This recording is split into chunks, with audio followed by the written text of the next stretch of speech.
kind of figure in the political arena and also for the entire Bahamas. He was someone who persons loved across the political divide. I don't think no one in this country outside of the late Celinda would love him more than Hubert Ingram, former Prime Minister. They had a love affair to this world. I thought me and Papa was cool, but Obi was his guy.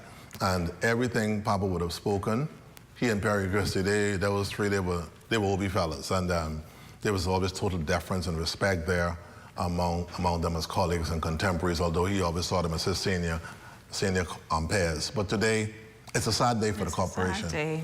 It's a sad day for Grand Bahama, but we must now put our shoulders to the wheel and bring out the best in these young ones who are here.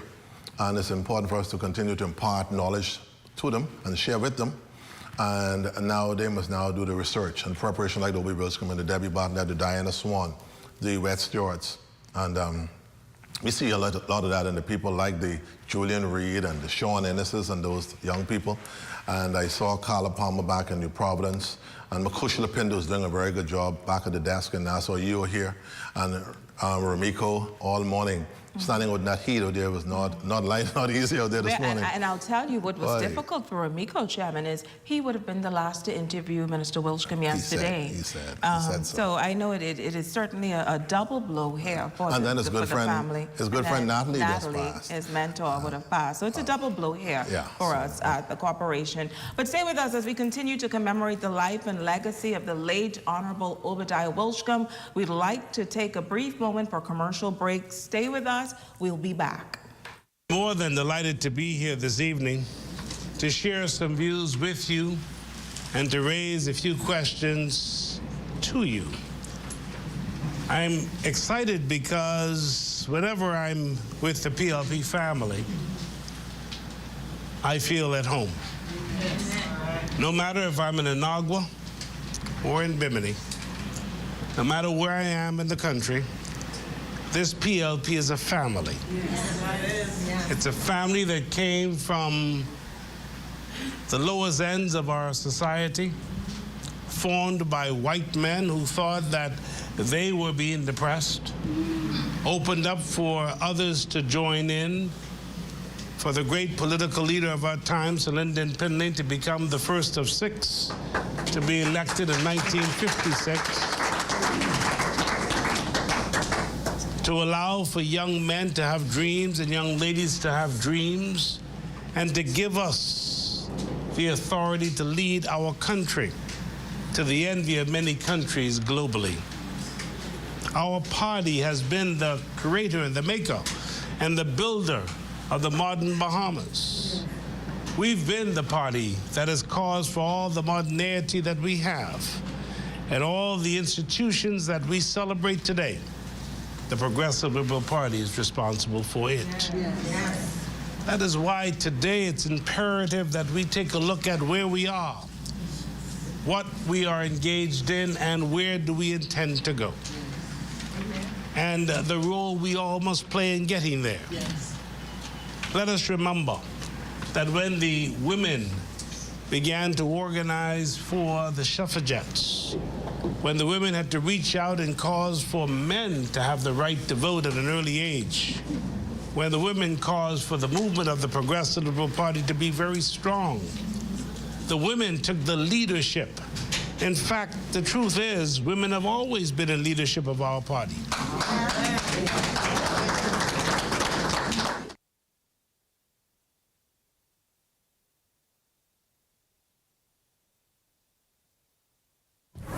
Depression, mental illness, guilt, trauma, and substance abuse. These are some of the symptoms that lead one to contemplate suicide. The month of September is recognized as Suicide Prevention Month, a time when countries and organizations around the world raise awareness on suicide and focus efforts on directing treatment to those who need it most. Suicide Prevention Awareness, right here on the ZNS Network.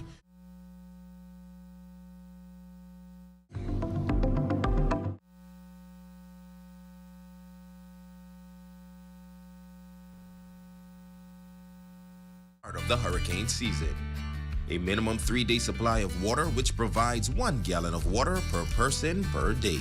Minimum 3-day supply of non-perishable food items. flashlights, and extra batteries. A battery-powered radio to receive broadcasts that will keep you informed of the storm. A first aid kit. A 7-day supply of any prescribed medication. Don't be caught off guard this hurricane season. Be prepared.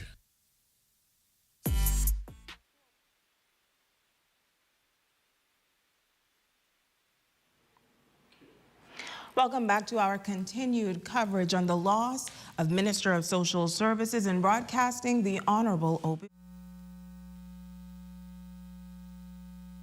Wilchcombe during his tenure as the minister responsible for urban development. Senator Russell, we want to thank you so much for being with us today, and I know how difficult this is, but we want to say thank you because today we are going to highlight the achievements of Minister Wilchcombe. Yes. Talk about, first of all, what it has been like to work with him over the past 2 years. First of all, just let me take this opportunity to extend condolences to the family and, of course, to the wider Grand Bahama community, in particularly the great people of West Grand Bahama and Bimini. Minister Wilchcombe is a consummate leader, and where I believe minister doesn't get as much credit as he deserves is with his humbleness. Minister Wilchcombe is not a man who boasts. He is not a man who beats his chest. I've known Minister for well over 30 years. As a matter of fact, he is my oldest child, godfather. That's a longer relationship. We have had well over 30 years. And he is just a humble servant of the people who believe in helping people. And as I listened to the chairman earlier, and you talk about the philanthropy work that he would have done for persons in not only West Grand Bahama, all over this island, whether it be assisting with funerals outside of his ministry, assisting persons with medical support, you name it. Minister Wilchcombe is just a kind-hearted, loving person who is prepared to help. He has been my greatest teacher as it relates to politics, as it relates to understanding how the wheels of government would turn. At 5 o'clock when everyone leaves the office, minister is just ready to work. And when he starts to preach is on a particular topic and give you the various scenario, and God give you the various guidance as to how you ought to move, how you ought to set up, because the movement must always be to transform lives. The movement must always be to uplift the most vulnerable among us. The movement must be that you must be there to take someone's hands to guide them across the threshold. I mean, his philosophy as it relates to being a politician had nothing to do with preparing for the next event, but taking care of the people. Because he believed that if you take care of the people, you need not worry so much about the next event. So he was a different kind of politician. One of the things that struck me with Minister Wilchcombe was people always who see him from the speeches, look at him and say, boy, this guy do not need a speech. But not so. I tell you why I say so. I remember, I think it was in '94, 2 years after the Free National Movement had won the government. And he was to do an interview along with, he was then chairman, with the chairman of the Free National Movement, Dion Folks. And we were having something in Nassau, and I stayed with him. And when I went into his study, he had newspaper from one end of the floor to the other. And he said to me, Kirk, don't touch none of my newspaper. He had books here and different notes here. And so I said, what you doing? He said, I am preparing for my interview. And time again, when you saw Minister Wilchcombe prepare, it was like nothing you would have ever seen. I don't believe that there is a library in this country as extensive as what Minister Wilchcombe has in his house. He would have traveled places like the Smithsonian, you name it. He would go to London and whatever he could find on Celine, on persons like Arthur Hanna, the country, he would find them and he would bring them back into his reservoir of information. And to add to that, go ahead. too, Senator Russell, we had a show a couple of months ago called Till the Road We've Trod, yes. and Minister Wilchcombe was a guest on that show. He had an album that was filled with letters and speeches from Celine that he said Celine gave directly to him. And you should see the way he has them kept. And he said every so often, he still would go over each one of those speeches, still recalled some of the things that Celine said. And I think, Chairman, when you said Minister Wilchcombe was very much like our first Prime Minister, Celine, where he believed in wiping every tear from every eye. He really spoke to us, not just as a politician, but someone who really believed that we have to help the most vulnerable and the least among us. Chairman? Yeah, that was always his mantra, and he believed in that. And that's why I kept on saying to you that the philosophy of the PLP always rung through strong in whatever he did or whenever he presented. Minister Wilchcombe never shied away from the philosophy of the PLP. And Senator Kirk is right. If you went to his place, everything all over the ground was clippings. And he loved Mrs. Karen from the Tribune, for example, which is very interesting in the South folks. He always talked about them. And I think that's why he was so inclusive, and he had this unique spirit of, like I said earlier, of collegiality. He knew when it was time to sever some conversations, but he never severed ties with people individually. But when it came to the political time, he knew where to cut off. But he never became bitter or ambivalent. He knew how to walk that walk and how far to go. And like I said earlier, he never tried to kill anyone politically. He believed the Bahamas is still one for Bahamians, and there should be one love.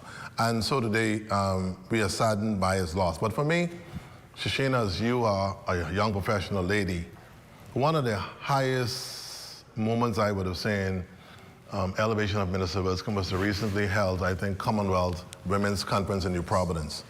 When he spoke there with Dame Baroness Scotland from visiting from the care, who was the Secretary of CHOGM, and to see the eloquence and how women were showcased. I know there was much discussion about gender abuse and the issues involving gender equality in our country going on. And one day I saw him, and after the recent developments about what appeared in the newspapers and how he would have gotten it on wrong, the event was laid in the Parliament, and the retroactive moves he might have to make, and he was a little disappointed in how it all came off. But he said, you know what, Chairman, I'm not going to respond. I'll put my head in the sand and do what we must do for women in this country. So I say to the women in the Bahamas today, you've lost a champion. You lost a defender, and my friend Obadiah, Minister Obadiah Wilchcombe.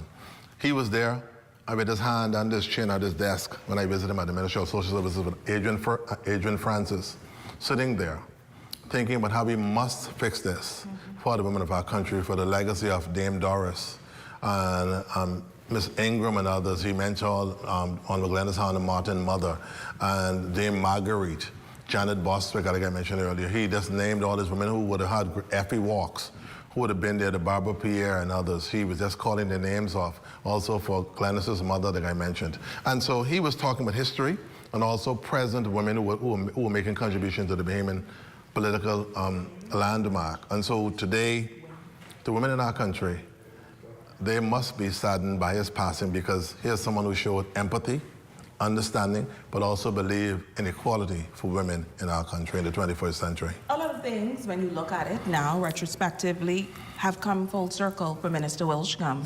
Yeah. You've spoke extensively to him believing in the most vulnerable among us. That's social services and urban development. Right. He was the minister for those. Broadcasting, he was a broadcast giant. He would have died as the Minister for Broadcasting. Similarly, though, when I think about it, Chairman, Minister Wilchcombe's last public speech was yesterday at the PLP Women's Branch, where he spoke to women's issues.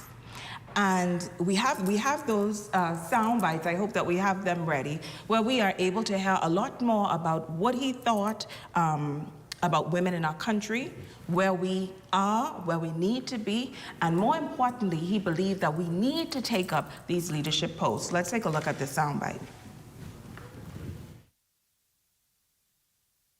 I have to tell you that that was a divine presentation presented by Minister Wilchcombe. He admonished all of us to be our brother's keeper, to ensure that we are more concerned about others than ourselves. Mr. Wilchcombe said that he grew a love for the Ministry of Social Service, the portfolio that he had with respect to ensuring that those who were in need in our community was afforded the opportunity to receive assistance from the government in any which way he could render those assistance. We were all so grateful for the presentation presented by our minister. And of course, that is the women's branch. They're speaking at the Rand Memorial Hospital outside of where Minister Wilchcombe passed this morning. Many of them gathering at the Rand Memorial Hospital in tears. And we really had to allow them some time to compose themselves because, again, he would have spoken to them yesterday on the way forward. It was truly a sombering moment. I think we have another clip either with Minister Wilchcombe or with the women's branch. I gathered from this presentation that it was divinely orchestrated by God. There is no question about it. Mr. Wilchcombe spent his last few hours with members and guests and stalwart councillors of the Progressive Liberal Party, the party that he loved. The sacrifices that he would have made, we would forever be grateful. First of all, to the Almighty God for allowing us to have such an incredible human being to be a part of this great institution, the Progressive Liberal Party. We mourn with the entire Bahamas today, and especially the family members, our dear chairlady, Judith Wilchcombe. And we mourn with our leaders, our Prime Minister, the Honourable Brave Davis.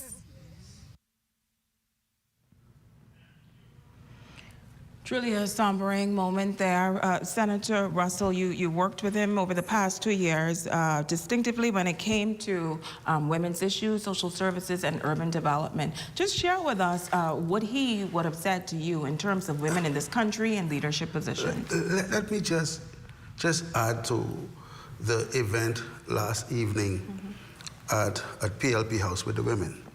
I want to add this, throw in there, that just the day before, on Saturday, Minister would have brought remarks to one of our legends' funeral service, Kopi Richie Adley. And somehow, well, I was a little bit late because I attended a next funeral. So I stood in the back.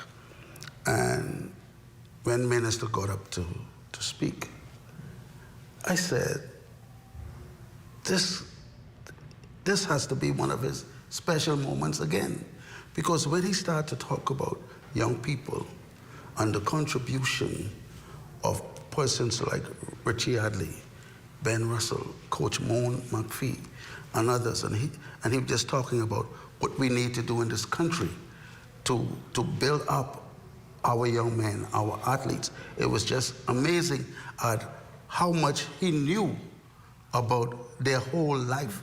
And their contribution. It was just amazing. But as it relates to women in this country, I believe that Minister Wilchcombe has always been a proponent of women in leadership. If you could remember the support that Minister would have given to women like Ann Pacenti, former Member of Parliament, Pleasant Bridgewater, to ensure that they won their seat. You know, he would have sacrificed his campaign time in West End to go into those constituencies to ensure that Grand Bahama, that we had PLP women representation at the table. And so what happened last night is nothing new as it relates to Minister Wilchcombe's commitment to ensuring that women in this Bahamas are elevated to the top. And you know, and my wife was at that meeting last night. And when she came home, Chairman, I said, listen, what happened? Why you all stayed so long? She said, Minister just stayed behind and he was lecturing everybody and telling you about the plans he had and what he was going to do to ensure that no one gets left behind. No mother gets left behind, no senior get left behind, the persons suffering from disability, just to ensure that his ministry was able to reach everyone as quick as possible and provide the necessary compassionate relief that those persons were looking for. And so, you know, one thing I could tell you about Minister Wilchcombe from day one, I spoke to him about 5 a.m. the following morning after he was named Minister for Social Services.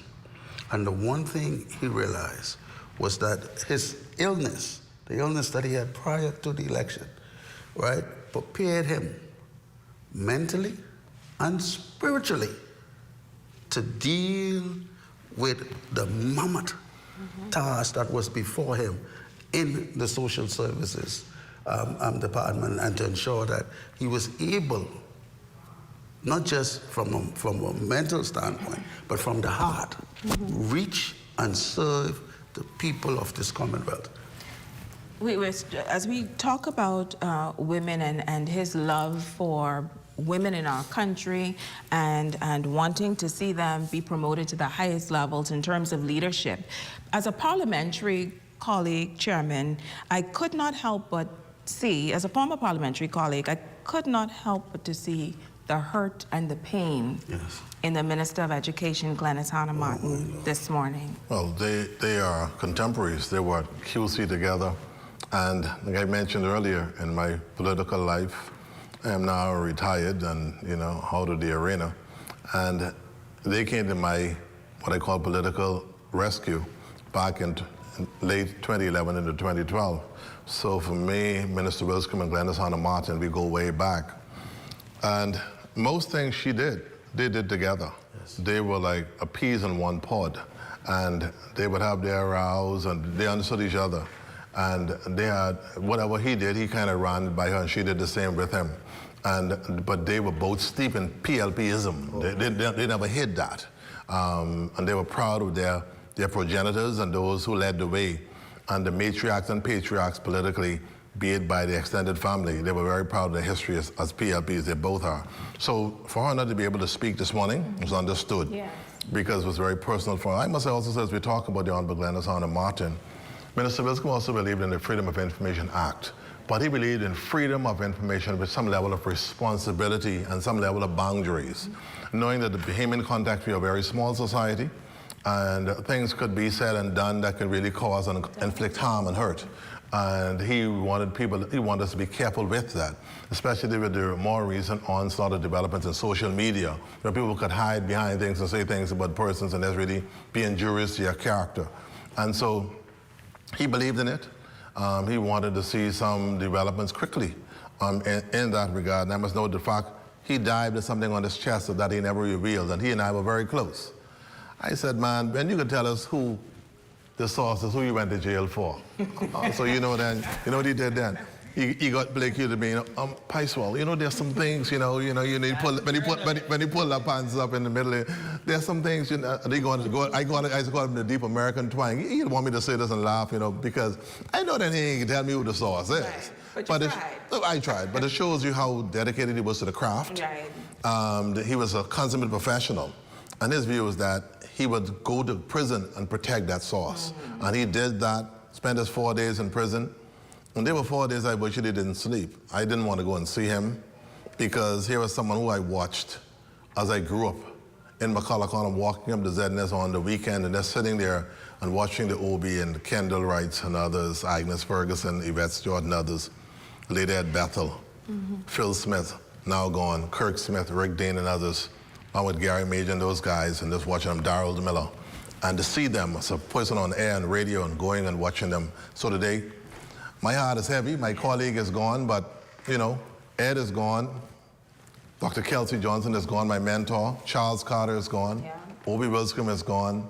And, so I don't know who's going to be. That list, that pecking order in the front of me is getting a little short, but God knows all things. He's promised me 92. I'm looking forward to being 92 years old. God is a good God. Let me just say this before I go. We talk about all of the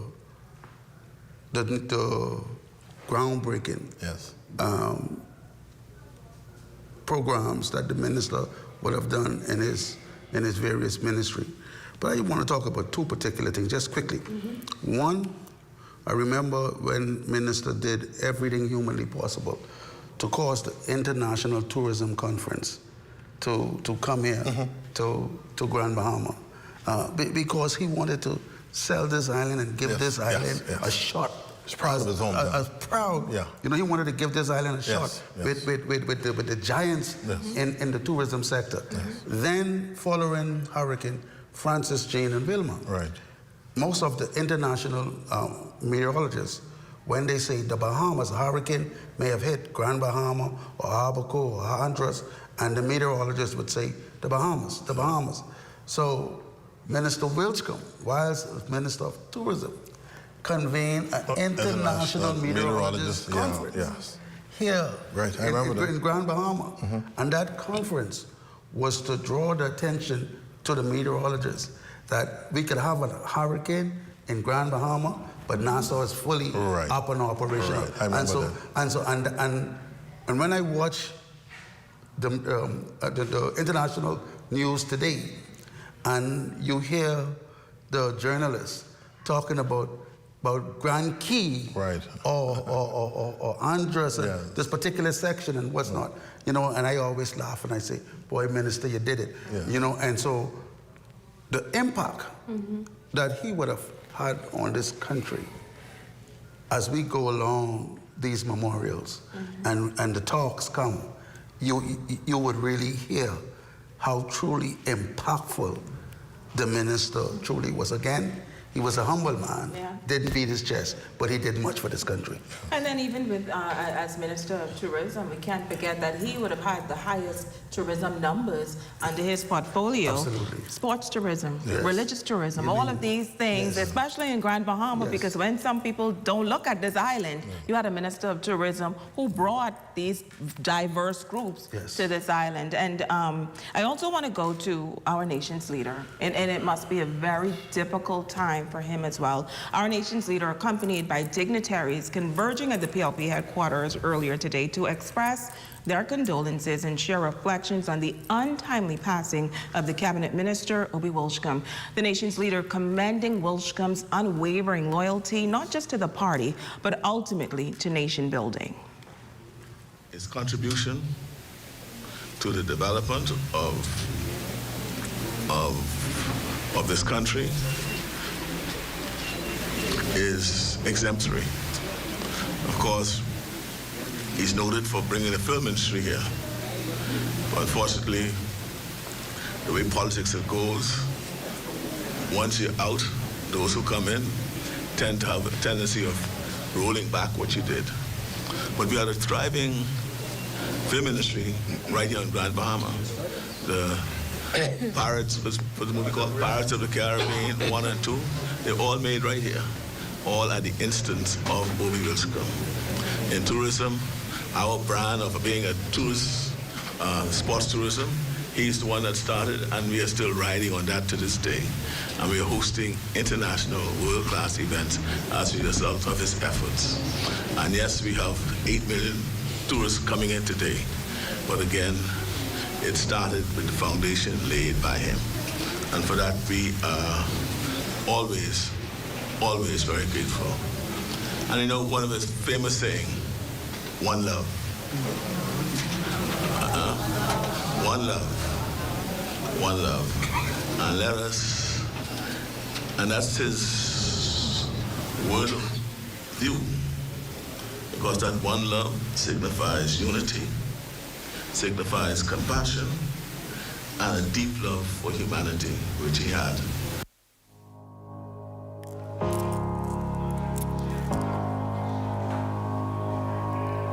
Of course, that's our nation's leader. Senator Russell, as you wrap up today, I couldn't help but notice as you came in here, the puffiness around the eyes, and it's still a little wet. What would you most remember about Minister Wilchcombe? Minister Wilchcombe was a loyal man. He was committed to the cause. Minister Wilchcombe wanted everyone around him to succeed.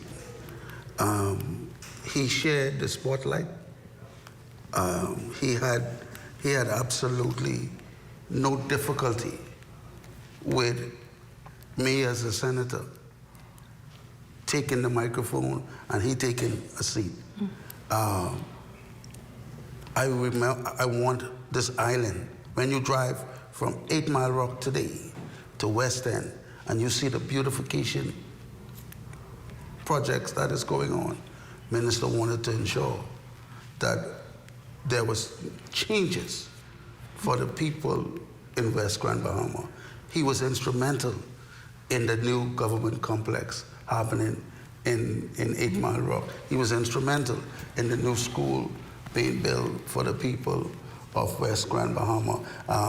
He wanted West Grand Bahama to be successful. He wanted persons to have economic opportunities. He wanted people to really be the best that they could possibly be.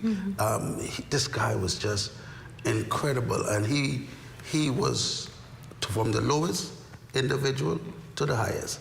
He was prepared to sit down, spend time with you, guide you. I mean, he would just be missed.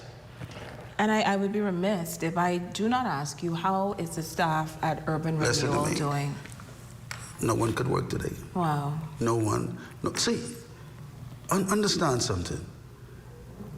He touched you, man, and he didn't touch you with any kind of malice, jealousy, envy. No, sir. When Minister Wilchcombe touched you, he touched you with love. You know, his statement that he would always say, one love, wasn't just words for him. You know, and that one love encompasses not just loving, that encompasses being kind, being open to persons around him, being able to share, being able to lift people up. You never, ever heard Minister Obi Wilchcombe speak down about anyone, not even those in opposition, not even those who opposed him personally. He always lift people up. You could get in a room with him and he would call me on the telephone and he may chew me out for something. And in a matter of minutes, he would call somebody else, say, go down there to Senator Russell, and you know, and he would build you up and make you feel as if you were a superstar, you know, and he was just incredible. So the staff at Urban Renewal, and I know the staff in Nassau, is in the same predicament. They are really, really hurt, and it's a lot of pain. But you know, I would say this: Minister would have left everybody with enough positive, with enough inspirational moments that you have a lot of memory to keep you happy and to keep you smiling. He was just an incredible guy. Thank you. Yes. Thank you very much, Senator Russell, for being with us today. And of course, we extend our condolences to you and your Urban Renewal family. Stay with us as we continue with our coverage, remembering the life and legacy of the Honorable Obi Wilchcombe. We'll be back.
That lead one to contemplate suicide. The month of September is recognized.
Welcome back to our continued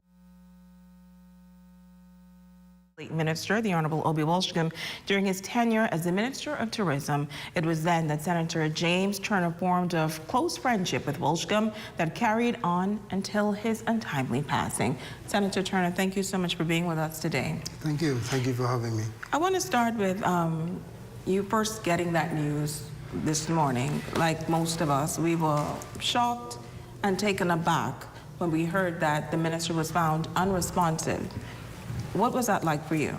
You know, there are some times when I get news, and you know, Bahamians give you news, and you say, thank God it was only a rumor. And when they called this morning and first gave me the news, I said, you know, Bahamians always give you the worst of it. But as Jimmy, those were driving up, when I called him back and I said, now where are you? And he said, we're passing the Fishing Hole Road. And he began to describe some of the earlier episodes. I realized that we had a problem. You know, there were times in my life when I told people, I say, you know, sometimes things just went wrong. And I said, this isn't right. And when I got the news of what had occurred with Obi, I said to myself, a grave injustice has been perpetrated against Bahama. he was a soldier. What do you say about a man who gave the best? A man who saw the best in so many others. You know, I can tell you there were times when I was up in New York when we were working together, and I would tell him, listen, you ain't running this office, you know. Because he always saw the best in people who we knew were very questionable. But it was really about giving everybody an opportunity. And I have discovered that if you wait long enough, you will see the best in people, something that he always advanced. Senator Turner, you are from Grand Bahama, and so you'd be aware that every Saturday, if someone died in the West End, West Grand Bahama, Minister Wilchcombe was there in one way or the other. And Chairman, I want to bring you in as well as his former parliamentary colleague. You know what it is to be a member of Parliament in the Bahamas and what that represents. You also had a very close relationship with your constituents at the time. Most people don't understand, though, what it takes to be like a Picewell Forbes or an Obi Wilchcombe, to have that level of dedication to your people. Talk a little bit about that. That's the only way in the Bahamian context you're going to win again. If you want to do one and done, it's fine. You can stay and be in your office, and so you're working on bills to be passed in Parliament. If Bahamian people don't feel a level of connectivity to you, that you're relatable, you're not going to win a second or a third term. Obi Wilchcombe understood that. In the Bahamian context, as Island Boys, I'm the Philip Bethel. I want to salute you this afternoon as you're watching in Governor's Harbor. Good afternoon to you, sir. The fact of the matter is the way you conduct and comport yourself is very, very important. Funerals have become more important than weddings now in the family island context. And so when people are grieving, they tend not to forget if you didn't attend or didn't send a representative. And so Minister Wilchcombe understood that, because here you are, you land in Freeport, a first-class city, but let's go beyond the Fishing Old Road. You're in what I call a regular family island type community in 8 Madaracana Hill going west. And he understood his people and they loved him. Like I said, I went to the back of school event there in Jonestown the other day. And so then he went to all the churches. He was steeped in Anglicanism. He was a raw-bone Anglican, but he can go to any church and feel welcome. I have the same clap, and I said, jumpers don't clap like that. He clap kind of, you know, oh yes, I live in glory, clap and clap. I said, we don't clap cute like that. We just clap, clap. And he and I would laugh. He said, man, how you clap? I said, clap the way you clapping, you know. Like, what's the people that they clapping up there? He said, man, that's too much energy, man. Well, I played football, you know, and we'll have our moments. But the fact of the matter is, Obi Wilchcombe loved his God. And when he came back the other day, he asked me to lead the prayer. As he sat in the chair, what I said, but Dr. Johnson would have sat in at the corporation. He asked me to lead the prayer. And so therefore it shows me he believed that any meeting, there should be deference to the Almighty God, and that he should not be left with any meeting, especially if critical decisions are being made. So today, the Anglican faith has lost a giant. So has West End and also the Grand Bahama and Bimini, should I say, and also the Bahamas by extension. So he understood family island representation. He cared. And I want to say to my contemporaries who are now in the halls of Parliament, and the young ones like Senator Rowell and others, who would now continue to fight, that you must continue to share that care. And I see him doing some great things all the time, and you know, I'm not going to get into the Grand Bahama politics. I celebrated his colleagues who I saw this morning who were there at the PLP headquarters. He knows of whom I speak. But I know the fact that Obi Wilchcombe is that kind of guy who brought people together, but he understood most importantly that you can't be in that place unless you win on that ground. And he understood that the ground spoke to the greater picture. You need enough support on that ground to form a government to make a difference in the wider scheme of things. And so today, we've lost one who understood that fight. We lost one who had a great voice. As you talk about the halls of Parliament, and Senator Turner, I'm sure you would have been watching Parliament long before me. There were some voices in the halls of Parliament who you would always hear. Picewell Forbes. Anything happened, Obi Wilchcombe. That's right. Fee Alfred Gray. These are the voices who stood up and fight for their party, whether they were in power or in opposition. I can't forget Fred Mitchell. Fred Mitchell, Glennis Hannah Martin. The list continues with those persons whose voices echoed through the halls of Parliament. You now, as a senator, what have you learned from Minister Obadiah Wilchcombe? You know, a tremendous example of how one should live a life. I remember there's a song that my mother used to listen to almost every Sunday. I think it's by a group called Consolers.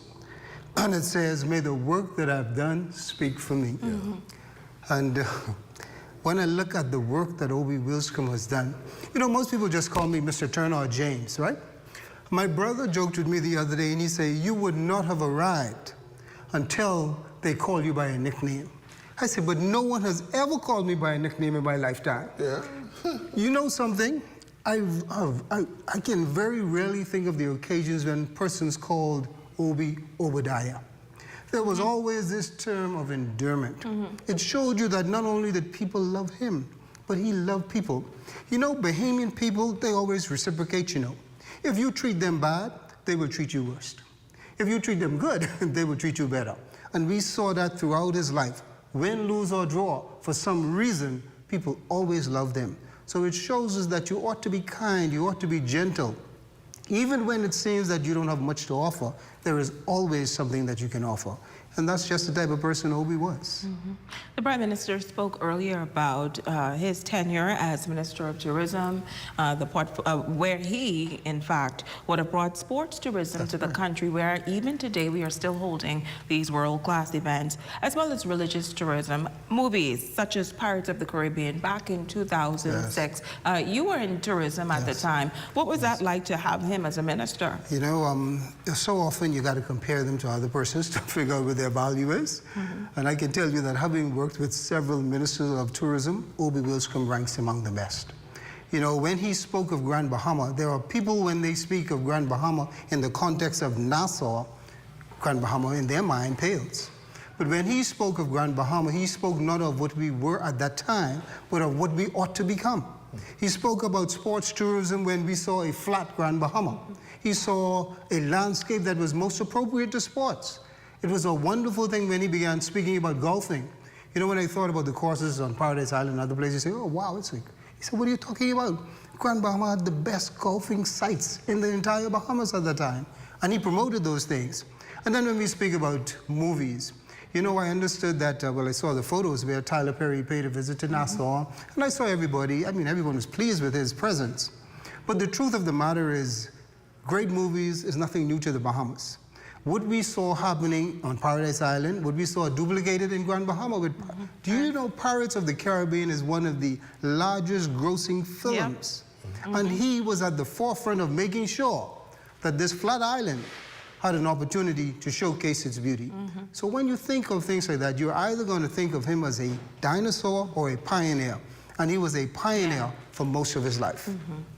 Chairman, we are now at a place where we have to, as we mourn the loss of Minister Wilchcombe, we also have to look forward, because there are a number of key areas that are now without a minister and a constituency without a representative. As the senior politician at this desk, explain to us now, how do you move forward in this regard?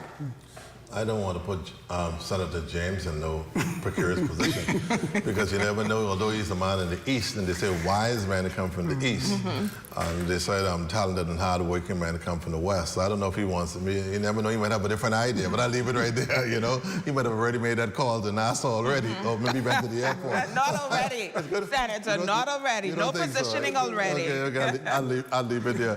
But like my mom always said, these opportunities don't come too often. Whenever they come, you got to take advantage of them. But here where we are, we're looking forward to the opening of Parliament on the 4th with our new Governor General, the Honorable Cynthia Mother Pratt, who to give the speech from the throne, our Prime Minister, who did very well this morning, he and his parliamentary team and other cabinet ministers who joined him here in Grand Bahama. And now the boys on the ground must now get the work done. Yes. There's a seat to be won in Grand Bahama, and we can't afford to lose it. We know the makeup of the ground. If you're talking in natural turf, we know the topography of Grand Bahama. I'll leave it there. Since we are just kind of being lighthearted, I won't go any further politically today. I'll be sensitive to the moment. But like I said, at the end of the day, we know what West Grand Bahama means to the Progressive Liberal Party and to this government headed by the Honorable Philip Brave Davis. And we must retain West Grand Bahama, if I must say that today, although we're not trying to be political, but I'm who I am because of politics and also other developments in my life. But I'll be totally deferential and respectful today to the opposition and all the other entities who are not here to represent themselves as a broadcaster. But the reality is they know what has happened here, and to the victor goes the spoils. But the reality is now the artists Neely and Hilbert and Jimmy Smith and the boys must put their shoulders to the wheel, Shoshana. In Bimini, people like Captain Pat and George Reich and others down there. I know some of the boys down there, Anita Harris and the crew down there in Bimini. You can't be laying low in Bimini very long. The fight will be on pretty shortly. And that's where we are.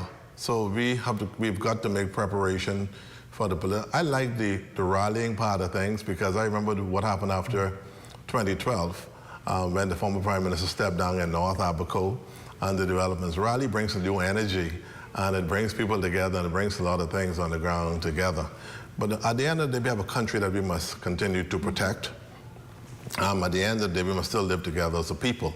So the party will go through, I think, a very quick and a smooth process in the selection process. Everyone is not going to be happy. Whatever you choose, whoever you choose, is not going to suit everybody, but the party must win.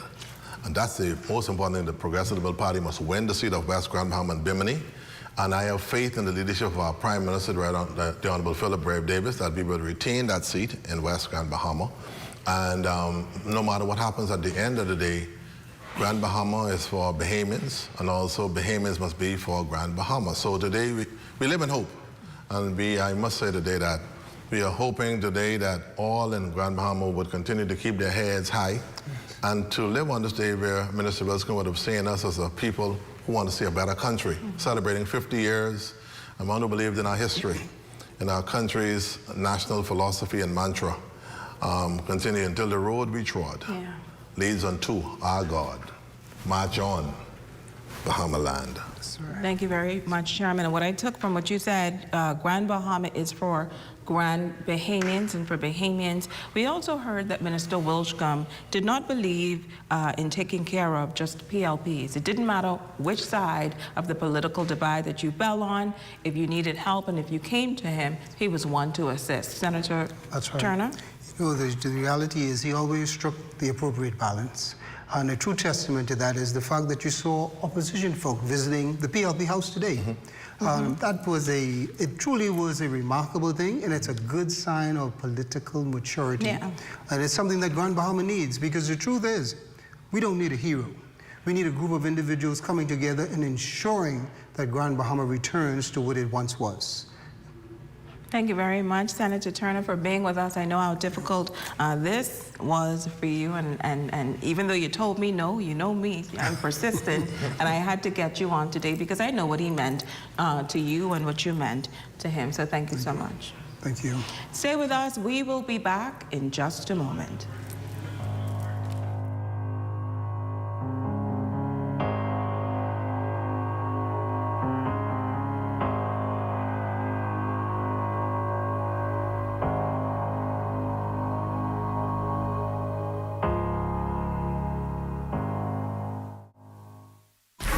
Depression, mental illness, guilt, trauma, and substance abuse. These are some of the symptoms that lead one to contemplate suicide. The month of September is recognized as Suicide Prevention Month, a time when countries and organizations around the world raise awareness on suicide and focus efforts on directing treatment to those who need it most. Suicide Prevention Awareness, right here on the ZNS Network. Wednesday, September 27th at 8 p.m.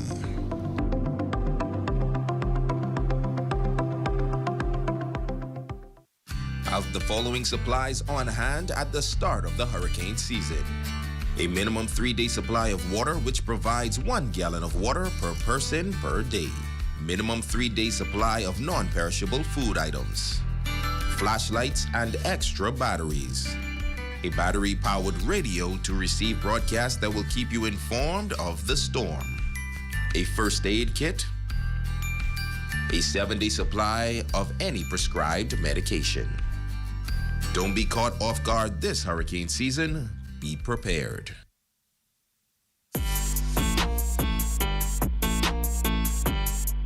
like sciences because even though some people say it may be hard, it just comes natural to me.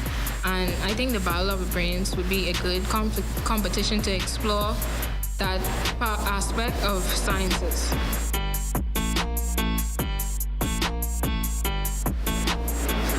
I feel like competitions like the Battle of the Brains expose the best and brightest students to more opportunities like the scholarship and allow the schools to be more exposed.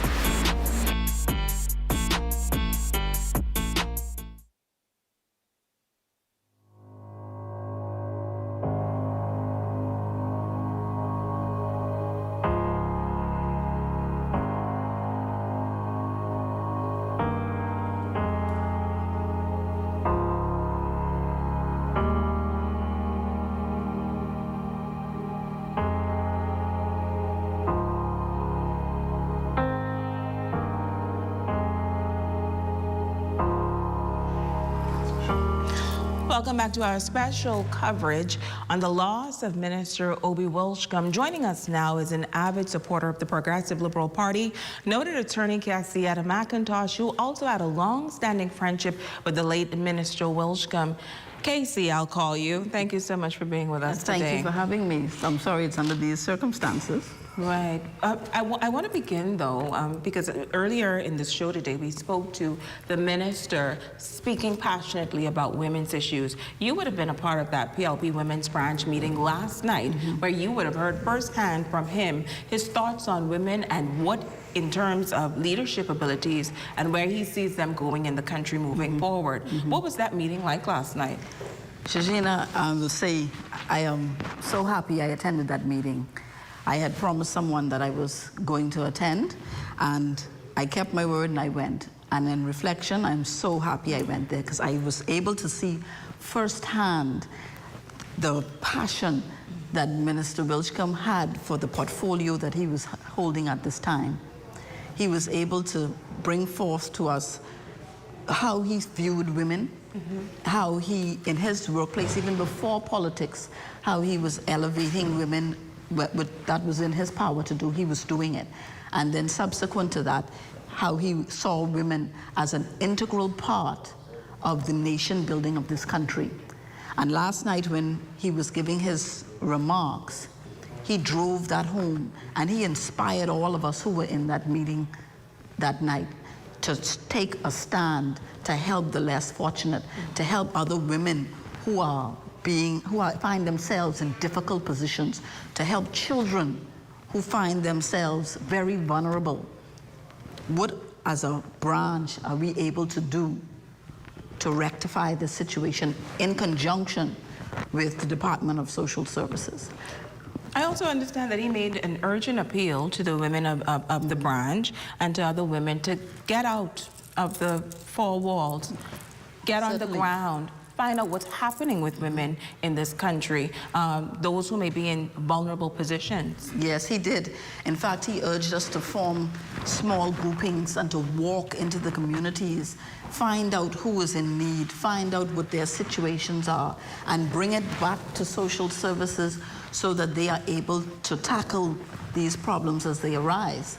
And as we saw, he made the point, he said, you know, we don't have enough manpower to tackle all of the issues that is going on. We need you.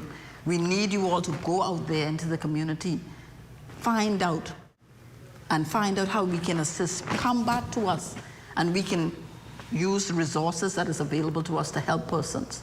The nation's leader has been commended because this government has the largest grouping of ministerial female candidates, actually, and ministerial posts that the country has ever seen, Chairman. This is something that Minister Wilchcombe also spoke passionately to. Yeah, in no small way, he was very proud of what he would have said. Like Senator Kirk Russell spoke about it earlier, when he would have taken much of his time to join back in the day Pleasant, Bridgewater, and Ampersand and others back in the day when they won back in 2002 in the first Christie administration. And he's always been in the forefront because in the days when I remember someone the other day reminded me of Keith Archer, we called him Muggins with the BCPOU when it was so strong. Leonard Archer at that time led the BUT. And the fact of the matter is that at that time, all of the staff and people at the BCB and also at Batelco, before it was BTC, would have strike and what have you. No one in the news department virtually struck because Obi Wilchcombe was then had them all kind of together. And at that time, it was primarily a lot of women who were around him. And it was very interesting. And he never made them feel less than. He stood with them, and the news department was led virtually by all women. And so when he got the portfolio for social services, including the women's desk, and to see Debbie Bartlett and others speaking to gender issues, and all of the other persons in his ministry, like Mrs. Williamson and others this morning, Ms. Edwards in his office, and others in the ministry itself, I felt that he was well positioned to make a difference, especially for women in our country in social services. But you know, today, as like I mentioned, even in discussions when there were time, he would ask you to say, man, look here, women are here. And he brought equanimity and sobriety to discussions. And when persons got hot and, you know, tempers flare and a couple of words that are not so churchy, quote unquote, would be said, he found a way to say it in his own way, man, okay, come on, we can disagree, and but we know how to handle this. You know, women are here. And that was Obi Wilchcombe's way. So today, it's a sad day. And as you hear from our learned attorney who's here to my right, it's one where we in the North are saddened today, but we now must continue to hold up the bond understanding that he would have held over the years. Chairman and Casey, when you looked at the people around Obi, oftentimes during the campaigns and the rallying, they were women from West Grand Bahama. I don't know if you ever paid attention to that. They were his almost equivalent to his armor bearers. They were the people who he sat with and he conversed with. And these women today are broken. I know you would have seen a number of them out at the Rand Memorial Hospital where many persons would have gathered this morning. Shashina, those women will fight. Yeah, I know. For Minister Wilchcombe. Yeah. And that has been the case for years, right? They have supported and said that that's their man. Obi is their guy. And they would have it no other way. And no other way. And we even saw that even behind the scenes before the last election, right, where the women went a little crazy. They weren't. They wanted him, and they got him to be the flag carrier for their area, right? So they were not having anything else. And so to see them this morning out at the hospital, you know, I could understand why their temperament was as such, how they felt, because they truly loved him. And you know, one thing I'm glad to know is that even at the meeting, at the Women's Branch meeting last night, he felt the love. I'm sure he felt the love and the appreciation and the respect from all of the women in that room last night. And so I'm glad to know that even though we didn't know it was his final hours, that even in those final hours, he should have left feeling like his purpose was being fulfilled. And Chairman, like I mentioned earlier, when you look at his last interview, it was on women and the Broadcasting Corporation of the Bahamas. We did the last interview with him. ZNS did that last night. Our Ramiko Knowles sat and spoke with him extensively on the Broadcasting Corporation. But just moments before that, he had an opportunity to speak to women in the country. I just find it to be not only full circle, but also to be profound, that these were his last public words to us. I heard my learned friend to my immediate right speaking about Minister Wilchcombe and feeling the love. Like I said, when we arrived this morning, I would have never seen such a crowd except for what we saw with Sir Lyndon's passing some years ago in 2000. The yards, the road is full coming up, what I call on the Mall Drive, I think you all call it here in Grand Bahama. And I said, wow. And I told Mr. Seymour, I said, wow, what's happening out here? And you could see the emotions, and the people were just, you know, so caught up on the passing of Obi Wilchcombe. Persons love him, and persons who didn't even support him politically wanted to be there just to share in that moment. It is a major loss for Grand Bahama and Freeport and Grand Bahama, Bimini, and the entire Bahamas. For women in particular, like I said, he could have no they can have no better friend than him, because for one, he always found a way to make women feel special. I guess luckily he wasn't married, you know, so God was a good God for him in that regard. So if he gave everyone a little hope, I think he always got a little extra vote over the average fella, you know. But he was that kind of guy, and he was committed to his craft. And he tried to help everybody he could, had it be at a funeral or christening or wedding, or if you had some civic or social club, your lodge, your Rotary or your Toastmasters group was traveling, your sports group was trying to travel with a child going abroad to school, he gave to those various groups. His philanthropic efforts and initiatives are all noted. Obi was that kind of guy, and so today, especially for the women, I know they are saddened by his passing, and I know Lisa McPhee Brown in the office in Nassau, the daughter of Dr. Philip McPhee, my good friend. She must be broken hearted, Ms. Edwards and others in the office in New Providence. They were very, very close with him, and they were with him at the launch on Thursday past over there at the Margaritaville. And just to see him there on that day, when I know personally Nikki Reed Simmons and others, we were together, Joette Penn, just years ago in the political arena, all these women, and he giving them his directives, and they kind of talking back to him. And he enjoyed that kind of interaction. And he never made nobody feel less than. No matter what you suggested, when a person thought it didn't make any sense, he always found a way to say, well, you know, let's look at it like this. Look at it. He never told you were wrong. He never made you feel embarrassed for your contribution. He knew what to say to make people feel appreciated, and also to feel as if your contribution was well worth the while to listen to it. So today, we've lost one who would have given much. And I say to all of the women and men of our country, especially those in the family islands this afternoon, who might not have a television set, but listening via the national voice on the radio. In all the far-flung islands, Auckland's, Crooked Island, Long Key, all of you and those in Bimini and South Florida region, our thoughts and our prayers are with you today. We at ZNAS have lost a giant, and also here in Grand Bahama. But we live in hope today that one day we'll see him, but we'll continue to build a better country as we live on this earth. Thank you, Chairman. And Casey, this morning, even before it was confirmed that Minister Wilchcombe did indeed pass, Chairman, many persons filed in at the Rand Memorial Hospital. This was before the confirmation of his death. Many persons, as the ambulance came down, people from West End and the 8 Mile Rock communities, they hopped in their cars and they headed down to Freeport. And as we mentioned earlier, of course, it was a sombering moment this morning as residents filed outside of the Rand Memorial Hospital upon hearing the news of Minister Obi Wilchcombe. Among them is attorney Paco Deal, who was shaken up by the news, and he says he knew Obi all of his life. He's also a resident of West Grand Bahama.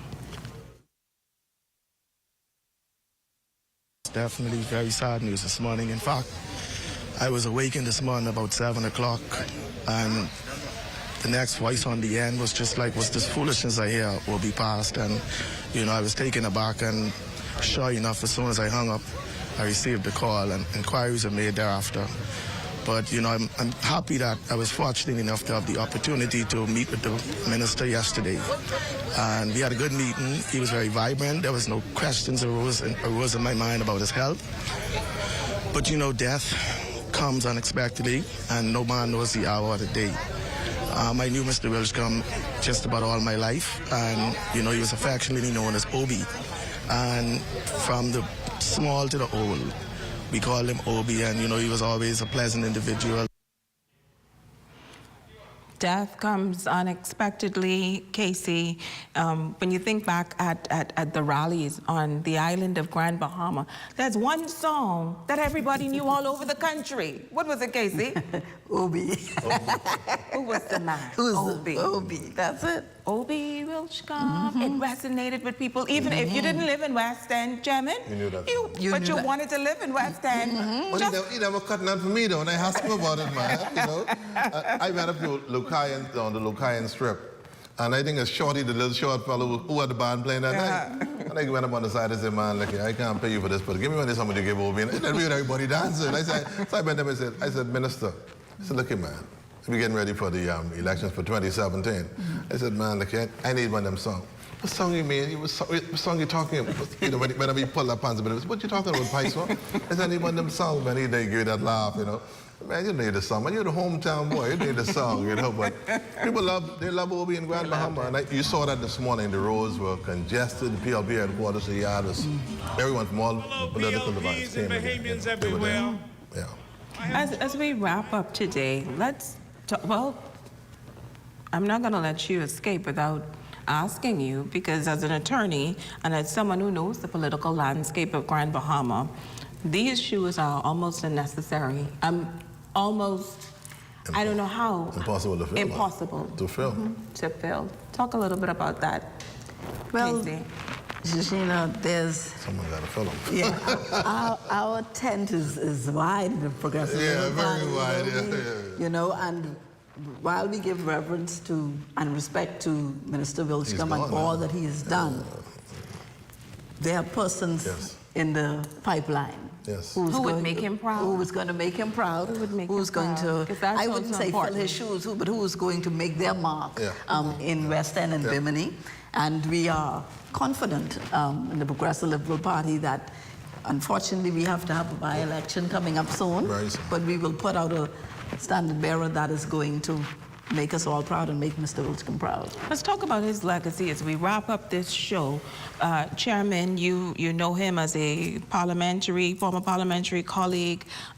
You work together here at the Broadcasting Corporation of the Bahamas, as well as through the political landscape. What should Minister Wilchcombe's legacy be? What should we remember him as? Loyal, open to new ideas and concepts. He wanted a better Bahamas. He was a confidant. He was loyal to a fault.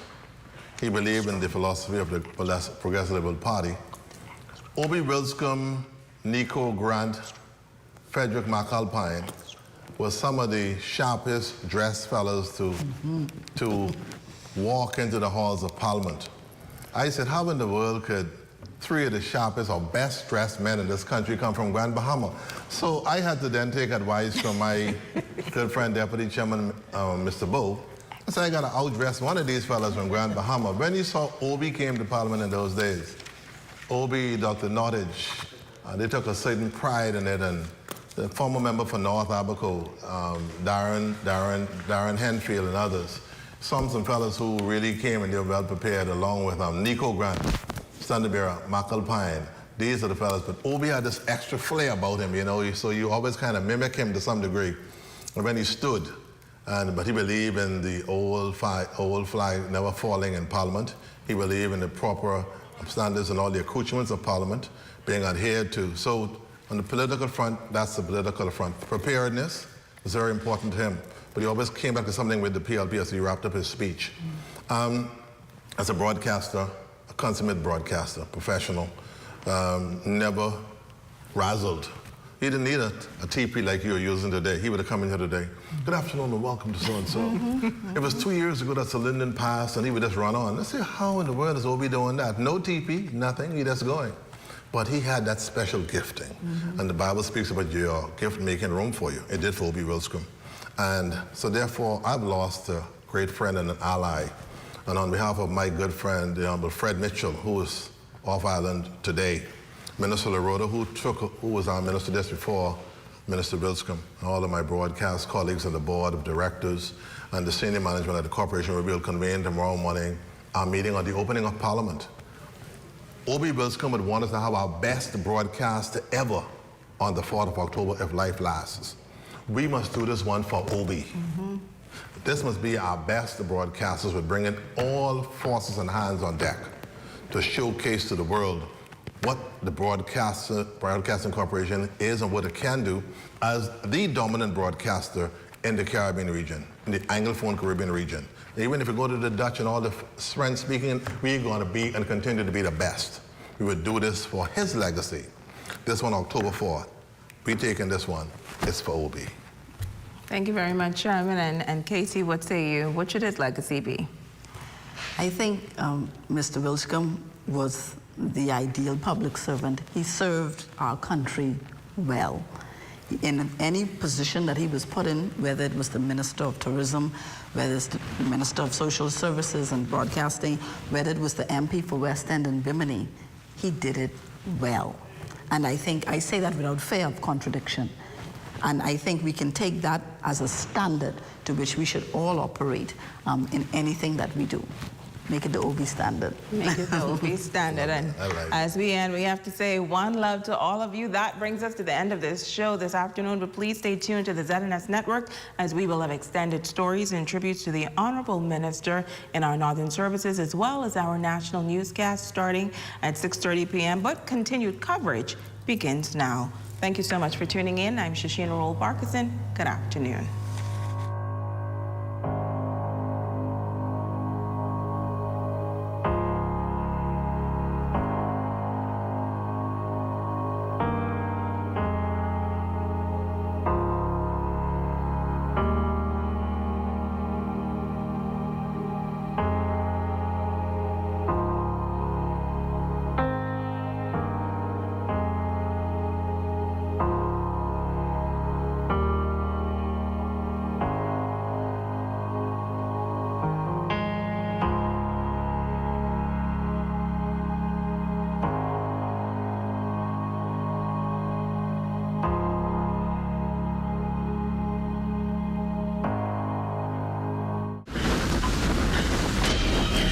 Hurricane watch or warning has been issued, it is extremely important to be prepared and know just what to do. Stay informed about the storm's path by listening to the radio or television for hurricane progress reports. Check emergency food and household supplies. Be sure you have extra batteries for flashlights and radios. Bring in outdoor items like lawn furniture and garden tools.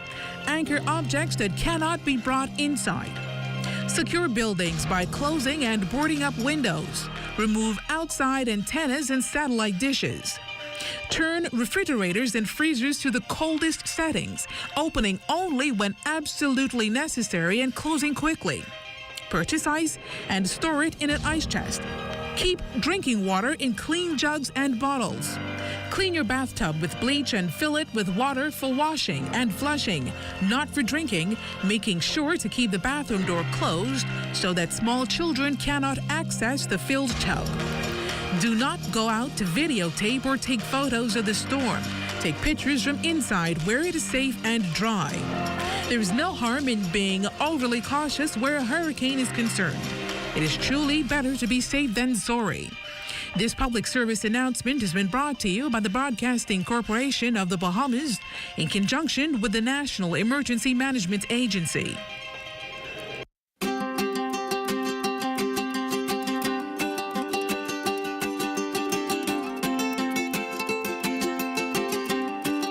I'm here at the Dixon Hill Lighthouse in San Salvador to let you know that marine protected areas make dollars and cents.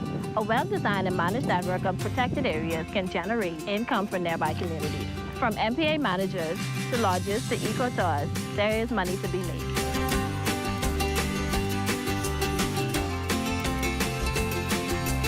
Healthy marine ecosystems help to protect our islands from climate change and other impacts that we cannot control. Healthy coral reefs help to break down fake waves, and mangroves absorb storm surge and help to protect our coastline.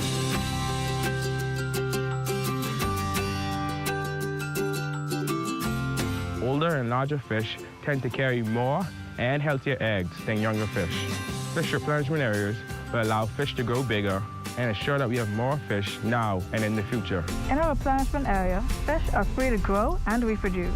As their populations increase, more fish will spill over into other areas where fishermen can increase their catch and their income.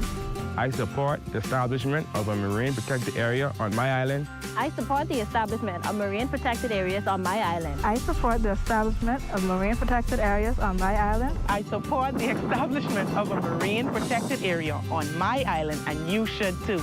And you should too. And you should too. And you should too. See the future with Bahamas Protected.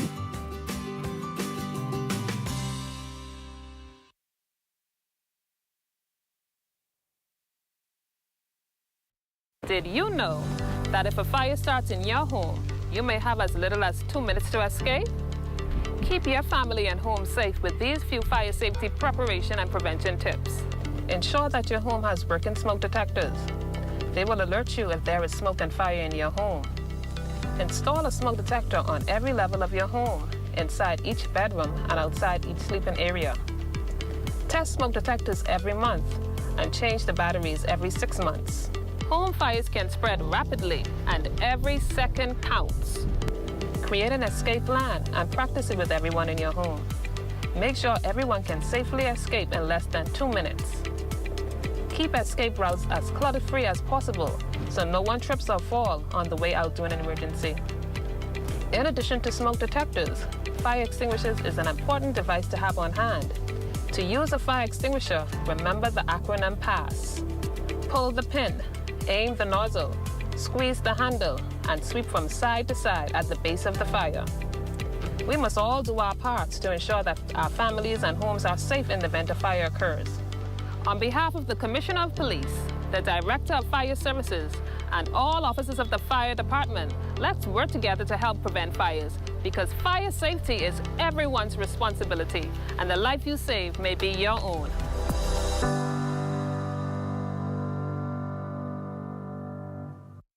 Diabetic eye disease is caused by changes in the blood vessels of your retina. This disease is the most common cause of vision loss among patients with diabetes and is the leading cause of blindness and visual impairment in working-age adults. Symptoms of diabetic eye disease can include floaters in your vision, blurred vision, fluctuating vision, impaired color vision, or generalized loss of vision. Smoking can quadruple your risk of progression of this disease. Bottom line is, smoking will cause you to go blind faster with diabetes. So quit smoking. Also, for expectant mothers who are diabetic, it is very important that you have your eyes examined during pregnancy, as rapid changes can occur in your eyes during pregnancy. And remember, good eye health is a combined effort between your eye care team, your medical doctors, and you, the patient. This public service announcement is brought to you by the Public Hospitals Authority in conjunction with the Medical Association of the Bahamas and the Broadcasting Corporation of the Bahamas. Hey, y'all, what's up? Hey, what's that? What y'all getting? Listen, I've been waiting to march down some lobster, yeah? Hi, I'm Matthew. I will be you guys' waiter today. Can I take your order? Oh, I've been queuing for some grouper dread.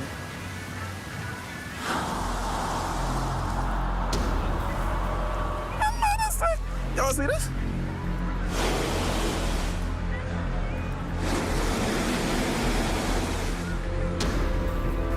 See, this ain't gonna work. Where the fish gone, though? But how, though? Don't leave our children with no fish in their future. Protect our sea. Protect our way of life. Protect the Bahamas. To learn how you can help, find us on Facebook at Bahamas Protected. See the future.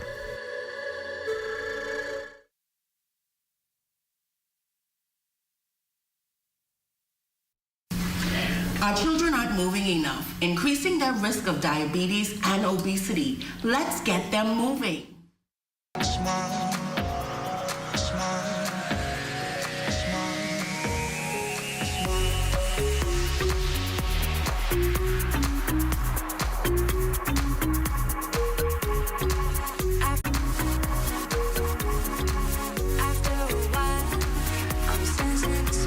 Every child, every island. Let's get them moving.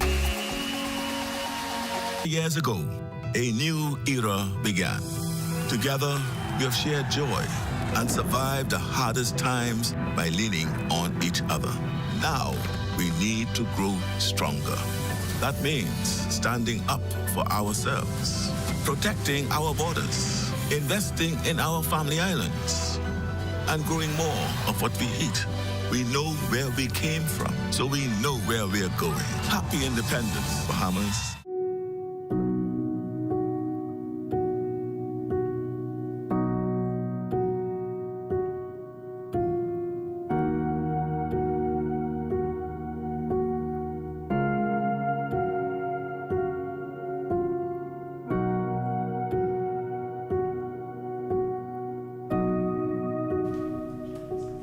Welcome to our continuing coverage of the passing of Cabinet Minister Obi Wilchcombe. Good afternoon, everyone. I'm Bimini Swain, joined by General Manager Clint Watson. Our news day started on a somber note. It was after 8 a.m. when news started circulating about the death of Minister Wilchcombe. He was found unresponsive in Grand Bahama earlier today. That news spread throughout the Bahamas and beyond rather quickly. That's right, Jiminita, and it indeed shocked the entire nation. We're going to begin this hour with a special broadcast from Grand Bahama as they've carried the last hour. But as we prepare to hear from Grand Bahama, I know you're just getting into what's been happening. I can tell you from coming in from first thing this morning, it still seems like it's not happening. I don't know what this day feels like. I'm not sure how to describe the emotions because we've just been moving to ensure that we provide coverage all day. And so it hasn't really sunken in yet, I think, for me. But just to think the fact that we've lost such a hero, a man who not only was strong in politics, but was strong in our own craft as journalists. I just think it seems as though for the last few years we've lost too many good journalists in this country who paved the way. Think of Charles Carter, Ed Bethel, Kelsey Johnson, and to hear Obi Wilchcombe last week when he was here talk about these greats and how we will remember them and what we will do to remember them. And then to know that days later, he's added to that list. It just doesn't seem real. It's surreal, as you said, because when I saw the news this morning, I was like, what? Like, I picked up my phone in shock, you know. And, you know, he was always one of those persons that was always encouraging. The last time I spoke to him was at our launch, in fact, last week. And he was like, you know, I like what I see, you know, I'm looking forward to good stuff. And now it's like, well, all of that is gone. And then we often talk about how well he spoke. Yes. He never had a speech. His speech, his delivery was always on point, always excellent. So some good memories to take. He had a with message, and I think I was just talking today to colleagues and telling them, I don't even know if he knew, but something was happening for the last 2 weeks because he just seemed to be on a fast track to get ZNS going. From the minute he was announced as the minister responsible, from the following day, he was having meetings with executives, the board members. He was rolling out his plans. We were having meetings after meetings. He was talking about where we're going, what we're doing, and almost to the point where all of us were like, why is minister moving so quick? He's so enrolled in this. Did he forget he's still social services minister? Because he was so enthralled in the affairs of the Broadcasting Corporation. Almost like he knew time was running out and he had to get that plan out. He had to put in us what it is he wanted to see happen because he knew that there was going to be an early departure and we would have to execute. And I'm so grateful that he had those meetings because if he didn't, we wouldn't have had his plan. We wouldn't have known what he wanted to do and perhaps would not be able to execute it. And I think for us to drive behind all of this is we now have to execute the plan that he had for the Broadcasting Corporation, the plan that he wanted to see broadcasting go to in this country. We've now got to carry out and execute to the best of our ability based on what he communicated to us already. And I think that he wasn't only meeting with broadcasting officials as well. I think he also met with officials from Bahamas Information Services as well, being transformative. So I imagine they're now, you know, shell-shocked as we are and now kind of figuring out how are we also going to execute what he wanted of them to do. You know, one of the things that stood up for me this morning when we were interviewing former cabinet minister, former MP Phil Galanis and Senator, was the fact that sometimes we place politicians on these pedestals. So when something so natural occurs like death, it almost is like it's not supposed to happen to you because we put cabinet ministers and politicians and MPs on the pedestal, not thinking that they're susceptible to the natural occurrences of life, and a part of that is death. We were talking the fact that this is the first senior cabinet minister to die in office. We know the other two cabinet ministers who were ministers of state. We know Chuck Virgil's death in '92, and then the late '70s, Clarence Bain. But for a senior cabinet minister to die in office, that's unheard of in our system. And so this indeed is an historic happening for Minister Obi Wilchcombe, of course, who will get a state funeral as a result of being a sitting cabinet minister who passed away in office. And so that comes with its own rights and privileges. Of course, we'll talk more about that as time progresses. But it just shows you that that happens. It's a part of life. It's a part of life. And Grand Bahama has also been carrying a broadcast of their own. So we're joined now by our Romiko Knowles, who is standing by. Good afternoon, Romiko.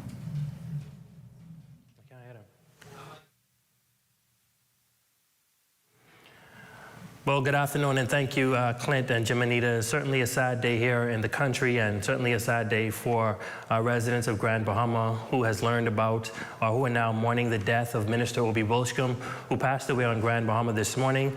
We hosted a show dedicated to remembering the life and legacy of the Minister of Social Services and Broadcasting. Good afternoon, I'm Romiko Knowles. Today we would have spoke to several close friends of the Honorable Minister Obi Wilchcombe, such as Senator the Honorable Kirkland Russell, who would have served directly under the Minister in Urban Renewal. It was also an emotional conversation with Senator James Turner, who worked closely with the Minister Wilchcombe during his time as Minister of Tourism.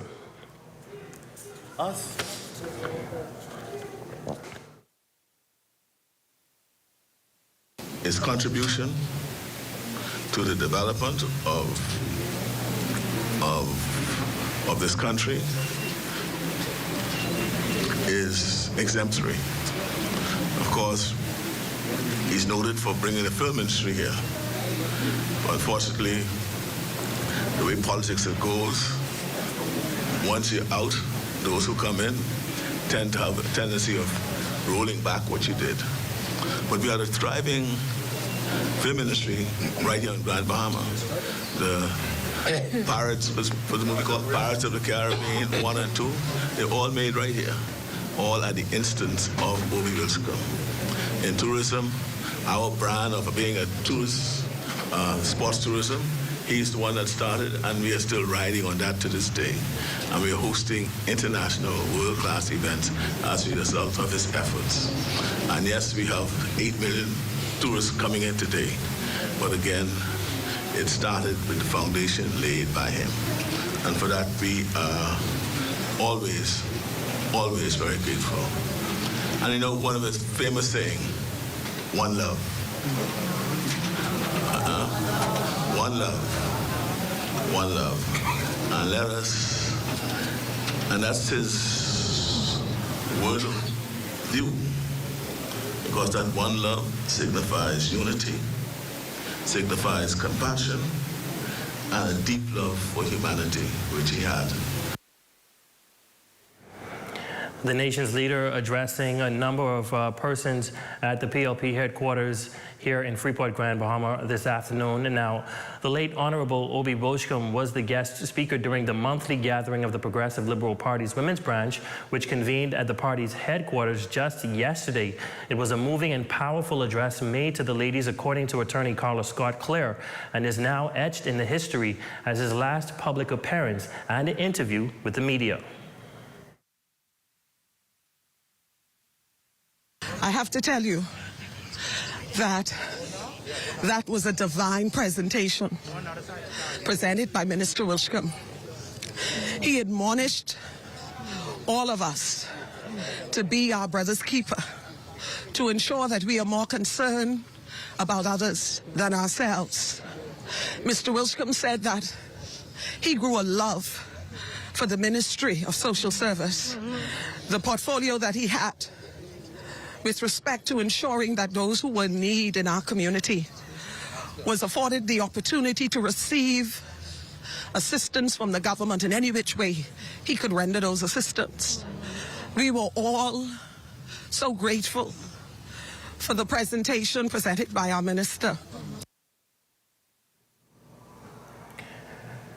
We would have just heard from members of the political branch meeting of the Women's PLP meeting, which took place yesterday evening. And as mentioned, that was where the Minister of Social Services and the Member of Parliament for West Grand Bahama and Bimini, the Honorable Obi Wilchcombe, addressed several of those in attendance.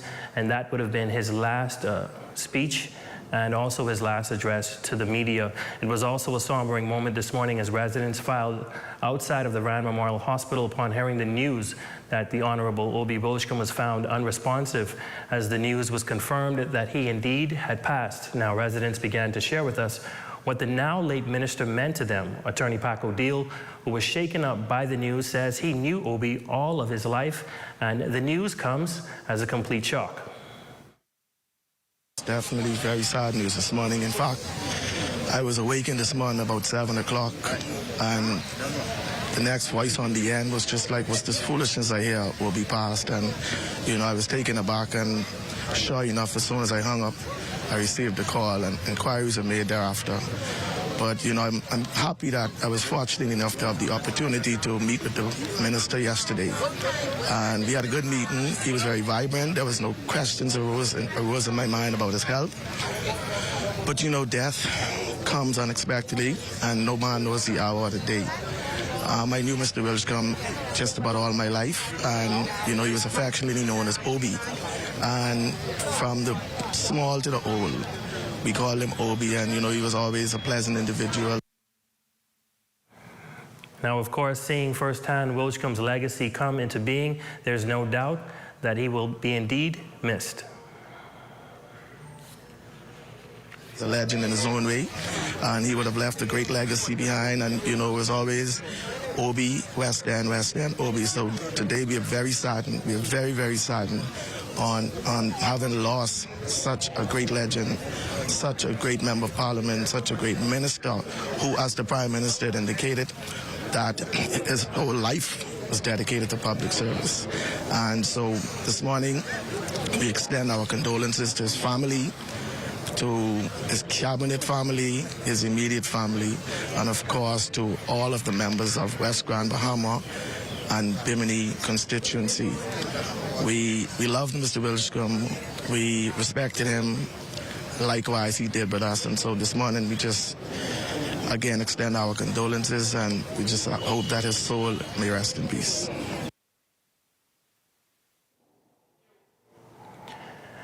Now, while it has been an extremely emotional day for the nation, we want to thank our viewers for tuning in today. As we report on this unfortunate news, we ask that you please stay tuned to the ZNS network, as we will have extended stories and tributes to the Honorable Minister in our Northern Service and national newscast starting at 6:30 this evening. Thank you so much for tuning in. Back to you, Clint and Jimenita. Well, thank you, Romiko. A busy day here. Social services staff also reacting to news of the passing of their minister. Staff at the Ministry of Social Services, Information and Broadcasting were allowed to leave work early Monday after hearing about the death of Social Services Minister, the Honorable Obi Wilchcombe, in Grand Bahama Monday morning. Before leaving the premises, though, the employees, many of them extremely emotional, gathered in the meeting room at Social Services for prayer and reflection. Many of the staffers described the late minister as a consummate professional who will be sadly missed. We are still in a state of shock and awe. The staff in the Ministry of Social Services are deeply saddened by the passing of the Honorable Minister Obadiah Wilchcombe. He was a gentleman's gentleman, and we were so excited to the future plans and the future workings that we all had in store that he had in store for the ministry, and we're just really shocked right now. Consultant to the Ministry of Social Services, Dr. Deborah Bartlett, says the late minister had a heart for helping people, which tied into his global vision. Even though he has transitioned, he has left a legacy because he did some groundbreaking things that, of course, we are going to talk about later. So what am I all saying? Obadiah Wilchcombe was not perfect. None of us are. But he worked on perfection. He was loyal. He was compassionate. I am standing here because he believed in me. But my story is not unique. And so what we have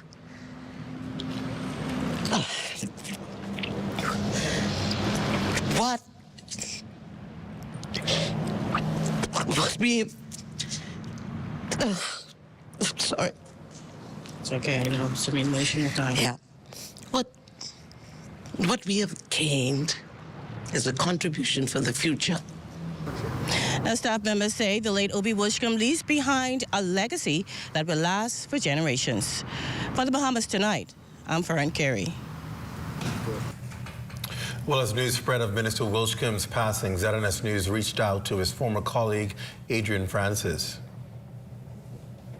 Well, as you can imagine, tributes are still pouring in over the passing of former veteran journalist and the Minister of Broadcasting, the Honorable Obi Wilchcombe. Now, I'm joined by one of his mentees and close friends, Mr. Adrian Francis. Adrian, a very, very sad day for you and the Bahamas and indeed the world as we mourn the death of our very own Minister Obi Wilchcombe. Talk to us a little bit about that and your friendship, your close relationship to Mr. Wilchcombe. It's interesting, Dawn. This reminds me so much of when Miles Monroe died. I was with Miles Monroe for 28 years, and Miles Monroe left suddenly. And Wilchcombe pulled the same thing on me. He left suddenly. And I got a call just after 7 this morning saying that he was unresponsive, just after 7, from one of the senior politicians in the country. And they said that he was unresponsive after me because I was sitting down. And so I said, "What you mean unresponsive?" They said that they sent a police car, 2 police cars and an ambulance. He's not responsive. And so I began to gather some things to go to Grand Bahama. They called me back to me to make no sense to come to Grand Bahama. Obi and I spoke last night. We talked about the dolphins, talked about Key Bell's wife dying, talked about Alfie Hawk Finlayson dying, and to go through the conversation about Hawk Finlayson and Dawn, from Hawk and Dawn to Key Bell's wife Clara, to, I mean, it was like a web of emotions. It is probably one of the weirdest things I've ever gone through. Having spoken to him on Friday night, he met with Tyler Perry, and he had secured some equipment for ZNS, secured some different things for the corporation. We had begun to design and plan the corporation, where the corporation was headed. I had an idea what he wanted, and he kept saying to me, "Here's what I want you to do, here's what I want you to do, here's what I want you to do. We're going to make ZNS a situation of excellence." And he kept saying, "We're going to raise the standard again." And so we were social service. We did this thing called the Social Service Bridge, where we wanted to say farewell to welfare. And he was going to declare war on poverty in the country, get corporate Bahamas and get persons coming into the country to eradicate all of the debt so we wouldn't have to go to the consolidated fund to get money to take care of the poor in the country. He went through a process where he hugged everyone. He started to see everybody. He started to smile. He started to speak again. He was in obscurity for a long time. He didn't want to be seen. He didn't want to be noticed. He just kept talking to people and encouraging people. And it's like the same trip Miles went on. The same trip he went on. Just hugging everybody, touching everybody. And to be honest with you, I am more numb than I am real right now, because I can't fathom, how you just check out like that. He became the chairman of WAM. Just 3 weeks ago, he became the chairman of WAM. 4 weeks ago, probably. He became the chairman of WAM, and he took personal. He took personal the whole idea of gender violence. He took personal the situation with disabilities. Everything became personal to him. He didn't want anything. I don't want a new car. I don't want nobody to give me anything. Gave everything to the poor people. And he took social service so personal. And he had an opportunity. He said, the Prime Minister asked me, "Do you want to go somewhere else?" In the shuffle. And he said to me a couple of days prior to the shuffle, he said, "Listen, let's make social service work." The weirdest thing that happened to me, the Permanent Secretary and I were not sitting together for a long time. And he said, he told the secretary, "Get PS inside here, let's talk." And he was talking about ZNS, and he wanted PS and I to agree on some things going forward. And it's just amazing. We sat in that room for 2.5 hours just laughing and talking and putting some things together for ZNS, and his love for the undersecretary who's going to manage ZNS. And I mean, to be honest with you, this is kind of weird, because we were talking about the Dolphins winning by 50 points yesterday. I'm a New England Patriot. And so he always told me, I said, "Boy, you'll always win the Super Bowl in September." And I mean, you can't make this stuff up. That's all I can say, man. I'm hoping to. I'm in the restaurant now with the inner circle, trying to encourage one another. Just driving, I heard from Glenn and Santa Martin just a minute ago. They're on on a trial to West End. The good part about all of this, Obi died in West End. He died with his people. He died in his constituency. We said that no matter what happens while you're minister, stay connected to your people in your constituency. Mr. Francis, thank you so much, and all the best to you and all of Obi's friends and colleagues as we continue to pay tribute to him and his loss. Thank you so much. Thank you too, my dear. Blessings. Thank you. Back to you in studio. Thanks, Don Davis reporting there. Well, Carla Palmer has been at the PLP's headquarters here in the Capitol all day, where scores of people have been trickling in. Carla has another report. Carla? Yes, I'm here at PLP headquarters where for most of the day, party supporters, friends and colleagues of Minister Wilchcombe have been coming and going. They were really here supporting one another, comforting each other, telling stories, fond memories of the minister. Already they have begun to remove the Independence decorations to replace them with mourning colors. What's to come next? We'll just have to wait and see. For now, reporting from the PLP headquarters, I'm Carla Palmer. I imagine a busy day there. Busy day. Lots of emotions. I think as it begins to settle in and as the sun begins to set this evening, a lot of reflection. People will begin to really think about what has happened and transpired all day. When you're with colleagues, you tend to be nice and strong because you're moving, you're busy. If you're here at the Broadcasting Corporation, you're working. Yeah. When it's all settled and the broadcast is over and the lights are off, then it sets in and you recognize the reality that a giant of a man, we will no longer have his contribution here on earth. Now, obviously, what would you say, I know you spoke a lot and often to Minister Wilchcombe. What would you say are some of those key moments that you would have shared with him? But we just take a look at the screen. I think they are preparing to transport. That's live shots from the Rand Memorial Hospital. As you see, the hearse is now at the particular area where they would collect bodies. And of course, they're going to collect the remains of Minister Wilchcombe and take it to the airport, Grand Bahama, where you'll be flown back here to the Capitol. And of course, we'll bring that to you live once that happens. But Jamina, even as we look at these pictures, to believe that our good minister will be in that hearse, it's still shocking. But I think it's a sober reminder of what is life. You know, you're here today, you can be gone tomorrow. And I think it helps us understand so much more why we have to value the contributions we make every day that we get up, that we don't waste time, that we indeed maximize our moments. Had Minister Wilchcombe waited after being given the responsibility for broadcasting and said, oh, in about a couple of weeks, I'll start talking to ZNS. Had he done that, he may have never made a contribution. But in his short few days as broadcasting minister, he was able to make a significant contribution to the leadership of this corporation.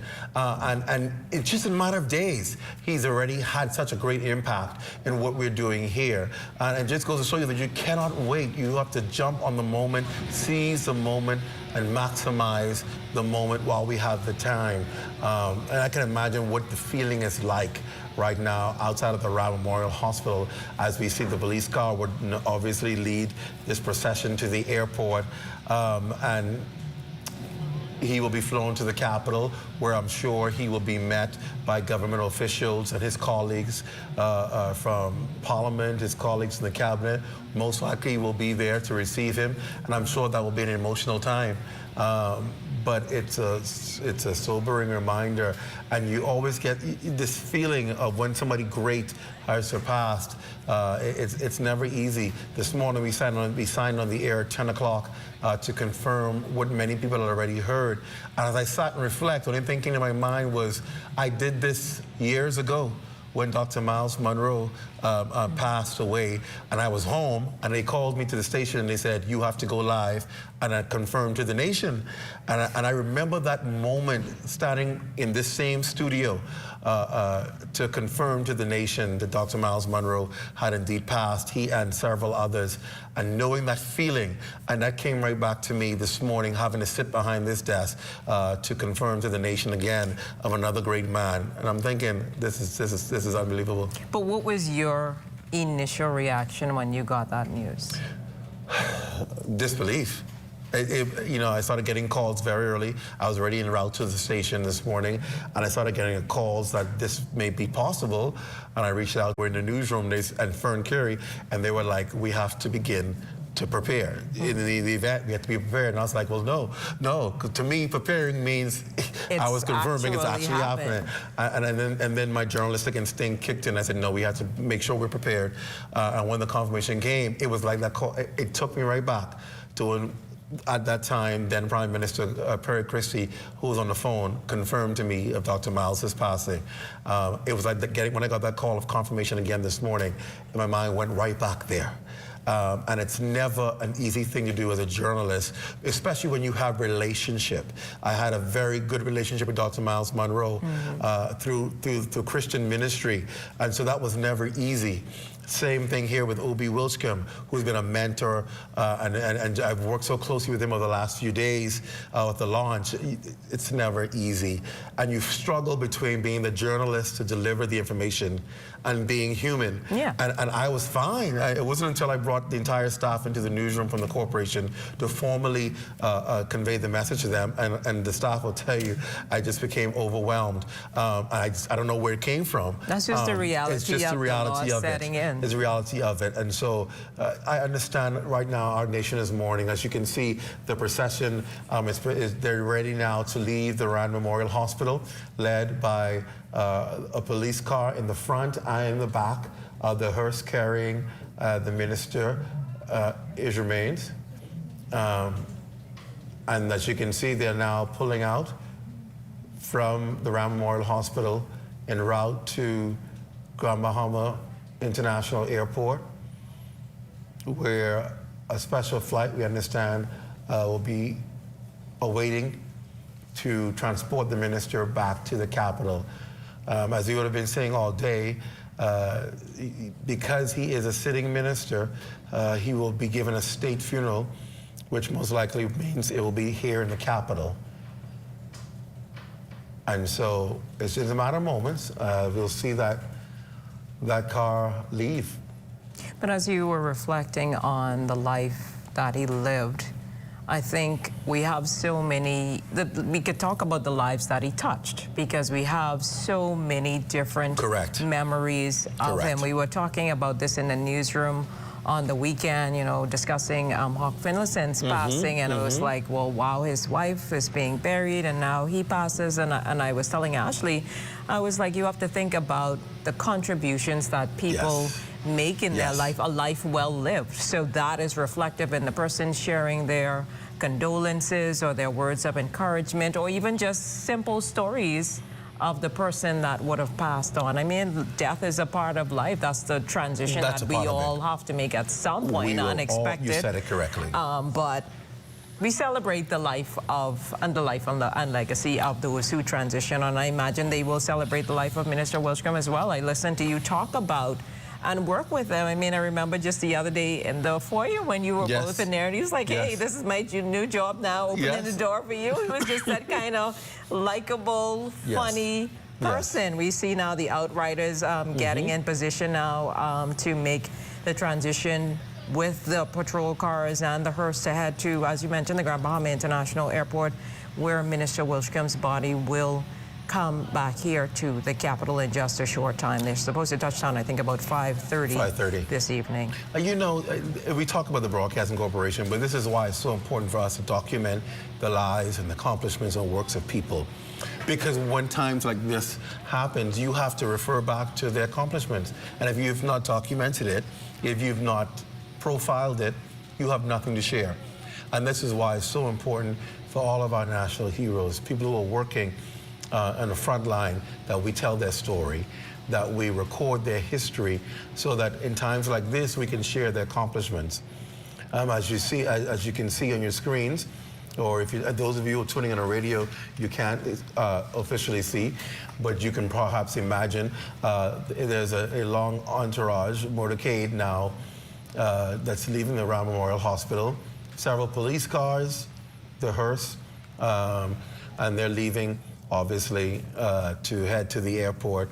Which, if you're from Grand Bahama, so I am from the Grand Rand Memorial Bahama. Hospital. Actually, the Grand Bahama Hospital is not too far from so it's the maybe airport. about a 5-minute drive. Actually would have been, had I been home, I would have actually been a constituent of Minister Wilchcombe. So I haven't even called my grandma yet to see, you know, how she is doing. I called my mom. She was like, and it's they not loved true. him. That constituency loved him. They loved him. Yes, so I can imagine it's not easy for the people of West Grand Bahama and Bimini who loved Obi Wilchcombe. More shots, live shots, Russell's, and I think that's Russell's and Pinder's funeral home seems to be the funeral home that has the minister's body remains, and that will be transporting him to the airport, Russell's and Pinder's. Yes, Russell's and Pinder's funeral home. And obviously that's one of the local funeral homes on the island. On Grand Bahama. Yeah, so I think the cameraman was trying to reposition so we get a better Yeah, he's trying to get a shot of them leaving. Of it. But you know, when we talk about cabinet ministers, and we talk about their portfolios, you don't sometimes realize just how important their role is until they're not there. You're thinking now, Minister Wilchcombe is no longer there. What's going to happen to social services? What's going to happen to broadcasting in the country, information in the country? You know, it always comes to mind the song that Rami Brothers sings, who's going to fill their shoes? Who's going to fill those shoes? You know, those are some big shoes to fill. Big shoes. He has a master plan, as you can see. They're now en route. They've left the Rand Memorial Hospital, and they are now en route. Hopefully our camera crew who've been working extremely hard all day to get these shots. They are in that motorcade. And keeping us covered. That's the Grand Bahama Northern Service team. And they, as you said, have been working all morning to ensure that we get the footage, we get the information, we get the interviews. Sure. And we do it how Minister Wilchcombe would have wanted it. He would want us to be in the air all day as we were. There. Yes. And documenting, even in the sad moments. Even in the sad moments. And as you know, Grand Bahama Northern Edition is still in mourning over the loss of Natalie Martinborough, who was one of the leaders in the newsroom there, a veteran for more than 35 years. And so this is a difficult task, but it's what we've been called to do as journalists. We've been called to cover these moments. The procession is making its way now down through downtown Freeport. This is downtown Freeport, the Port Authority there. The outriders trying to get ahead of the procession to make sure the road is clear, to make sure everyone is safe as they make their way a short drive down to the airport. We're going to pass the courthouse and a couple other stops, and then it's there for him to be transported here to the Capitol. And like you said, I can't imagine how Grand Bahama has shifted from mourning the loss of Natalie and now to dealing with this whole unfolding scenario with Minister Wilchcombe, because for me it's still surreal. It's like, well, we just was talking to you the other day, and some people say, well, I just talked to him last night, he seemed fine. That's right. So this is like, what? Remember, he was on Grand Bahama speaking to the women's branch meeting just yesterday. Yes. So imagine how challenging and difficult that is for people who sat and listened to him yesterday, who talked with him yesterday, and hours later, he's being carried away in a hearse back to the Capitol, having passed away. I mean, this is his Grand Bahama. I like to say his Grand Bahama because he represented Grand Bahama so well. Yes. Not only as an MP, but as a minister who believed in Grand Bahama's rebuilding, Grand Bahama's future, who believed in the people of Grand Bahama. And now the people of Grand Bahama are probably, as this motorcade makes its way through downtown and comes near to the airport, probably standing by watching in just pure astonishment and shock and amazement that this is their man from Grand Bahama who's now being taken out by a hearse to head to the Capitol. It's unbelievable. As you can see, I'm just about to approach the courthouse on the left, and just further up it will be police headquarters that he will pass by. And I imagine just people are just taking it all in. We're taking it all in. It's a lot to process, but again, I can't help but to think of a life well lived. You know what I mean? Well, yes. Because what else can you say? Like some people, like I was like going back to talking to Ashley on the weekend, when some people pass away, it seems like, unfortunately, nobody remembers them. You know what I mean? Yes. Did they have a contribution? Did anyone love them? Did anyone care about them? And then when you see some others who decided to live their life, to step out and to execute and do what it is that they believed in, it's representative. Everybody has a story, whether good or bad. They remember the contributions that that person made. I think one of the great takeaways that we ought to have is, here goes a man who inspired. Yes. Which encourages us to inspire others. His legacy and his testimony is one of bringing inspiration to the downtrodden, encouraging and uplifting spirits in even the most difficult times. Had he been alive today and we've been doing this with somebody else, he would be here inspiring the nation to reflect, to pause, reflect, but honor, and to allow your spirits to be lifted. And here we are now. Almost to the airport. Almost to the airport. Almost to the airport. They're going to pass the old Freeport News building there on the left. Cost right soon to come up, and then we're going to be there at the airport. We see around at various stops police officers to direct traffic and to ensure that the motorcade has free access to the road to get to the airport without any impediment.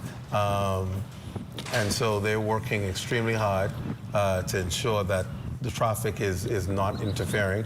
As you would have described, the building coming up is cost right.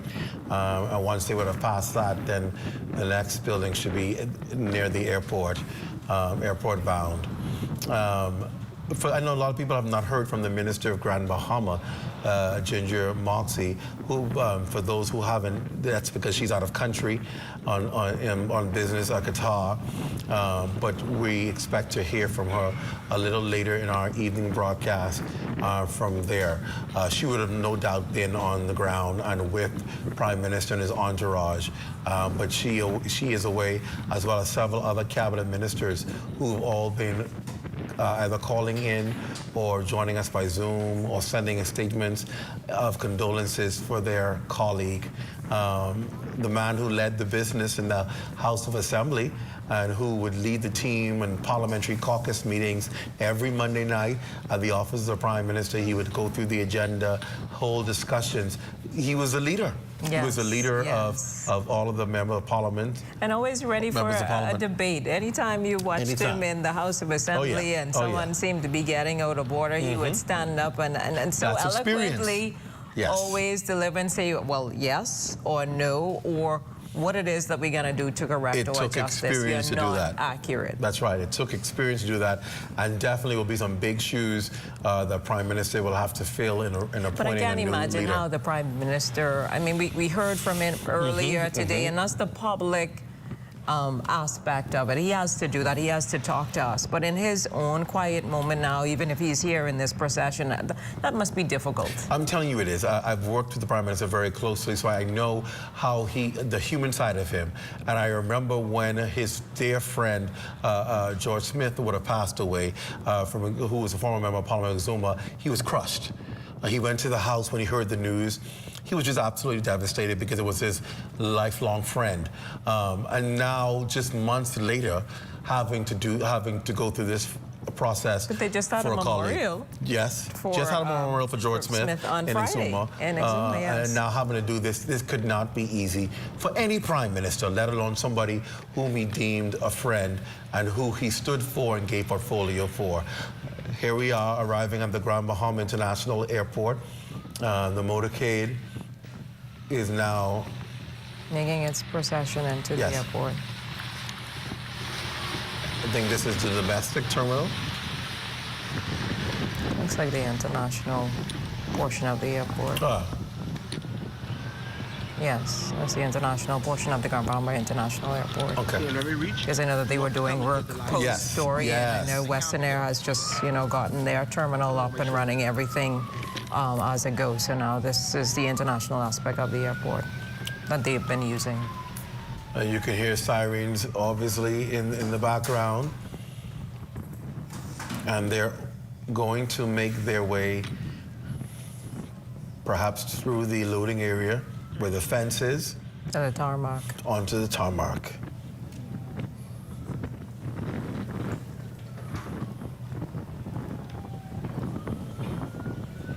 You see, some persons are even lined off at the airport, right? No doubt. They want to give their final respects, yes. And tribute. Yes. To a man they knew very well.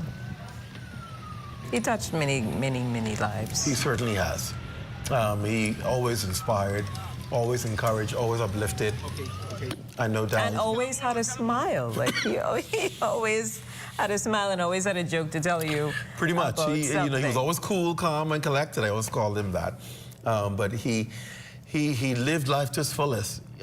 He's had, as you would have heard a colleague this morning talk about him, several encounters, near-death experiences, and he pulled through all of them. And so no doubt this is where it comes to an end for him. But a man who just inspired, as you can see. So they're officially now on the tarmac at the Grand Bahama International Airport, and obviously it's only so far that we can go for security purposes, yes. But obviously we'll shoot and get the footage as is necessary. But preparations are now finally being made for him to get on board whatever aircraft will bring him back here to the capital. I mean, so much and so unexpected. So unexpected, but like we've been saying all day, it's a reminder that no one can escape it. No one can escape this. This is how we all will depart at some point. You will die, and that is the reality. And that's why it's so important to maximize life and how you live. As you can see, the hearse is going to reverse as close as it can to the private aircraft, which will take his body. This is a private aircraft. I'm not sure the type or model that it is, but our cameraman is getting as close a look as he possibly can to be able to. And I think that is the Assistant Commissioner of Police, B.K. Barnaby, who is in charge of the Northern Bahamas, yes. So he is making sure that security is doing its job. We see a number of police cars on the tarmac as well, still pulling in, so security is definitely being enforced in that area. And of course, they're trying to back up the car as close as they possibly can, because he has to go in, unfortunately, into the cargo section of the plane, and that's where his remains will be loaded. The police are now, unfortunately, going to block that shot. I don't know why we do that in times like this. But our cameraman is doing the best that he can. He's doing the best. He will reposition. I don't understand why they'd want to do that. That is good. That is cameraman Roger Russell, who is with the Northern Service, doing the best that he can in this difficult situation to ensure. I imagine, I understand that they want to give Minister Wilchcombe dignity in this moment, but we also understand too that the remains will be transported. I think the police should understand that this is a live broadcast. And more than a live broadcast, he is a hero of the Bahamian people, and people want to feel a part of this process. But like you said, they obviously want to preserve the dignity of loading him onto the aircraft, and so which is why they're blocking access for our cameras right now to loading him on the plane. But you know. It's this. We've been talking a lot about saying this is what life brings at the end. We all have an exit date, right? Whether we know it or not, whether you believe you're invincible or not, you may take the strongest vitamins there is, but you're gonna die. That's a part of it. You can work out as hard as you want to do, but at the end of the day, you have an expiry date. And I believe that we ought to live life knowing that one day it will come to an end. And that means you have to maximize the opportunity, maximize the moment. He showed us how to do that. Even when people thought his political career was over and he had lost, he came back and he made another stint of contribution to our country, this time through social services, having done an excellent job with tourism. He did it this time through social services to prove to us that there was still more left in the tank. And to never give up. And to never give up. And to keep fighting for wanting to serve the people of the Bahamas. And that he did well, he did it with distinction. And he is to be honored. Obviously, Mr. Russell, their cameraman, still trying to position to give us a good enough shot. I think the fuel truck just pulled away from the plane a few moments ago. A number of police officers positioned in that area. Obviously, we cannot go further than where he is beyond the gate for security reasons. Roger's so good, Roger will try and get us the best shot. He will hustle and get. Trust you me, Roger will try and give you the best shot he can possibly give you, because he is that good. Even if it's through the fence, that's fine. We'll take that. Yes, he's committed. But I think we all want to feel as if we're a part of seeing our good minister safely loaded onto this plane. And as he makes way to head back to the Capitol. So obviously we see the leadership team there from the Royal Bahamas Police Force in Grand Bahama. We know that Assistant Commissioner B.K. Barnaby is in charge of the Northern Service. So I'm sure this is a moment that he wants to be seamless and as properly done as possible. So in addition to putting the vehicles in the way there, you can see the senior officers also standing in line to make sure that everything goes well. We saw, I think, someone coming out of the plane. I don't know if that was the pilot or whoever that is, but everybody is there just, you know, doing what they have to do. I can't fault them. But no, that's their job. Our job is to tell the story. Their job is to do what it is that they do.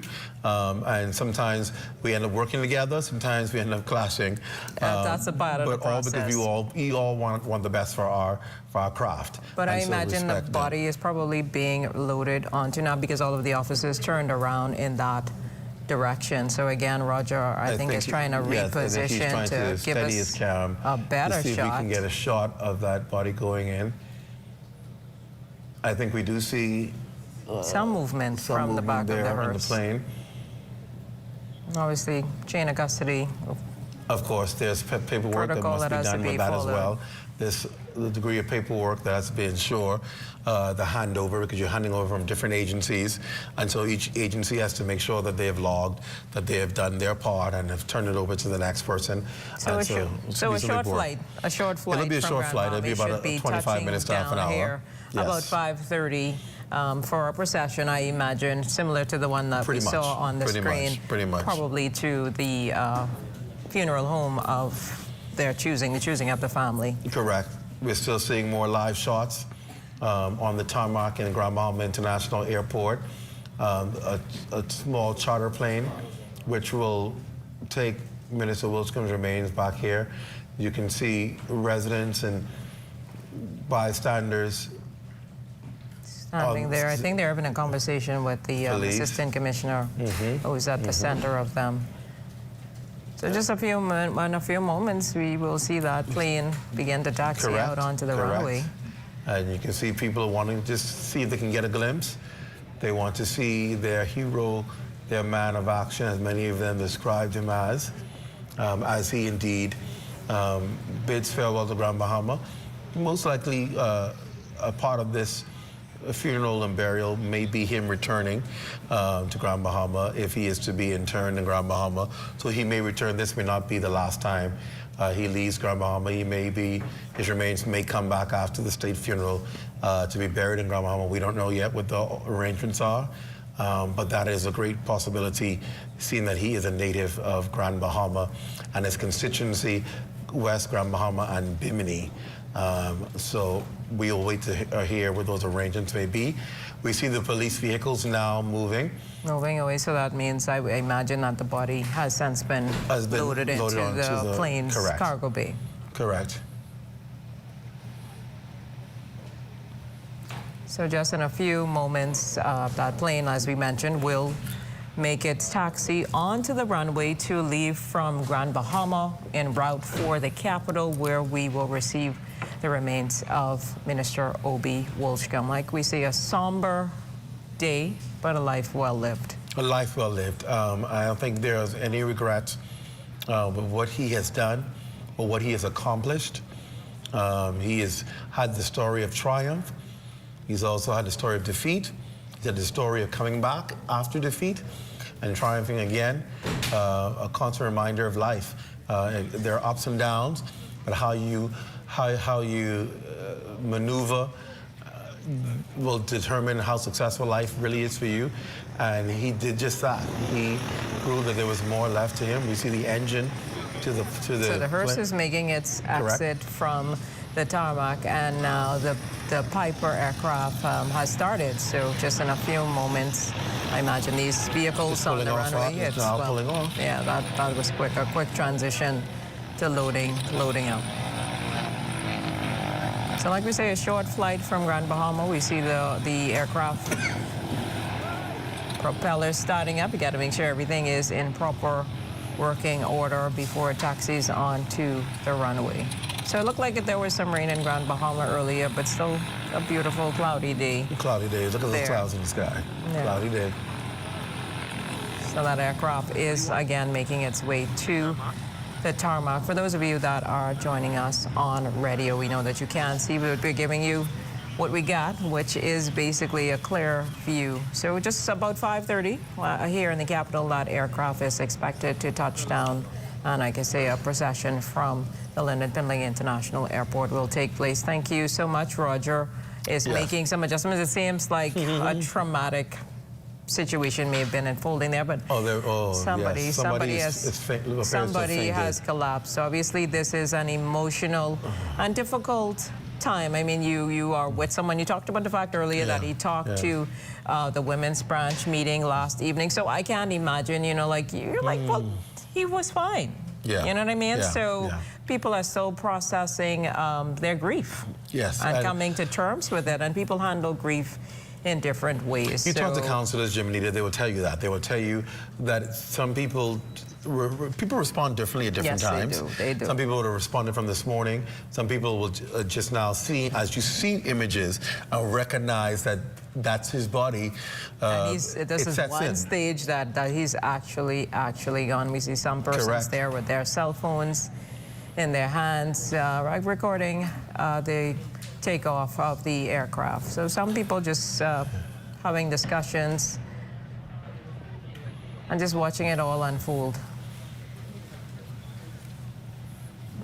All day we've been bringing you live coverage following the death of the Minister of Social Services, Information and Broadcasting, the Honorable Obi Wilchcombe, who was found unresponsive in his home this morning. And so as you they're can see, assisting someone who is passed out. That's a difficult time there, but you only can take it one day at a time. I imagine the next few days are going to be difficult. They're assisting that person to their vehicle, I imagine, hopefully.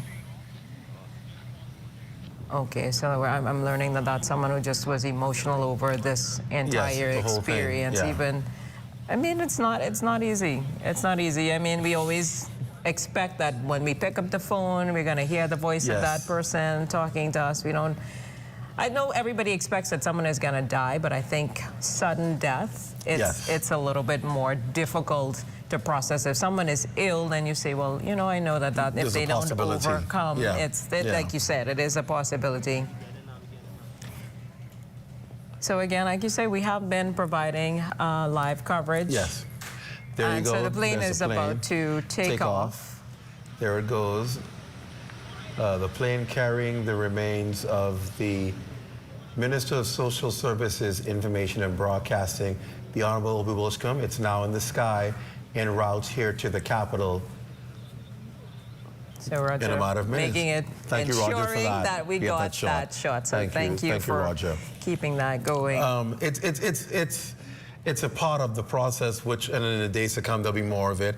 There'll be more of the formalities, more of the tributes, and then people will begin to, the reality of it begin to set in. I know we've been spoken a lot about his family, but we can imagine, we've been talking about his public life, but his family must feel the emotions of losing their loved one, more than him being the politician or anything of that. The fact that he is a loved family member, that's never easy for a family, especially when you have to publicly display your grief and share this whole ordeal in a public light is never easy. No, and as you mentioned, that this will more than likely be a state funeral, so it's like so many different moving parts to bring all this together. So how do you manage your grief in a way that it's still kind of dignified, this is so much unfolding, and how do you remember that person that you held so dear? Yeah, that's never easy, but it's a part of the process. For those who are just joining us on our broadcast, the minister's remains have just been flown out of Grand Bahama en route to the capital. We will continue with our live coverage. We will be on the air until the minister arrives. His remains arrives here in the capital. We will pick up our coverage from the airport here. I think we're going to soon take a break, and when we come back, we're going to have on the set one of his colleagues, a former journalist as well, still a journalist, but former member of the Broadcasting Corporation family, and one who worked with him up until his death. Debbie Bartlett is here, and we'll talk more with her, and of course continue to give you live coverage once the minister's remains arrives here in the capital. So stay with us. We'll take a break, and we'll have more coverage right after this.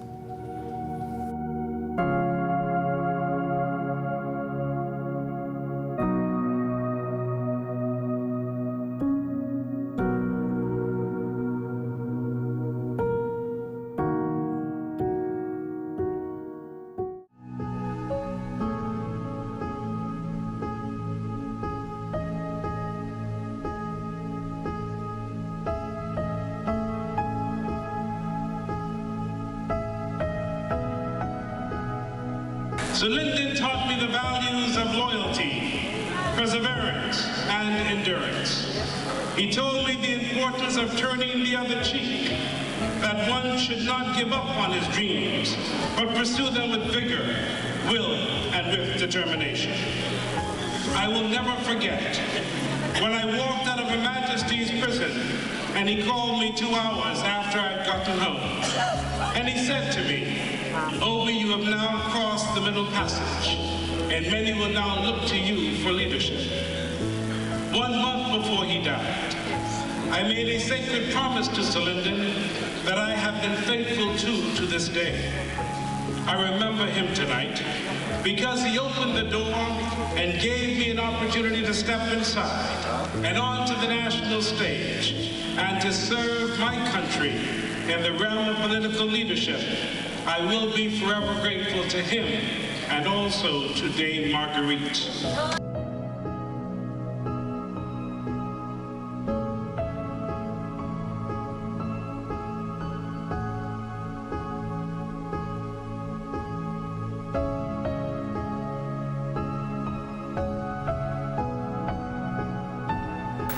Reverend Higgs said a wonderful prayer this morning. He said, the true leaders, and he said there are 2 types, one that takes after the flock and one that takes after the fleece. Not suggesting you go after that. I'm suggesting that we're not taking care of the flock. And he said at the end of the day, he ended his prayer by saying at the end of the day, when all the true leaders are gone, you know what's going to happen? The people are going to say we did it ourselves. That's what's happening right now. The people are doing this. The people have caused us to be in this place right now. Some ordinary folk, some Rastafarians, who went out there and they said they're going to probe and probe and probe, and they're going to fight the system. And they're going to ensure that there's justice in the system. And you've got to appreciate what they're doing. This is people's action. And that's what makes this thing so very serious, because they're not just accepting us, either side. They're not going to accept us saying, okay, it's being handled. Because as far as they're concerned, it's not being handled.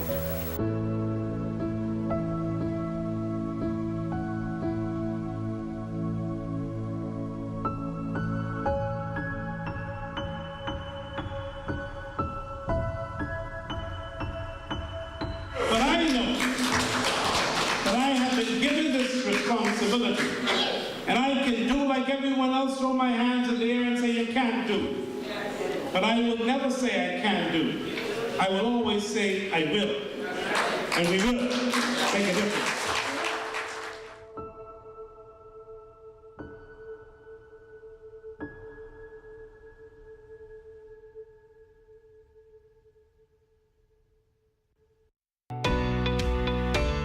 With the help of our authorized financial institutions, or AFIs, using sand dollars is as easy as 1, 2, 3. Step 1. Identify your preferred AFI by browsing their websites or contacting them directly. Step 2. Download the free mobile application from Google Play or the Apple Store and then register for a sand dollar account. Step 3. Load money onto your mobile app and begin sending and receiving sand dollars or purchasing and selling goods and services. We are pleased to be your central bank approved digital wallet providers. It does not matter which of us you choose. You can pay for goods and services wherever sand dollar is accepted. We are all in this together.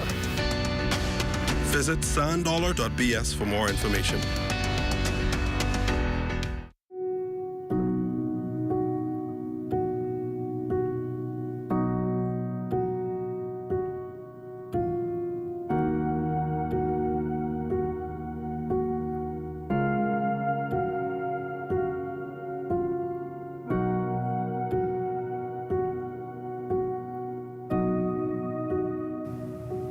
Welcome back to our continuing coverage, remembering the life of the late Obi Wilchcombe. Joining me now is a former colleague, a very close friend, even family to Minister Wilchcombe, in the person of Miss Debbie Bartlett. Welcome to the broadcast.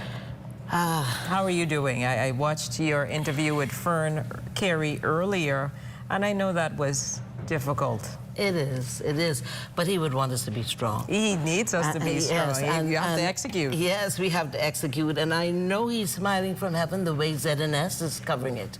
You're doing a great job. And I want to extend our condolences from the Ministry of Social Services. We have all family now in broadcasting. We've all come back to our foundation. Yes. The Permanent Secretary, Joel Lewis, the Undersecretaries, the Director of the Department of Social Services. Social Services was like a family, and it was such a surreal moment for all of us, whether we were in social services, and of course you're here at the Broadcasting Corporation of the Bahamas, but we know that his legacy will live through us. Yes.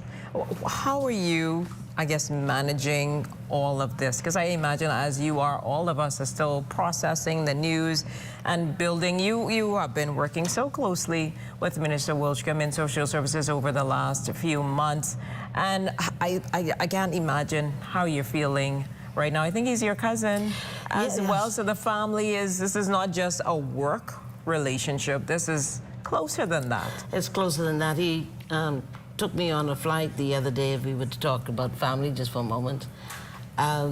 He took me on a flight to Freeport just the other day because he wanted to show me a part of the vision that he wants for social services, this just prior to his appointment here. And he said, you know what I must do this year, by the end of the year, and this was about the third time he said it for the year, I am going to bring all of the Wilchcombe family together for Christmas. All of the family from Atlanta and New York, just so that those of us that do not know one another will get to know one another. So he's very big on family. His children, he was a very public person, but a very private person. He didn't talk about his children, but he was so proud of them and their accomplishments. He didn't talk about what he is doing privately, but even at ZNS, I could remember him putting his hands in his pocket and saying, y'all go get some Kentucky. Y'all go get some chicken in the bag. But I found that that is who he was. Even as we went even into going the extra mile here at Broadcasting Corporation of the Bahamas, I'm sure that Agnes Ferguson and Yvette Stewart, I don't know if you all, Sophie Sanders, you remember the days when he would put his hand in his pocket and say, listen, you all go. He didn't always depend on what the corporation expected of. And then one day, as he appointed me, not long after he appointed me as consultant at social services, I was walking to a meeting and this lady was outside that I knew for many years. And I said, "Hi, how are you doing?" Say, "I'm waiting for Obi." So I said, "Oh, that's good, he's in a meeting now." So I went to the car and I talked a little chit chat and he said, she said, "You know something? Say, I have been going to the doctor in Cuba for 5 years and Obi is who funded me. He did it sacrificially. He didn't tell anybody. Nobody knew that. But as I got to interact with social services, he said, I don't want to move when reshuffling started. He said, I don't want to move from here. The people of Bahamas has put social services in the junkyard of their minds. Yeah. And this is such an important ministry. So many facets of social services that you have to deal with. 18 departments, 18 departments, touching every aspect of the Bahamas. So can I tell you, in the short period of time, there was a 20-year career path plan he executed. There were any number, hundreds, on a 52-week program for 20 years, yeah. He facilitated the permanent position of over 200 staff. The amount of giving to the public has increased. I'm saying all of this to say money and power magnifies who you are. This is true. And so even though he had the power, he was not interested in the public and going for PR to use what he is doing privately, the public to win the brownie points to the public. It was a condition of the heart. And this is what I was talking about when I spoke with the general manager earlier, reflecting on a life well lived. You feel like some people, everyone has a gift that they can share, and I don't feel that sometimes people share their gifts as they should with everyone. But like you said, if you have money, if you have power, it shows who you actually are. It shows your character, and despite how long he has been in the public service, Minister Wilchcombe was always that person who, when I saw him anywhere, he would always be encouraging, he would always be supportive, he would always say, hey, you're doing a good job, hey, you need to work on that. He was always honest in his approach when I interacted with him. And as you spoke to stories, I mean, everyone has their own memories of him. I mean, we often think about the fact that we are all imperfectly perfect. We all working to do the best that we can. We may fall short at some times, but this is exemplary of what you do. You keep going. Absolutely. You know something? I used to think the minister was my enemy. He used to do me bad. I'm not going to tell you. I thought it was bad, but it turned out for my good. Because he saw who you were and who you were able to become. And I mean, from me personally as well, sometimes you feel like some people, boy, this person hard on me, boy. Why are they carrying me so hard? But then they see what you could become. And sometimes you have to be refined through the fire to get through the process of, as they say, your gold or who you are, to bring out the diamond in you. So I imagine so many stories that we could all talk about. Us think about when he was a journalist and he refused to give up his source and ended up going to prison. That's right. Because he was, I think, in contempt of court. So because he didn't want to say who gave him the information. He was committed to his causes, his passion. He's committed to his causes, and he was loyal. Just look at that.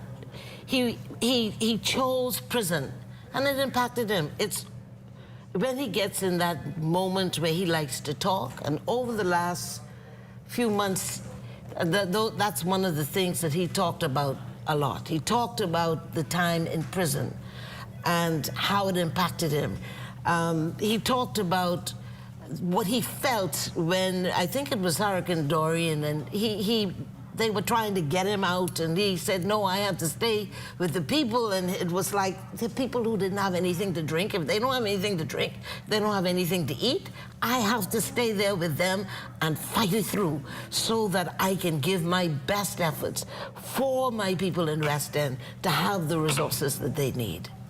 He thought about everything. You know what I mean? Like you said, he always had a plan. I thought about, earlier when I heard the news, I thought about his speech that he gave at the relaunch last week, Thursday. All of us were there, and I'm always amazed that he never needed a speech to talk, and it always seemed to be flowing seamlessly in his execution of it. You know, some people, they start talking and it's like, okay, they forgot their trail of thought and they go on to this other topic, but he was not that kind of person. He always seemed to have his speech in his head that he was relaying to us on whatever he spoke about. He always seemed to be very well read, very well executing in whatever he did. And how do you match that? Who will fill his shoes now at social services? That's he has an insatiable appetite for knowledge, and he spends most of the time reading and preparing. When he went into social services, he took between 4 to 6 months and he read everything that is there so that he could understand it. When those bills come before the House, or when as journalists we were here, he required preparation to make ready, because he expected that when we stepped out there as journalists, we were the best. We were informed. And so his entire life, he was a walking series of encyclopedias. Remember when we were growing up, you had them encyclopedias? No, yeah, the Britannica. Yes, all of Sir Lyndon's speeches, he reads them over and over, because his heart was that I need to do my part in ensuring that the social revolution is relaunched. And when you talked about us at the relaunch, which I commend the Broadcasting Corporation once again, this is the mother of civilization. I mean, the mother of broadcasting. And he never wanted anybody to forget the leadership role in that the Broadcasting Corporation has in national development. And one of the things that he was always very concerned about, that we so easily put experience aside. Yes. That we should be working together, those who are coming up next generation, and those who are good, who are here now, but we have to increase, deepen, and expand the levels of experience. So that was his excitement, because his vision is to see the Broadcasting Corporation of the Bahamas have global influence. Yes, elevated to where it can be. Yes. And you all are ready to do it. We are. So this is, even though it's a challenging, because sometimes you feel as a broadcaster, you're a human too, and you kind of have to, I guess, bottle your emotions to a degree to get the job done.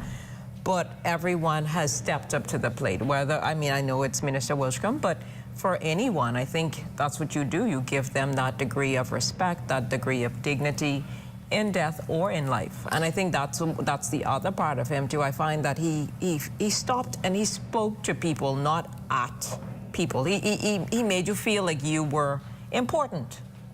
Yes, you know, it's almost like he read this invisible sign that's on everyone that says, I am important too. But, and that, when I say everyone, and I'm sure that there may be exceptions, right? But let me tell you this. He wanted the best Bahamian, not the best political person. What do I mean by that? I remember in 1992, there was a standard that Ed Bethel and himself insisted on, that the most senior people cover the election and ensured that the opposition got the quality of coverage. And I remember I did, he gave me a Sunday show. It is not really talked about every Sunday. And you know what his instruction was to me? Make sure that the Free National Movement gets fair coverage. And if you talk to anybody in ZNS, if you talk to the Ministry of Tourism, if you talk to the Ministry of Social Services, you will find that he did not make a choice unless you were undermining the Progressive Liberal Party. He did not move professionals because of their political choices. And only one time did I hear it was perceived that he did that. But generally speaking, if you look at, and as we had a staff meeting today to bring us together as a family, one of the employees made the point, said, you know, it is unusual to serve under one administration in a high position, and there's a change of government. And the fact that I am here is testimony that he looked at my heart as a patriot. Yes. And not my political, I'm paraphrasing, but not my political choice.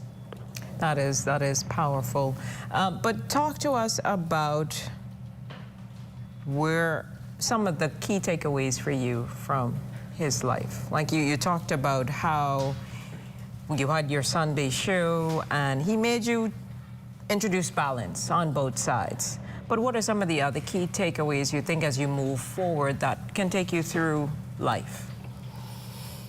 Success is in the extra. He's very demanding. As when I said earlier that I thought that Jesus is a man who like me, I can't take it. He liked Karen and Bristol, Karen Wallace, that's my other cousin. Him and Gina Seeley and, you know, Gina Rogers Seeley, cousins. But child, we didn't get away with anything. And, you know, Yvette Stewart and Sophie Sanders and Judy Terrell and Paulette Zonical, and they all would tell you how he motivated them. And he motivated me in a different way. I'll tell you a quick story.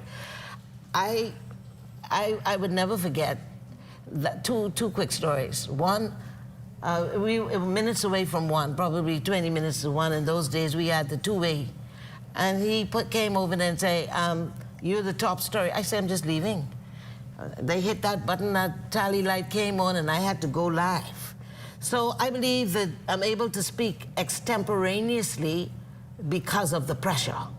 One time he assigned me to the House of Assembly during the budget debate, put me there at 10, came back at 1, went at 3, he's gonna relieve me at 6. He relieved me at 8 o'clock news and say, you're going live at 8. I said, oh, Jesus. So, but you know, even though... No, yeah, but he was a slave master like that. And what I also took away from him, when we had the cocaine epidemic, it was him who said, television must help to turn this drug-basing culture around. Yes. And we did Bay Streets. We went into the base houses, and Dr. David Allen said that was the single most act of influencing the shift. Mm-hmm. But what was not reported, that Obadiah Hercules Wilchcombe used to go in the base houses with people that he knew and pull them out and get them into rehabilitation programs. And he would sit there, he was just reminiscing to me just a few, not a month ago, about those days, and he's really crying. It touched him.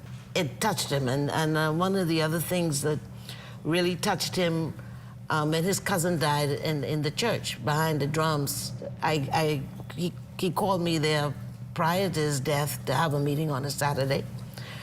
And, you know, he said, you know how I was. You know, I was a bad boy. And, you know, in parentheses, he's very integrous. I'm not talking about that guy. He said, but, you know, I have come with all that I have gone through, with my heart. You know, he had an open heart surgery. And I said, Minister, please, let's do your documentary, man. He had an aneurysm, and I said, let's do your documentary. He said, you know, I love the Lord now. I am reading the Word. Do you believe me? I say, you mean you have a personal relationship? I say, yeah. I say, you serious? But I believed him because I noticed so he has transitioned from life, and I think our comfort is that he made a choice, particularly after his near-death experiences, because you know he was in a coma. to transition into trusting in the Lord. So that is the greatest victory report. That is definitely the greatest victory. And I imagine so many persons are talking and sharing about his life and his contributions in varying ways. And I think for us, it makes us better. It does. And you know, another quality I'd like to say, my dear, is his loyalty. Let me give you an example. We know that he was in the proverbial political wilderness, and I was able to say that with conviction that political folks did not have to question his loyalty. If he didn't care for you, he's not going to pretend. That's true. And if he says that he supports this, he supports that. That is a consistency. I remember the minister and I were around the table in 1992 when the Progressive Liberal Party lost. And he had a position that no matter what. And even if you look at those years when the Progressive Liberal Party was out of power, he didn't run in another direction. He would say, I am going to stand and serve in the unpopularity as chairman. Mm-hmm. And also in '92, he would have left, said Anessa. Talk to us about that as well, because I think he, along with some other broadcasters, Sophie Sanders, Yvette Stewart, Katie Longley, all would have, went their varying places in 1992 as well. Stanley Bender too, a number of persons that you knew very well. Talk to us about that if you want to touch on that a little bit. Oh, yes. I mean, yeah. Well, I was going to say in the interim, we're also still awaiting the arrival of Minister Wilchcombe's body here at 5:30. It's en route from Grand Bahama. It took off about 5 o'clock, so it's expected to land about 5:30 here in the capital at Odyssey Airport. So that's something that we will have live coverage of once he touches down here. But take us back to 1992 and what was happening. You mentioned that was the year of the defeat, but we talked about some of the persons who left. Talk to us about that period. Well, during that period, like you said, Yvette Stewart, Sophie Sanders, who else left? I think they were the main ones. Katie Longley, Stanley Pender, and Andrea Genoa as well. And Andrea Genoa, that's correct. Well, it was after 25 years. I stayed. And it was after 25 years of being governed by the Progressive Liberal Party.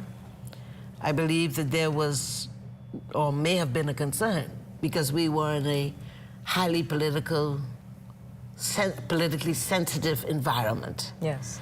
And there were threats of, PLP's got to go home. You know how the things talk around and things like that. So I think it was more, and Yvette Stewart and those who are still around can speak more to it, there was that I will avoid suffering the indignity. Yes. And leave. But they never left their commitment to the growth and development of the nation. They did it in different ways for a period. And I just took the position that, well, through his tutelage, I never took side. I'm not interested in politics. So I was a journalist. So if they fire me, then they'll just do that, because both sides got fair coverage. And that was fair. That was fair. So, but I'm saying that all of the colleagues that we mentioned did our jobs responsibly, respectfully. But when you have that leadership position as he was, I think that it can be understood that there may have been a perception, real or imagined, that there could be some discrimination, so they did take the walk. Understandable. But I guess that speaks to who he was, his character, as a person as well, you know. So over on the island of Bimini, residents are mourning the death of their representative. We talked to businessman and former Member of Parliament George Weech. Take a look. Really shocked, just like many others, to hear which was least expected, considering all the activities that Obi was involved with yesterday, and even up to last night during the speech that he gave at the ladies at the headquarters in Grand Bahama for the women's branch, and to get up at 8 o'clock this morning to hear what went down. It's a shock beyond recognition. We are coping in the midst of life. We are in death, and we are coping with what's going on. And we send our entire best to the people of West Grand Bahama and to Obi's immediate and extended families throughout the country and the government of the Bahamas. Ministry of Social Services for the work and legacy of my friend and brother, Obadiah Wilchcombe. Minister Wilchcombe, in my personal and humble opinion, was one of the better ministers that this country has ever had. In his work at the Ministry of Tourism, he did an exceptional and creditable job. And as a minister and also a member of Parliament for West Grand Bahama and Bimini in particular, I can conscientiously and honestly say he has done a tremendous job here in Bimini.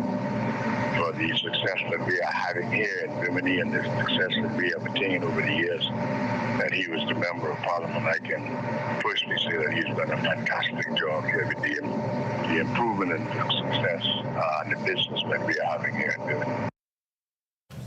That, of course, was former parliamentarian George Weech. Now, Ms. Bartlett, talk to us about Minister Wilchcombe's love for Bimini. As I was telling the general manager earlier, I'm also from Grand Bahama, and had I lived in Grand Bahama, my constituency would be West End and Bimini. So I feel like I've known Obi for forever, you know. But talk to us about his love for ensuring that the constituents, residents, family in Bimini were cared for. I think he just about every weekend, he was in West End and Bimini. Love is an action word. He did not get all of the things right in terms of satisfying all the needs of everyone who does. It's difficult. It's very difficult. But I'll tell you that this morning at 11 o'clock, I had to postpone a meeting because he's always looking to how to diversify opportunities for the people of Bimini, and he likes to keep things very close to his chest. But he has us looking to attract the Bible Museum, which they have agreed in principle. And what is the power and the beauty of the Bible Museum? It's an interactive digital experience that incorporated Martin Luther King. And the whole idea was to get Ansel Saunders known around the world. Yes. And the historic interactions that we have had with the legacy of Martin Luther King. And so he was just like he set a precedent in tourism, in bringing the tourist population to 6 million. He was looking to do the same thing for both Bimini and Freeport.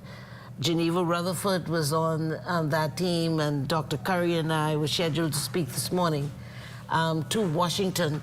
And so I suppose, to answer your question, he was there as one of the executives of social services said that they have never seen so many people coming to the office to look for help at the ministry, coming to see the minister to look for help.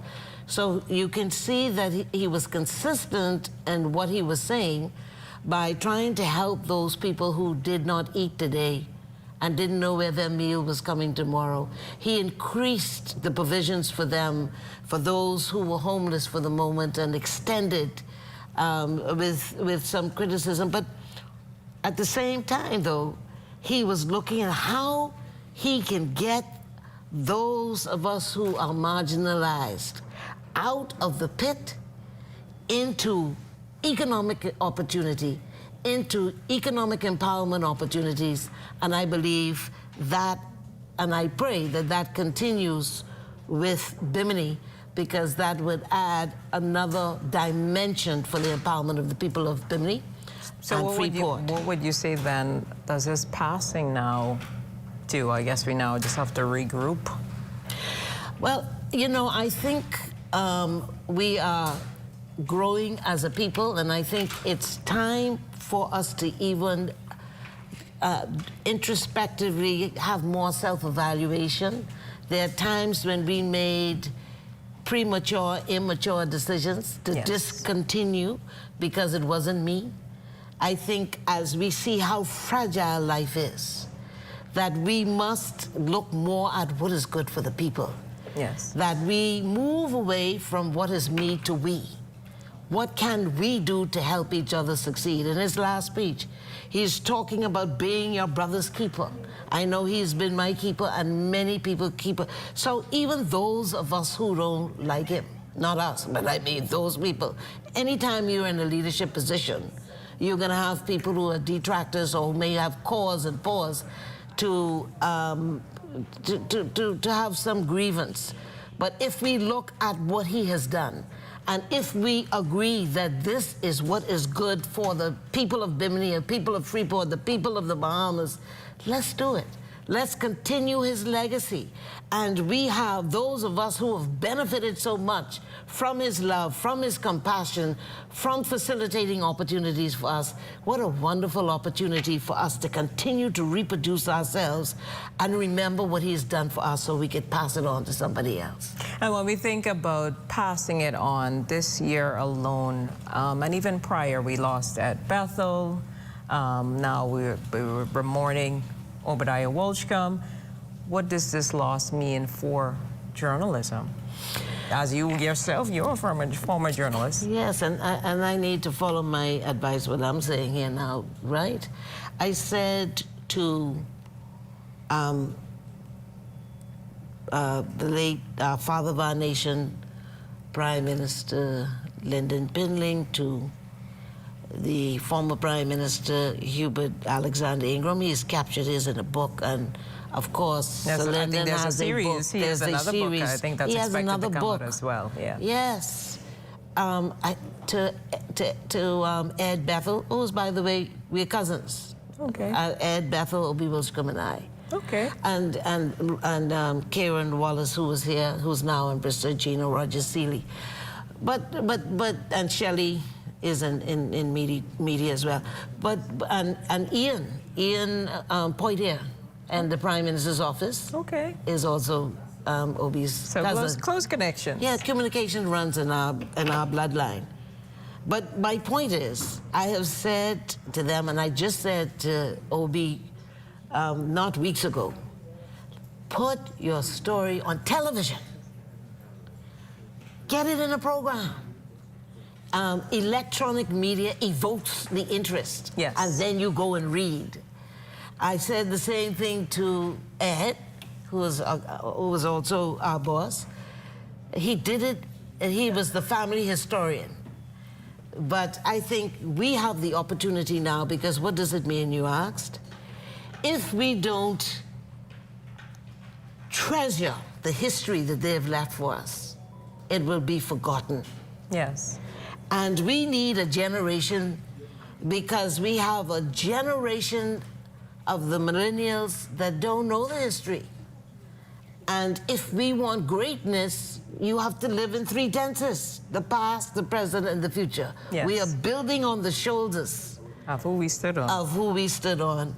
And so I would say that those of us in media, whether it's you, Clint, whoever it is, I swear, let's tell our stories and leave hope for a stronger future for those who are here with us now. Indeed. Well, Arla Dawn Davis also reached out to media colleagues who knew Minister Wilchcombe. One of them is the president of the Bahamas Press Club, Mr. Anthony Capron. Journalists around the country are in mourning over the death of former broadcaster and Minister of Broadcasting, the Honorable Obadiah Wilchcombe. Now I'm joined by the president of the Bahamas Press Club, Mr. Anthony Capron. Mr. Capron, a very sad day for journalists in the country as we mourn one of our very own. Talk to us a little bit about the impact the Honorable Obadiah Wilchcombe has had on journalism here in the Bahamas. Well, to start, it really was a shock to learn of Obi's death this morning, because that was the furthest thing from my mind when someone told me, he had died. But as a journalist, he was the consummate professional. And I think every young journalist can learn from what he portrayed early in life, even to the extent that he went to prison, rather than reveal his source. And I mean, that impacted us back then. And I'm sure if journalists would look at it today, they can take a lesson from that. I know he's also given advice to young journalists like myself, and you were once a young journalist yourself, and I'm sure you've gotten some knowledge from him and some wisdom about the field. Talk us a little bit about the impact that he has had on younger journalists that are now coming up in the field. Yeah, well, we were almost contemporaries, but the impact that he's had on my generation will go far, because he never fell for words. He was a man who can speak on any topic anywhere without notes. So, and I think that took him into politics, because he was a person who can, and you don't even see many of them do it today. He can stand up in the House and talk for hours. You look at many of the politicians today, well, if they don't read a speech, they don't have anything to say. But that wasn't Obi. And the void he now leaves in the journalism field. I'm sure you're feeling it. I'm feeling it. Journalists around the country are feeling it. Talk to us about the void that he has now left in Yes, well, it would be a long time before you see that being filled, because there are not too many today who can follow in his footsteps. So, he's left, I guess, a hole. You say a void, but he's left a hole that it will take a long time, if ever, to be filled. Mr. Capron, thank you so much for joining us on the broadcast, and all the best to you and the press club. Thank you so much. I thank you, LaDon. Appreciate it. Back to you in studio. Well, thanks, LaDon. Earlier, the cabinet led by Prime Minister the Honorable Philip Davis issued an official statement on hearing the news of the passing of the Member of Parliament for West Grand Bahama and Bimini. It reads, "It is with deep sorrow that we announce the passing of Cabinet Minister Obadiah Wilchcombe, who served as Minister of Social Services, Information and Broadcasting and leader of government business in the House of Assembly. Minister Wilchcombe dedicated his life to public service and made significant contributions to our nation." Prime Minister the Honorable Philip Davis, KC, will be releasing a formal statement shortly to honor Minister Wilchcombe's legacy. The Prime Minister is en route to Grand Bahama to pay his respects and offer condolences. Of course, this was earlier today when the statement would have been released. The Prime Minister has since gone on to Grand Bahama. The body is, of course, Minister Wilchcombe's body is en route to New Providence from Grand Bahama. Obviously, our thoughts are with the family at this difficult time, but parliamentarians are also grieving the news of the passing of their colleague. Our Cleopatra Murphy tells us more. consensus among his parliamentary colleagues following the sudden passing of veteran broadcaster and Minister of Social Services, Information and Broadcasting, the Honourable Obi Wilchcombe, a man that many new to the political arena saw as a mentor.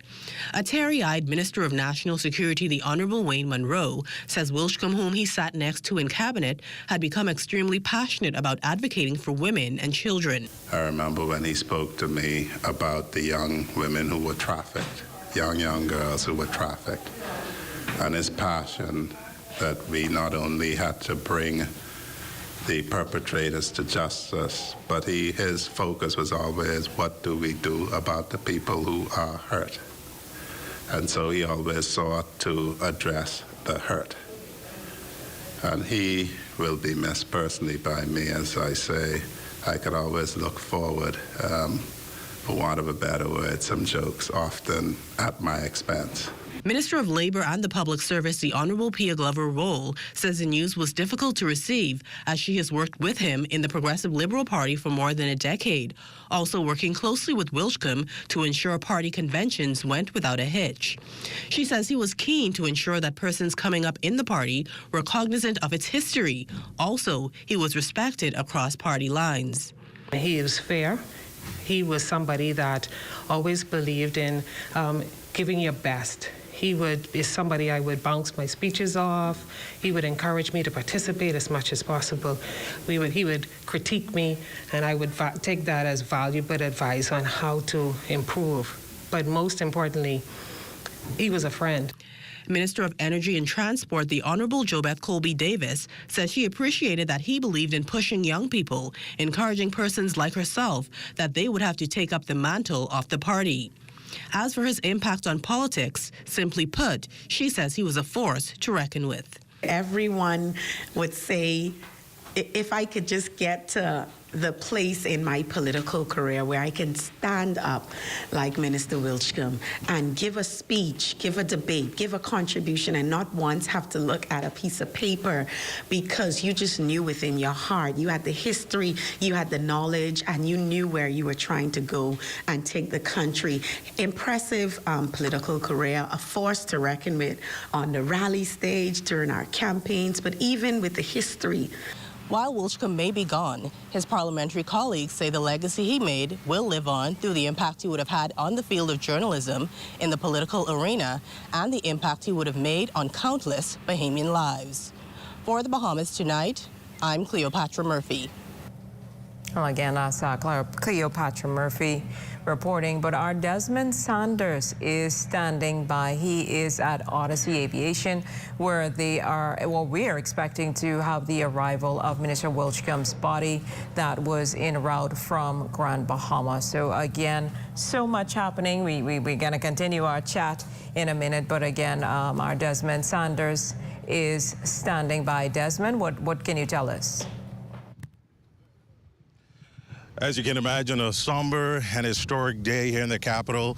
The body of broadcast icon Obi Wilchcombe expected to land here at the Odyssey International Aviation Airport. I can tell you a somber mood here, not much activity, but we have a number of dignitaries here who are participating in this exercise here this afternoon. I could tell you once that body lands here, and the body of Minister of Social Services and Information, the Honorable Obi Wilchcombe, his body will land here in a few minutes, and once his body lands here, he will be whisked away to the Restview Funeral Center and Chapel. So that's what's happening here at the Odyssey Aviation Airport. Not much activity, but a number of persons paying their respects and reflecting on this broadcast legend and former parliamentarian Obi Wilchcombe. We're live here at the tarmac, and as I said, in just a few minutes, the plane will touch down here from Freeport, Grand Bahama, and we continue to honor the life of Obi Wilchcombe and reflect on his legacy.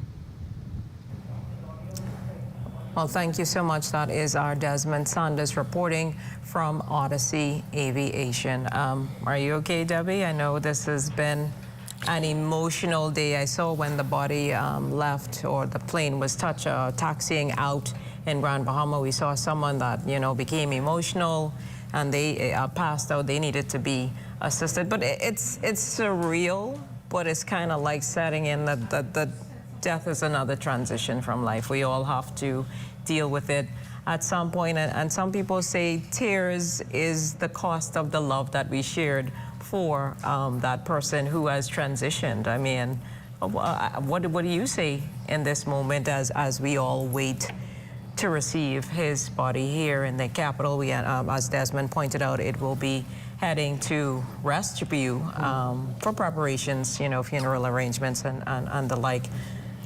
Well, you know, I started getting calls just around 8 o'clock, and so someone said, I didn't want to ask you, but, you know, and I drove very slowly to work, and when I got to the office, boy, you know, some folks came around the car, and they were wondering if I should go back. And you know, I said, that's not leadership, and that's not what Obi would want. You had to pull it together. We had to pull it together and we see even now the Prime Minister, I imagine, and his cabinet have to do the same thing and pull it together and be there and receive the body of their friend, their colleague, their confidant, their mentor. I mean, it's a lot. We see Minister Alfred Sears, Pia Glover-Roll, a number of other dignitaries there in the procession, I guess just awaiting the arrival of Minister Wilchcombe's body from Grand Bahama. This is definitely a difficult task, but you have to rise to the occasion, as you yourself was just reflecting on the fact that you had to do that this morning. You had to kind of pull it together and be there in support for your colleagues there at the Ministry of Social Services. I know it's difficult. It's like, how do you just put your emotions to the side and focus on the task at hand, remembering someone that you didn't expect would not be here today, you know? You know, and it's so encouraging when I saw Minister Wayne Monroe. Yes. You know, you can tell. He looked like that really it's was... that human side that comes out, you know, as a leader. You know, he has to just pull it all together. But that humanness and that expression of love, I think, speaks to the strength of leadership. Yes. And that there is bonding, because a lot of times in news, we see the negative. We talk about the negative. And this is also an opportunity to celebrate the strengths of our leaders. Yes. And the team that surrounded him. And so as we even see the Prime Minister and his cabinet colleagues meeting him, can we imagine what that must have been like? And I can tell you that there was a rough patch when Minister Wilchcombe didn't know whether he was going to get the nomination. And he told me, and I don't know why, just Saturdays he would have me sit there, and of course there are things that should not and cannot be and will not be exposed, but I think it's important human lessons. Yes. Because he told me, he said, you know, Debbie, there are people who feel that I may have other political interests in terms of moving. I said, he said, you know why? Because I guess people were moving around. He said, you know why? When I was in the political wilderness, my best friend died, and I needed some financial help. I called Brave Davis, and I was so embarrassed to really say, and he said he didn't allow me to finish it. No he problem. just provided. Oh. He said, I would never betray him. That's what he said. And I believe him, but that, see, it's consistent with his character of loyalty. I can say that I have gone through the valley, what they say, the valley of the shadow of death, I foretread no evil.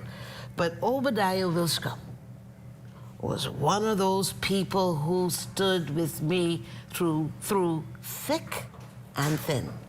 And that's who he is to his friends, to his family, to his colleagues. So we will interrupt you, Jess. So we understand that the airplane is on the ground at the Odyssey Aviation. A few minutes ago, we saw that's the aircraft that left Grand Bahama about half an hour or a little more than that ago with the body of the late Minister of Social Services, the Honorable Obi Wilchcombe. So that plane now you see on your screen and you can hear on radio taxiing into Odyssey Aviation there in Western New Providence. A somber moment. We saw a shot a few minutes ago with press liaison officer Kristen Skippings chatting with the media and some other police officers on the tarmac. Again, in Grand Bahama, we saw a number of police officers and other persons.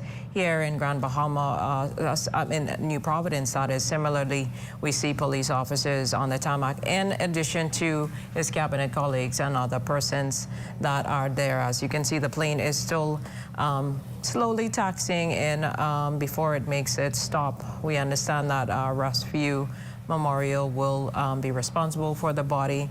But again, we see the plane is going to make its stop in a few moments. A difficult moment for most persons, but a part of the transition process. As we see here, the plane is finally getting to go ahead to get in position to stop on the runway. So we see a number of police officers there in position. Juan Lorenzo, he's always with his camera, yes, taking pictures and documenting, doing his job as a police officer, but he's also often recording and documenting history. Now we see police officers and protocol persons heading towards the aircraft at this time, I guess as they make the necessary adjustments to receive the body from the cargo hold. Now, I'm not certain who else would have come over on that flight with the minister's body, but there is a conversation taking place on the tarmac right now just outside of the aircraft. You know, I heard Clint on the earlier broadcast talking about him reflecting on the time that Pastor Miles, Dr. Monroe, transitioned. And do you know that Dr. Monroe was on his way to Freeport to have dinner with Minister Wilchcombe? I did not know that. Yes, he was having dinner with Ambassador Andrew Young. And so they were, it's amazing that one of the first persons I heard from when Dr. Monroe transitioned and made that, had that. And again, we see his cabinet colleagues. We see Alfred Sayers, Wayne Monroe, Pia Glover Roll, JoBeth Colby Davis, even former Minister Leslie Miller is there, Wade Watson is there. Quite a number of them. I think that's Adrian Francis. That's Adrian, and that's his executive assistant there, Miss Edwards. So everyone just there standing and looking on and, you know, being supportive. This is a difficult time.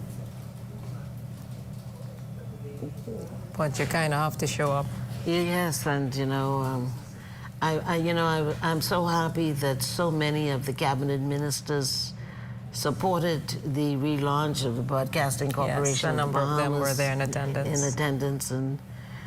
And so a testament to them supporting the vision. Supporting the vision of the Broadcasting Corporation of the Bahamas. And I can tell you that these are the moments you don't look forward to, but you understand that they're yes, possible. They're possible. And what do you do to prepare? You can't. You can't. You kind of just have to. Sometimes you kind of just have to feel your emotions because you're human. Yes. That's the part of it that you have to go through, and you kind of just have to keep going. I mean, these ministers and cabinet colleagues have had a busy morning. They got the news. You know, they had to go to the press conferences. They had to talk to media, as we saw a few moments ago in Cleopatra's story, and they had to reflect on their colleague that is no longer physically with us, you know, and that's a lot to process. And then now they're at Odyssey waiting to receive his body, like have a procession to, rescue. That is a lot, but they have to do it. They have to be present in the moment and understand their role, as we talked about in leadership. Sometimes you have to flow and be present to deal with the difficult situations. Like you were holding up. I mean, I don't know what you did when you started to tell us about when you got to work this morning and the former colleagues, the colleagues got around your car and you was like, should I go or should I go back home? Like that's the kind of thing you have to think about. Like, how am I gonna get through this? How am I gonna make this happen? But you did it.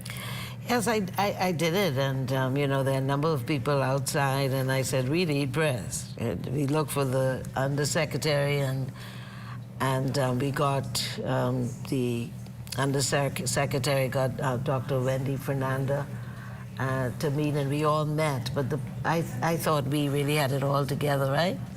And until Fern interviewed me, and then you did that. The reality set in. Then the reality set in, and this is what happens. You have moments of strength, and then moments of sorrow. I mean, yes, and that's your humanity. That's humanity. That's your humanity. We see a number of members from the press, just waiting at Odyssey on the tarmac for.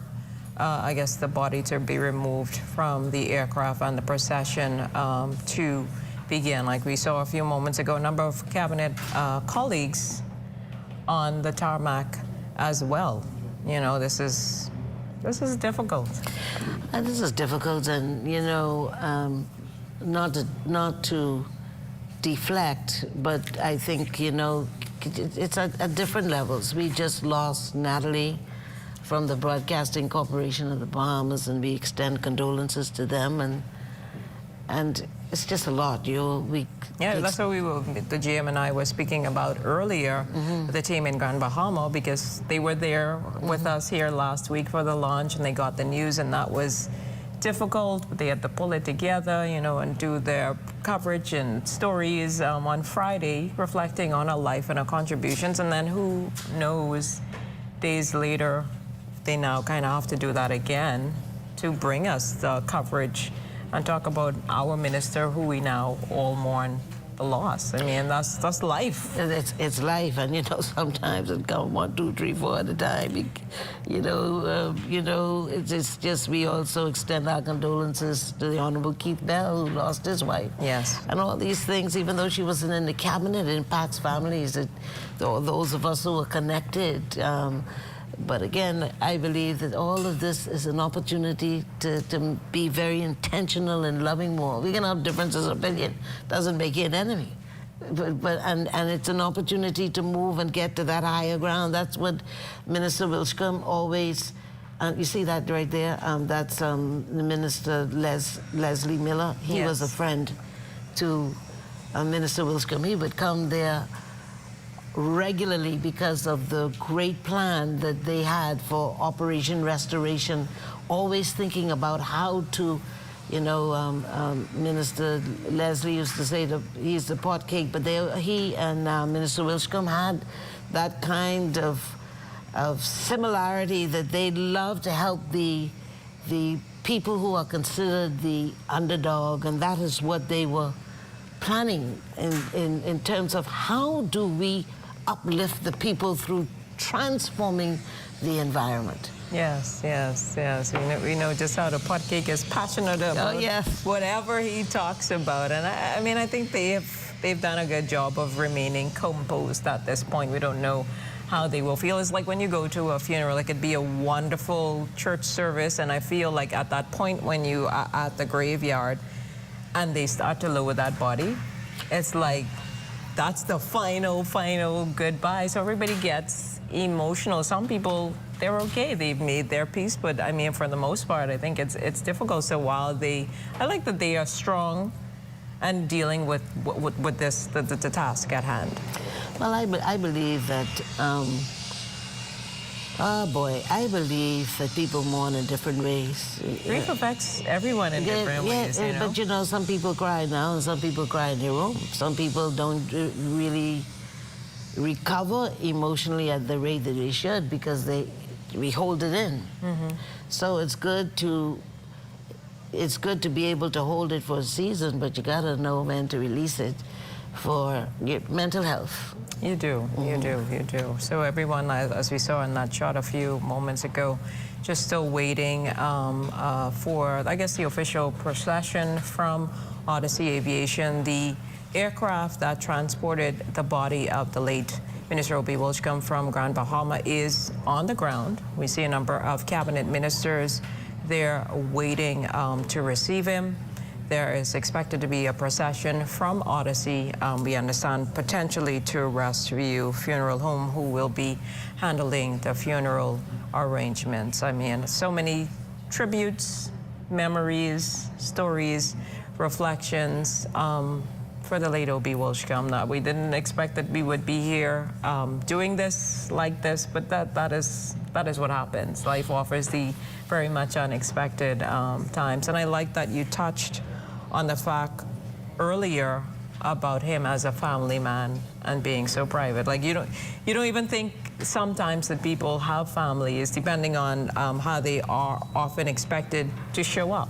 They kind of have to rise to the occasion. Minister Wilchcombe, we saw a clip earlier, I think it was from the WAM event that you had or hosted last month. We know that social services had a number of events earlier this year. There was the gender debate that was ongoing, that event. So everybody has been, keeping busy. Minister Wilchcombe was keeping social services in the forefront, demonstrating that it could go beyond just ensuring that the social security requirements of residents were being met, but to demonstrate that other facets were being addressed as well. The discussions were being had about serious issues. We were welcoming cabinet women parliamentarians from throughout the Caribbean, hosting them to have discussions about very crucial and critical issues. He was always in the forefront with a team of supporters. Again, we see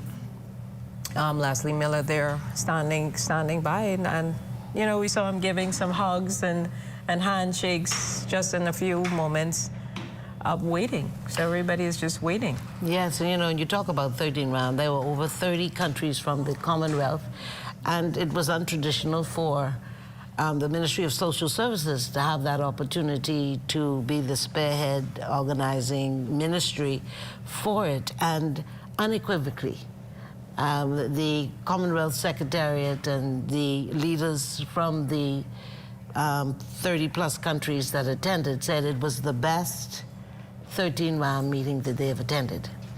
And so there are a lot of highlights from the success of that meeting. It works very well together with the high-level event that was hosted by the wife of the Prime Minister, and again, that was also highlighted as one of the best, and it's a great example. Let me just interrupt you there. I know that as we told you earlier, our Desmond Sanders is standing by at Odyssey, but we throw it back to Desmond, who I think has an interview for us. Desmond? Well, Jimmy, if you can hear me, I'm still here on the tarmac of the Odyssey Aviation Airport, and they're still waiting to get the green light for the body to be released from the private charter. As you heard earlier in the broadcast, a number of dignitaries and officials are here to witness this historic and somber moment. Joining me, Randy Roll, who's the head of the Revitalization Unit, the Downtown Initiative. Mr. Roll, a very sad day indeed, but your fond reflections of Mr. Wilchcombe, the broadcast icon, but a colleague and parliamentarian. Well, most certainly, and if you look at the amount of colleagues that we have here today, it speaks to the life that Brother Wilchcombe lived. Certainly, he was a mentor for many of us, many of the young politicians. He was one that sat at the feet of Sir Lyndon, and certainly, he made sure that knowledge came down to everyone who was interested in public life or politics.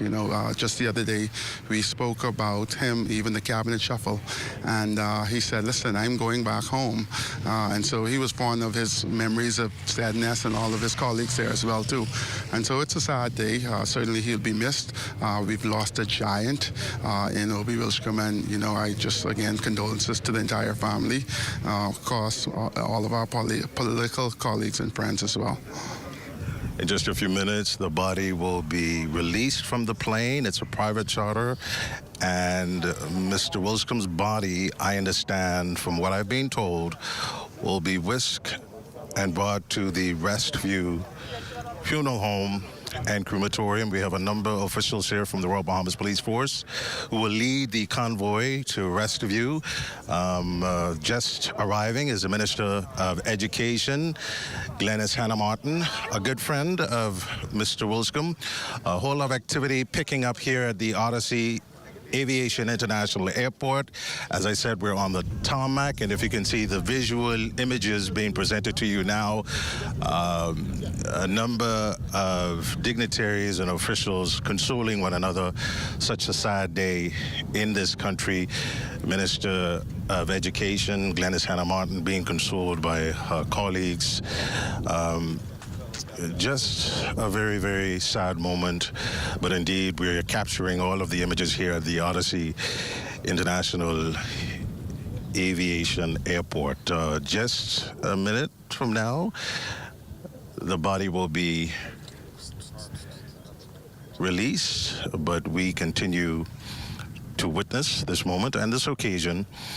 The body of broadcast icon Obi Wilchcombe landed here in the capital from Freeport, Grand Bahama. So that's the situation that's happening here right now. We await the body to be released from the plane, and we will continue to provide more information and details as it becomes available to us. Well, thanks, Desmond. And as we saw Glennis Hannah Martin, the Honorable Minister of Education, arrive a few moments ago. And we know that her and Minister Wilchcombe were lifelong friends. I think they graduated from Queen's College class of 1975. So I think it's difficult for her, but she is weathering the challenges of losing a friend and a colleague. Yes, you know, again, that speaks to the loyalty of Obadiah Wilchcombe. Once a friend, always a friend. Certainly the Honorable Glennis Hannah Martin, who attended the Embassy International last night to fly out in the morning for one of her best friends. They worked together in such a powerful way. When you hear about an army that does not break rank, them too. They are just... They love the people of the Bahamas. And I know this is a very difficult time for her, because I know that I think the Bahamas knows that they are colleagues and friends. And they've been such an invaluable support to one another. We see some movement taking place with the parliamentarians now, so I don't know if that means that the body has been released and they're getting ready to leave, but we saw them moving away from their location where they were a few moments ago. But yeah, we know. I mean, Minister Hannah Martin and Minister Wilchcombe, they were like two peas in a pod. Two peas in a pod. It's fair enough to say that. And I just love to see that. We just gotta strengthen that trust vote. Where we can trust each other. It's what a joy when you have relationships that can be trusted, and certainly there it is. They are coming off, the body coming. Yes, the cabinet is now at the aircraft. We see Crystalline Skippings, ASP Crystalline Skippings, making her way over to the aircraft as well. They seem to be making 2 rows, a receiving line, I guess, for the body to be removed from that aircraft. A somber moment. Our cameraman is just getting his bearings there to reposition for the shot of the cabinet ministers receiving the body of their colleague and friend, the late Obadiah Wilchcombe. I know that the members of press, they are too at the tarmac, so I imagine that they are also been giving the green light to make their way closer. The body has now been removed from the aircraft and is now being put into a waiting hearse from Restview Memorial. The Bahamian flag has been draped over his remains, as well as cabinet colleagues making the short walk from the aircraft to the waiting vehicle where the body has since been loaded in Minister Hannah Martin, Education Minister, appears to be the closest of all the colleagues to the vehicle. So we see protocol officers. They're having some discussions with the minister or other colleagues. I don't know if they would have paused for a moment of silence at this time, but we see that the minister's body is now here on the ground, now been loaded in the hearse. They're still just standing outside, maybe just paying their respects now that he is here, or his remains is here on the ground. A somber moment, I imagine, there at Odyssey Aviation. The ministers now making their way away from the hearse, probably heading to their vehicles now to join that procession that is expected to go to the Rescue Memorial and Crematorium.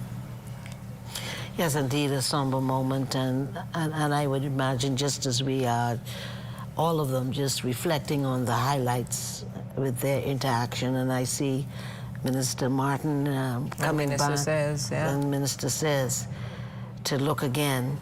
I feel like it's just like it's sinking in. Yes. Even though we know we got the call, we got the news, but it's like, boy, I wasn't expecting this. You know, and it's like, you know, she can't walk away right now. She has to stay for a few more moments. And, you know. See, our cameraman is repositioning. Repositioning to.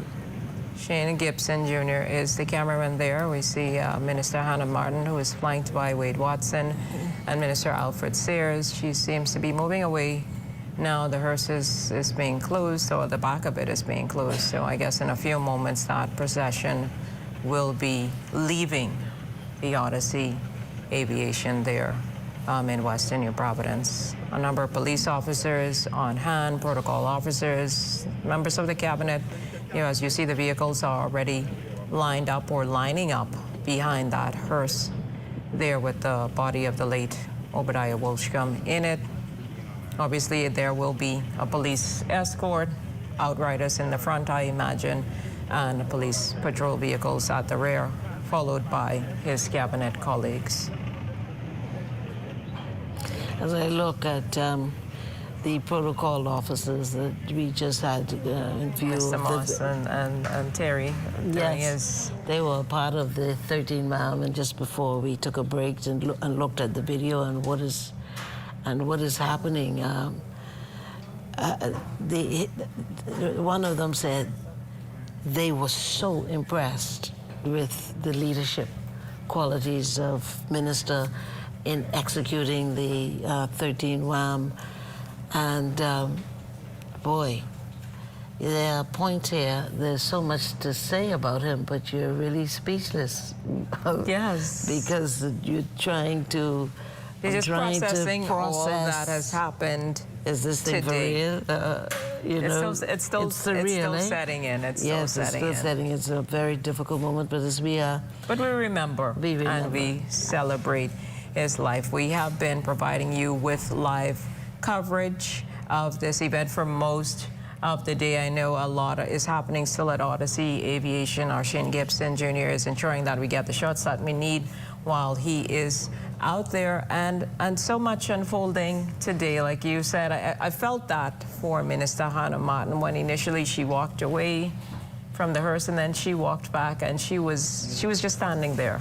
I wonder what she was thinking. Like, boy, I'm sure that's devastation. You know, when you can be a friend with somebody for 50 years, that's a long time.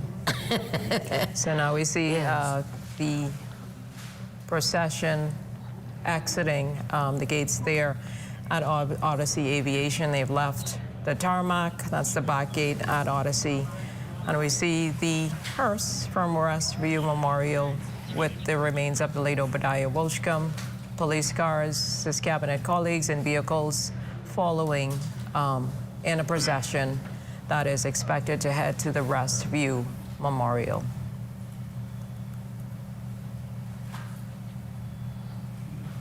So a slow drive, a time of reflection. We've been talking about the man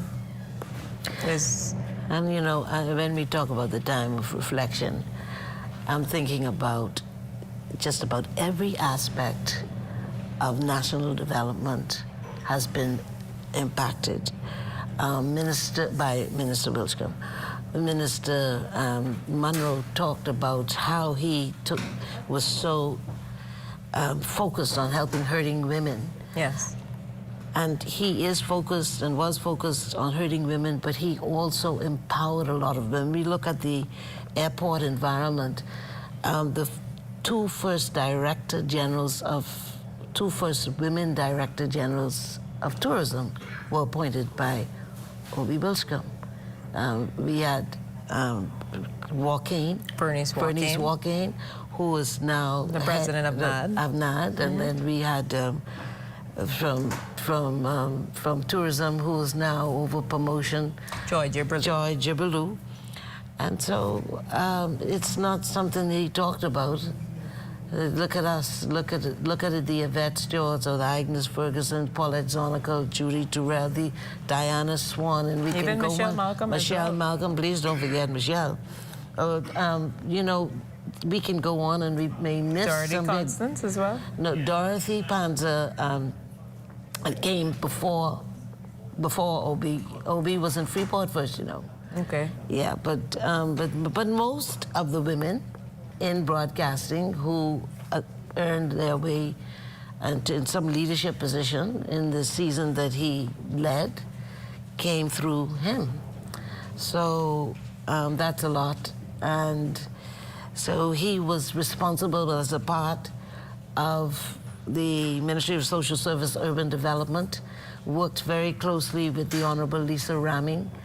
And I think it's fair to say, with her discussions with me, that she felt empowered by his leadership. I mean, you know, and again, it wasn't an easy road, but when they got it together, they were a dynamic duo. Not that they didn't have it together, I mean, get it together as a team. Right. They were a dynamic duo, so we can see that this is not, he loves the department. I went with him to a meeting with the Department of Social Services led by Ms. Fernanda and the team over there. He just loved them and empowered them to just move forward. And he would always sit back in his chair and he's, you know, talking about U.S.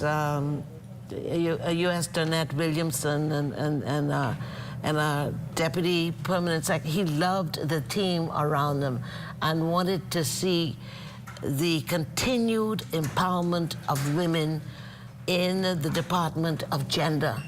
But he also said, in bringing in Bishop Shadrick, he said, listen, while we lift the women, help strengthen them, we can't forget our men.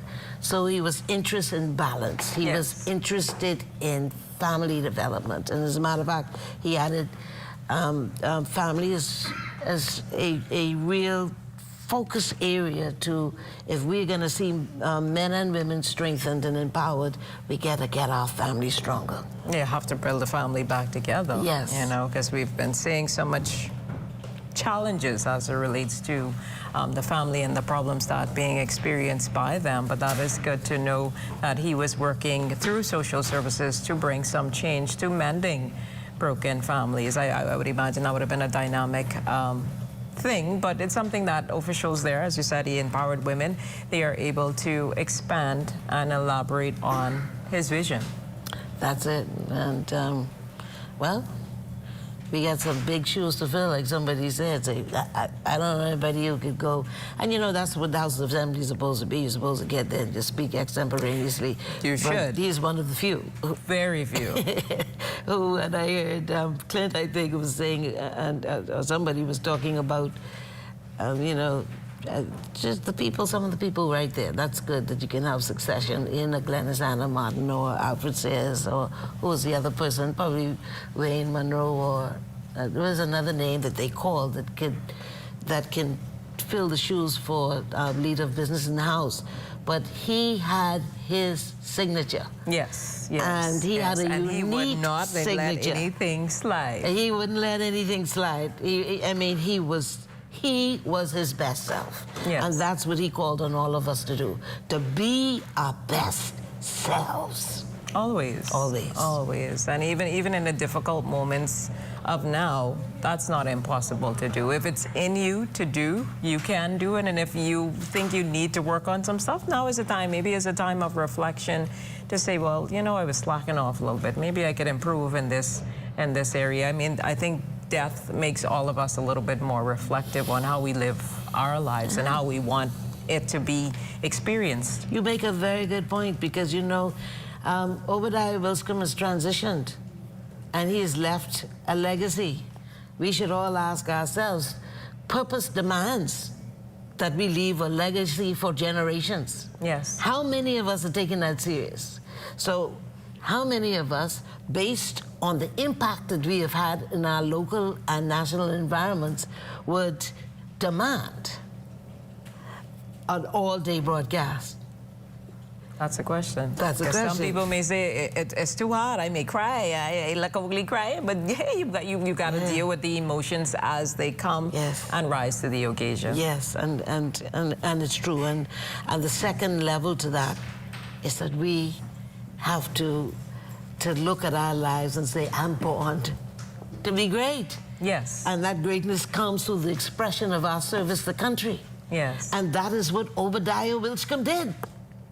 He sacrificed for this country by loving those ordinary people, and always, like you said earlier, you know, he always looked to motivate your human spirit to say, come on, man. Yes. And you know what he said? You know what he used to say? I think I have an eye for talent.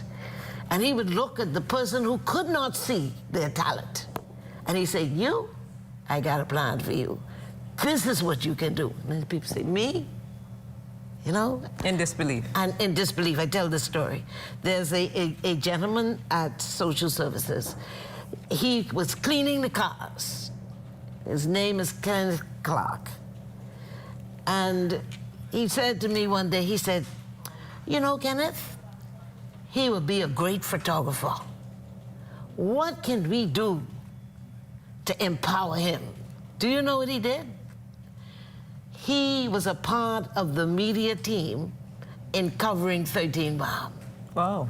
And produced great photographs. I could tell you story after story after story of how he took the ordinary person who did not believe or was afraid to believe in their dream and say, yes, you can.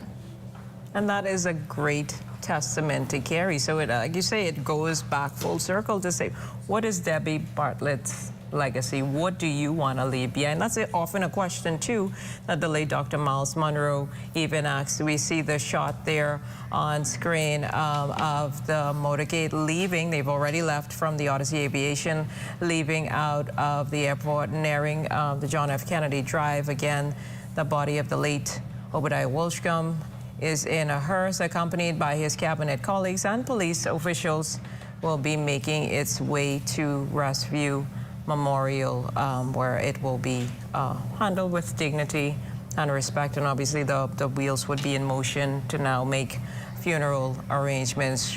Traffic will be diverted, so if you are listening to us via radio, bear in mind the adjustments now. That procession is, of course, on John F. Kennedy Drive, having left Odyssey Aviation, making its way uptown towards the Restview Memorial and Crematorium.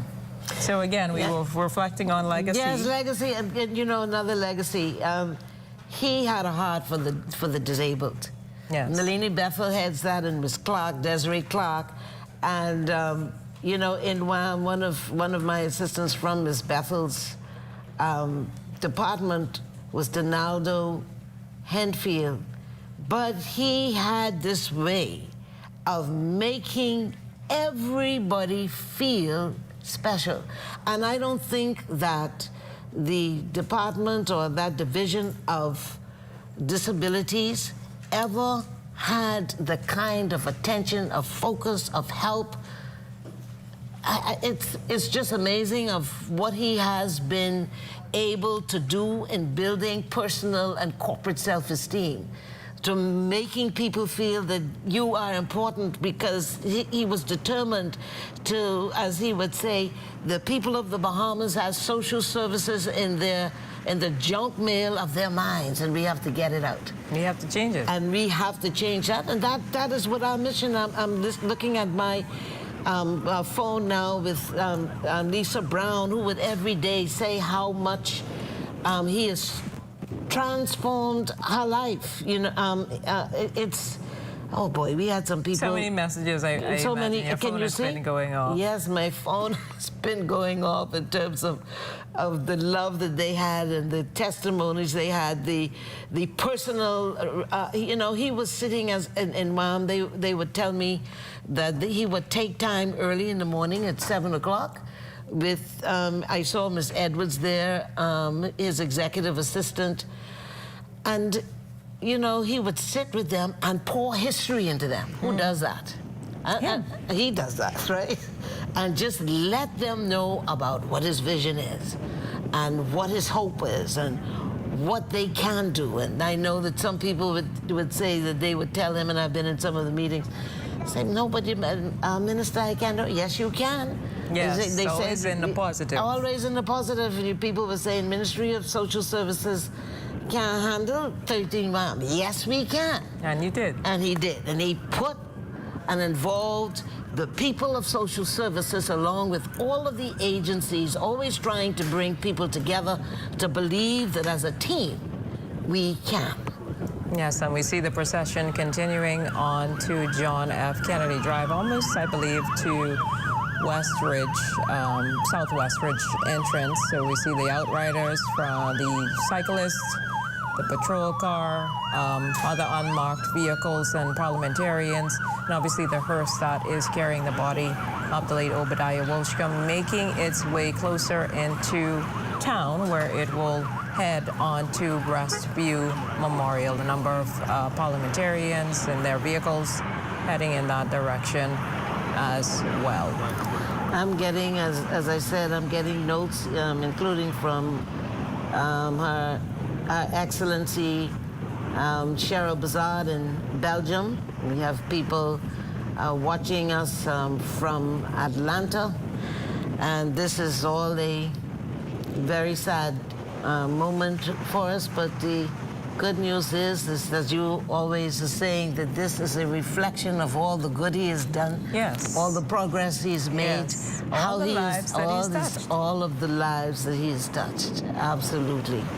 So he will definitely, he may be gone, but he's definitely will not be forgotten. He won't be forgotten. And in the community of colleagues at the airport, you know what was so special? I saw Her Excellency Leslie Bryce, and you know, she had a vision, and Minister Wilchcombe worked closely with her for the 50th anniversary celebrations, especially the master classes. Yes. And that was an experience, because they came up with doing the master class on the with the founding mother of our nation, the mother of our nation, Dame Margaret and her family.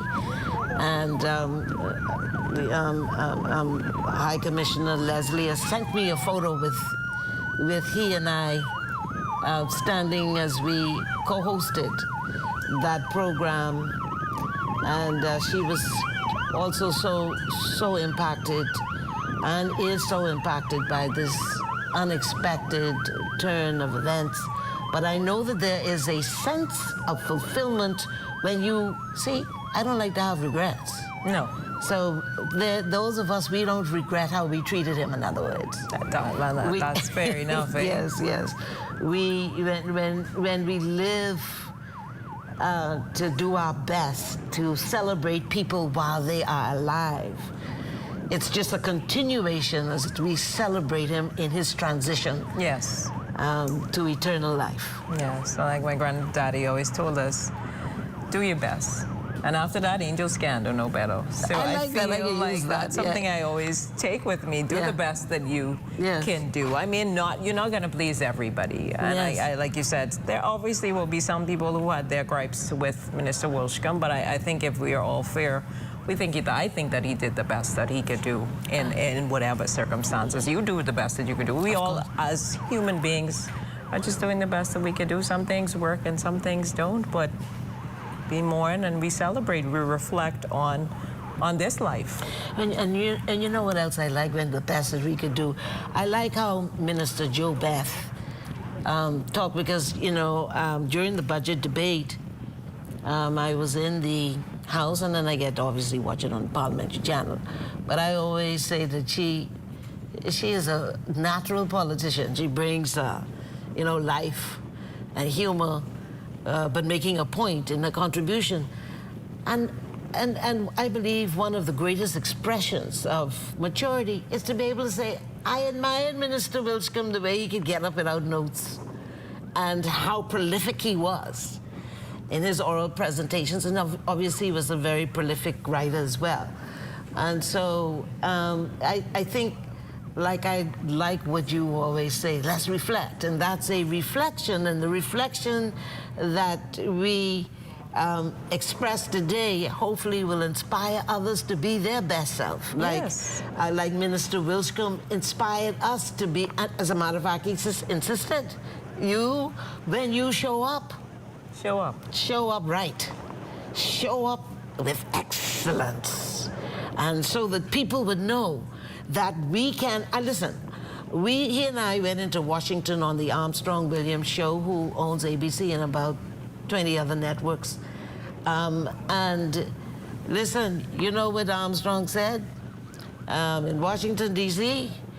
He said, you all need, meaning him, because it was Minister Wilchcombe on the air, you all can teach us some things in the Bahamas, you know, and I think that was very big of him to say, because sometimes subtly, unconsciously, or we won't admit it, sometimes people feel that it's better in America. Of course. They are the best in America, but there are the best in the Bahamas that can stand toe-to-toe, head-to-head with the best anywhere in the world. And I think that is reflective of the training that he would have received at the University of the West Indies, that they make sure that you are the best. That's they can right. put you through the ringer. That's it. And you will execute wherever. If you talk to anyone that has attended the University of the West Indies. I'm biased. I went to UWI. I was wondering why you're so biased. Yeah. I'm a little biased. I'll put that out there. Yeah, but they prepare you for what is to come. You're speaking from experience. Yes. And you are absolutely right. Both of you represent excellence. I love how you interview. I love your flow. Thank you so much. You listen and you're good. Thank you. I appreciate that. So I agree with you with Jamaica. You went to Jamaica too? Yes, I was at the Mourning campus in Kingston. I remember when Minister Wilchcombe was there and went off to study. And, you know, the other attribute to him, and I heard it on one of the, and was reminded by it on one of your reports earlier today, you know, he gave credit to Mike Smith. Mike Smith is how I got into ZNS. I thank him forever and ever, amen. But that's what he did. He gave credit to those who helped him and opened doors for him. Yes. He's grateful. And we see the procession continuing on. It's almost passing the Fusion Superplex at the roundabout there. It seemed to be making a slight diversion. I don't know. We'll see where they're headed next. I don't know if they're headed to the office of the Prime Minister or where, but they're now on Bahama Boulevard, moving from John F. Kennedy Drive. So, again, a slow procession. Police, the body of Minister Obadiah Wilchcombe, his parliamentary colleagues following behind, and other police officials. Like we said, the body came in just a short while ago from Grand Bahama, having been transported there a full day. Not news that we wanted to hear, but it's a life that we all celebrate, we reflect on, and remember the contributions of a great man. I know so many more tributes are to come. You said that people are tuning in from all around the world. I think a reflective testament to a life well lived. That is what has stuck with me throughout the day as I think back on, you know, just seeing him at the launch on Thursday, you know, chatting with people, talking with people, sharing in his speech the vision that he saw our GM wanting to execute for the Broadcasting Corporation of the Bahamas and elevating what ZNS has been doing. We have been the first, but sometimes you do kind of have to step up a little bit higher. So to see him get on board with that and say, hey, I like what I see, you gotta make it happen now. That's just the kind of person he was. And sometimes you can't really fake that, you know? No, you can't. Well, you know, I think he dreamt about the moment of coming back to ZNS. He did. I mean, because just a few months when all the talk about reshuffling, he said he wants to stay with, he said, I don't know, I serve at the Prime Minister's pleasure. But if I had my way, I would love to just stay here at Social Services and work with ZNS. That's what he said.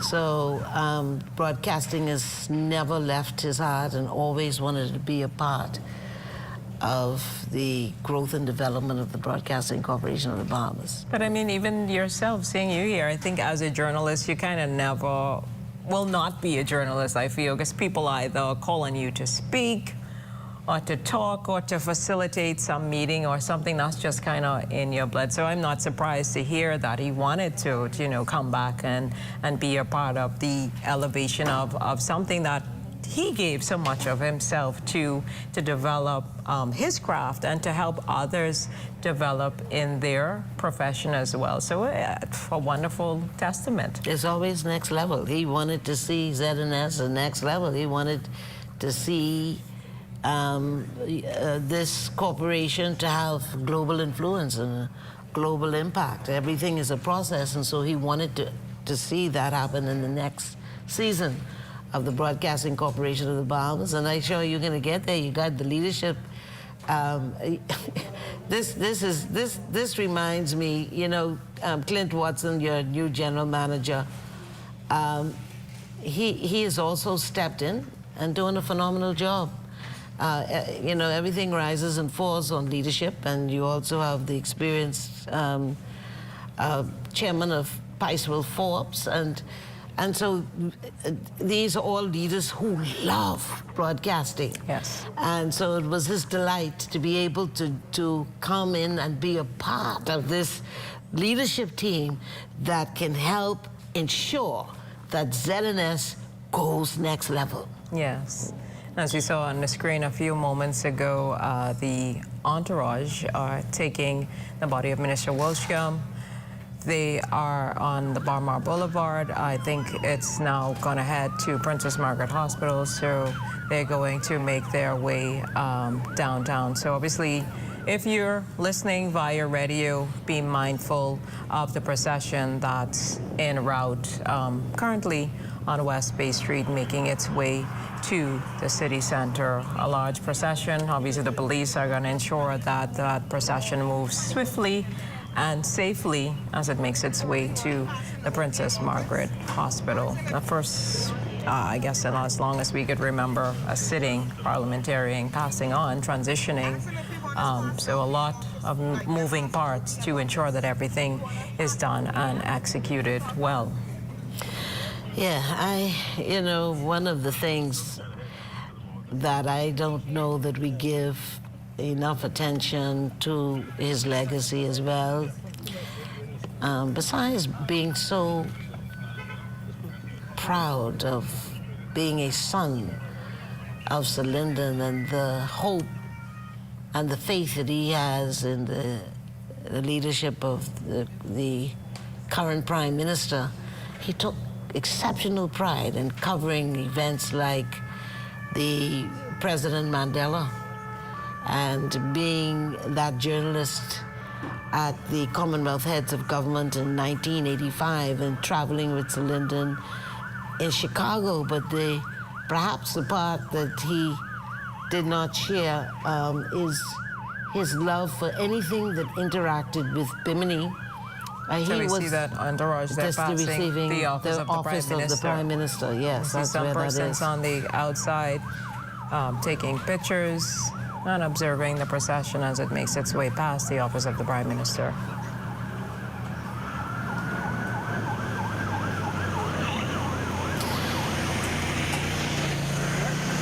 That would be good. Yeah, so that is You're so caught touching. in I was the caught in the moment, moment. I'm yes, sorry, yes. but I was about to say that when Martin Luther King papers were moved to Atlanta, all of his papers, the first viewing of Martin Luther King's papers in Atlanta, he and I were with the family of Martin Luther King. And we have photos of that as well. And I'm saying that to say that all great leaders who impacted the world, like a Mandela and a Martin Luther King, he became a student of their work. And hence, I was not surprised by his interest in having Bimini incorporated in the vision of the Bible Museum in Washington, and by extension a satellite in Bimini, because he always, as that consummate professional and a habitual student, he always believed that you gotta read to lead. You need to read. You need to Should read. be prepared. Yes. I think that was something, a sentiment also echoed by the president that was here the other day. He was a reader as well of a university. Yes, yes, the president of Botswana. And he indicated, you know, he served as the university president, and as now the president of his country, he expects that his cabinet, his leaders, educate themselves and continue to become lifelong learners. And I think that's important, because you have to evolve as a person to improve on your skill, your craft, and just what you do, who you are. Well, it's a lifelong process. And the minute that we feel that we know enough is the day that we become complacent, is the day that we move on a downward spiral rather than an upward trajectory. So, and he believed in that. So that when you're called on in unexpected moments, you can't research now if the time demands that you speak now. Yeah. So the preparation must be a lifestyle. Yes. Yes. That's interesting. I saw a quote online earlier, and it was referencing the late Kobe Bryant, and it was talking about why he was never nervous. And it said, and obviously I'm going to paraphrase, but it said something along the lines that his preparation is so much that he doesn't have to worry about nerves. And it's kind of like the same thing what you're talking about in terms of Minister Wilchcombe. If you put in the preparation, you're ready for whatever comes your way. That's it. And he demonstrated that anytime he got up to speak anywhere. Anywhere. And you know, and he can communicate at all levels, because, you know, effective communication doesn't begin with mass communication, but interpersonal communication. Yes. And so he mastered that ability to talk to you and I, and we felt that he meant what he was saying. Yes. You know? Yes. I don't know that he meant it all the time, but he's a politician. Sometimes he may not, but he don't go far from the truth. and that's just said in jest. But really, I think he usually said what he meant, and he was a genuine person. And he wanted people to feel special. Yes, and I think he succeeded at that. We see the procession now at Sanders Beach, making its way closer to the city center.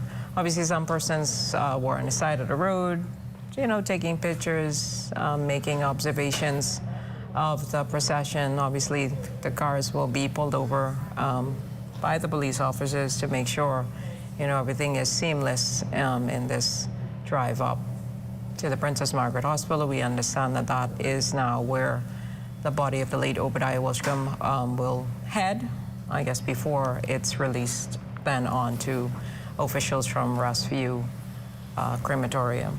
I expected the Princess Margaret Hospital that would be the place where he gets an autopsy before releasing the body, so that there can be conclusion on the cause of death. Yes, that's a part of the process. That's a part of the process, absolutely. And obviously on this route, he more than likely will pass by Parliament.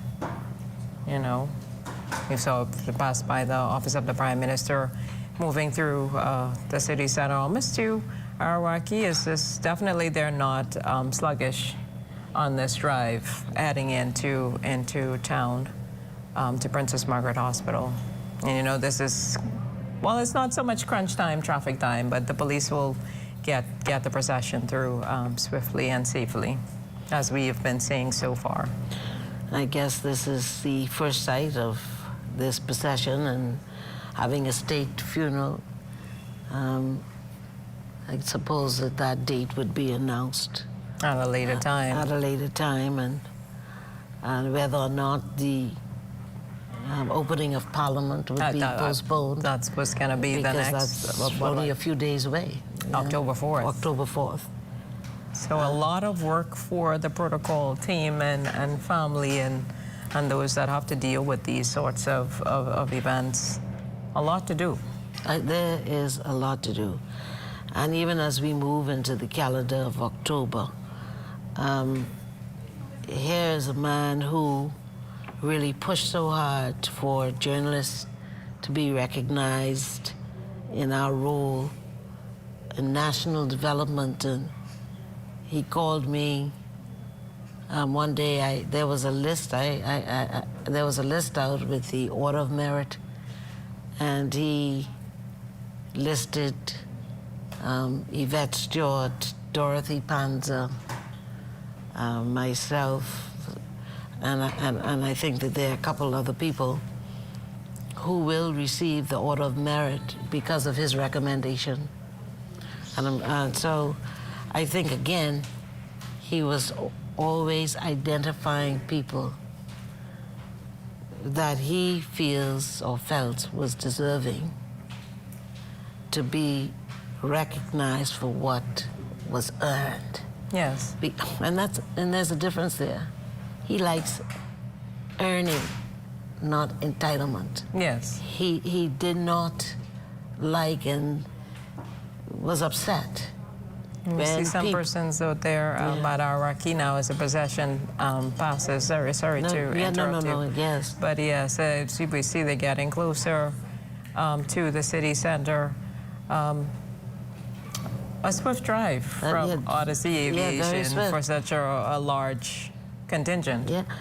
How technology has changed, hey? Yes. I mean, ZNS could follow the procession. Live and real time. Yeah, we didn't have to wait. You remember when we used to have to wait? Satellite, just get it within the... Had to wait for the rotation. You had to wait for the rotation. Look at this. You see this, Vince? There's one of the oldest cameramen right there. Of technology. Hey, look at technology going. ZNS getting it from Freeport, flying over, touching down, and ZNS Nassau is right here and going all the way through. This is what a tribute itself. Yes. To Obadiah Hercules Wilchcombe. National development. National development. Keeping a record. Keeping a record. Yes. And speaking about the man. And you know, the thing about it is that I wish that his mother was here. His mother transitioned, and his mother, I have never heard him talk about anybody more than his mother in life and death. And his father always giving the life lessons that his father would give, and he would laugh so hard at his own joke. And sometimes you laughing hard because he's laughing so hard you have to laugh. Right. Yeah, so the other side of him was that he was very humorous. He had a tremendous sense of humor. I heard Minister Monroe speak to it briefly, that, you know, he said he would have the joke on him, yeah, because he is funny that way. And, you know, some people crack jokes and you don't laugh, but when he crack a joke, Yeah, it's a deep laugh. He got the punchline. He knows when to hit it, you know? So we see the procession there making its way downtown now, passing the Margaritaville Resort and continuing on to the Princess Margaret Hospital. We're now entering Marlborough Street. A slow procession. ZNS is keeping you covered. Covered. Only the sun. Only the sun covers better than ZNS. And I think people are excited and they appreciate the contributions that have been established by persons like Minister Wilchcombe and those that came before him, and to see where we are. That was a really valid point that you made, to see the seamless transition of the flight leaving Grand Bahama, it coming here, and now we are now at Navy Diane Road, just following the procession. Following the procession, and you know the other thing I think of is I look in the newsroom with all the experience here in the newsroom, and you know you have the different levels of strong leadership. You know, with Opal Roach. What is Opal Roach's position? Yeah. AGM. AGM, yes. And Brett Archer. I'm saying that we came up in the system. Yes. And promoted over time. We have been processed, and so this is all happening because of the strong leadership. You know, yes. Kelsey Johnson, Sandra Knowles, the other folks that came on. So we see this succession planning so working. Look at the House of Parliament. Yes. Of the House of Assembly. Did you see with the flag there? Flag, yes. Yes. Patriotism. Yes. This is the kind of thing that these surreal moments invoke to get us to become in touch with who we are. Because, you know, Bahamians are, for the most part, we have lost it, we are losing it, but we have to regain it. Exactly what Minister said last night, being our brother's keeper. You remember them days? When the neighbors knew each other, protected each other, shared port with each other. So now we see the procession turning south onto Elizabeth Avenue, almost to them into the Princess hospital. Margaret Hospital, yes. The entrance there. So Shane Gibson Jr. doing the best that he can with Desmond Sanders to ensure that Melissa is driving, so she's ensuring that we get all the shots that we need. Yes. So the streets look like they've been cleared. That'll make it straight. Melissa, you driving pretty good there, man. Yeah, she was You're solid. driving like a pro. Steady in that Steady in that, yes. And yes. She understands. Shane Jr., you know, you got that, hey, you got a strong shoulder there. Yes. Didn't feel seasick? No, because you know that's a difficulty. That's not an easy thing. It's not an easy thing to do. And for such a long time. For a long time. From the airport to the hospital, that's quite a drive. That's quite a drive. And you're moving.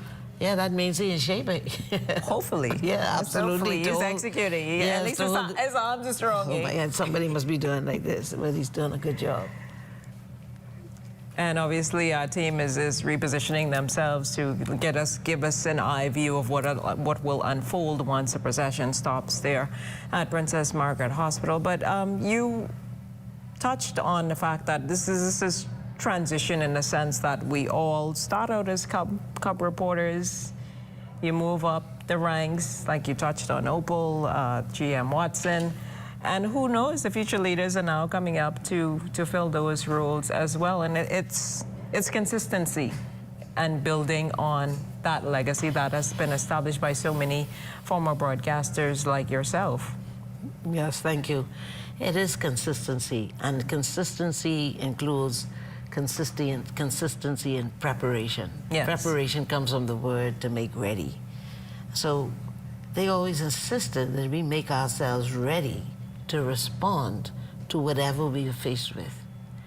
And I believe that is why he could get up in Parliament and speak. Here we see Desmond getting ready to give us something. Yes. They are parking. How did he get there so fast? They drove ahead of the convoy, and now they are at the back of Princess Margaret Hospital, I guess, in the area near the morgue, for, I guess, where the body would be loaded on. So Desmond will fill us in as soon as they are set, but that's why they moved ahead, so they could be in position to get us the shots that they need. So we see the hearse is now reversing into the loading bay there at the Rand Morgue of Princess Margaret Hospital, where it will deliver the body of the late Obadiah Wilchcombe there. So that's what's happening on your screen. If you're watching via television, that's what you need to know what's happening if you're listening to us via radio.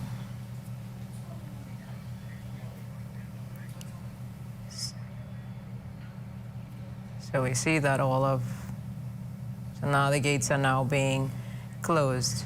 And obviously our Desmond Sanders has been a part of following the procession and keeping us covered. So Desmond, what can you tell us now that you are positioned outside at Princess Margaret Hospital? Here at the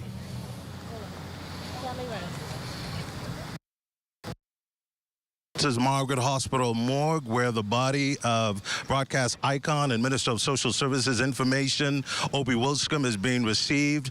This is a procession that started early today. As you are aware, the body landed at the Odyssey Aviation International Airport and was whisked away to the Princess Margaret Hospital morgue. Before that time, there was a procession that started from the airport on to John F. Kennedy Drive. Then the body passed the office of the Prime Minister, procession passed the office of the Prime Minister on to West Bay Street, and now we're here for this historic, somber moment. A number of persons have gathered to witness this exercise. A number of government officials are here.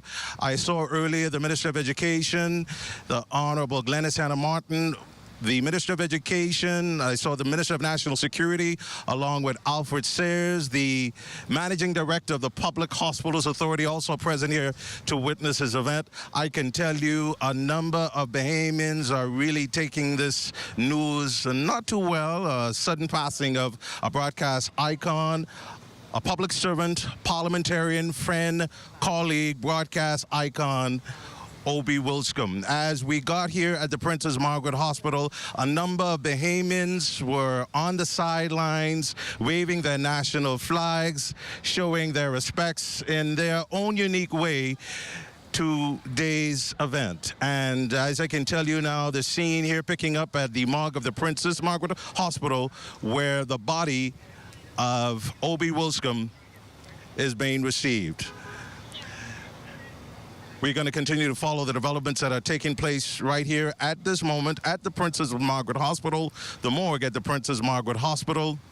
A sad day indeed. Thousands of Bahamians honoring the life and work and legacy of Obi Wilchcombe, broadcast icon and Minister of Social Services and Information. It is interesting. I witnessed his body his casket actually draped in Bahamian flags. I don't think Mr. Wilchcombe would have wanted it any other way. He was a true patriot, a friend, colleague, and a nationalist at heart. And so we are going to continue to follow the developments right here at the Princess Margaret Hospital morgue. That's what's happening from my vantage point. That's what's happening here from my vantage point. A number of government ministers are making their way here to the morgue to pay their final respects. The Royal Bahamas Police Force led the convoy from the airport here to the hospital. We saw earlier some officials from Restview. We saw some friends and a number of persons trying to console one another over the sudden passing of broadcast legend, friend, patriot, nationalist, Mr. Obi Wilchcombe. I had an opportunity earlier to speak to Mr. Randy Roll, who spoke highly of Mr. Wilchcombe and his life and his work. He was actually mentored by Mr. Wilchcombe. And so we have a number of persons giving high salutes to a great man a great broadcaster, a public servant, parliamentarian, and true patriot. I believe this ceremony will continue for quite a while. We see a number of officers from the Royal Bahamas Police Force. The convoy is present. We see some nurses taking pictures with their phones. An historic moment indeed, but one of sadness and a somber moment here at the Princess Margaret Hospital morgue. I believe in just a few minutes we will try to see if we can get some responses from the dignitaries that are gathered here today. But truly a momentous event, an event that we will talk about for quite some time, and an event that will be etched in the annals of history. We see arriving here friends of Mr. Wilchcombe. I can see from my vantage point Diana Swan, one of the executives of Bahamas Information Service. Ms. Swan would have worked with Mr. Wilchcombe intimately at the Broadcasting Corporation of the Bahamas for many years. We also see a number of friends gathered here paying their final respects to Mr. Obi Wilchcombe.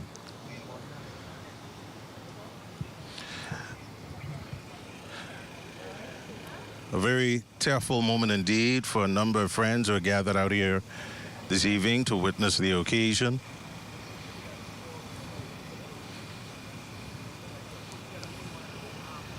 Sad, sad, sad indeed. Sad indeed. Friends and colleagues trying to console one another over the passing of Obadiah Wilchcombe. If you're just joining us, we're live here at the Princess Margaret Hospital morgue, where the body of broadcast icon and Minister of Social Services and Information, Obi Wilchcombe, is being received. A number of persons present witnessing this occasion. A number of persons also giving their final respects, paying their final respects, and giving their final rites to this great icon and friend of the Bahamas, nationalist Mr. Obadiah Wilchcombe. The scene is picked up here a bit, and we're going to be able to capture every moment. Huge delegation and convoy still here, paying their final respects, and a sad day indeed as we have friends and colleagues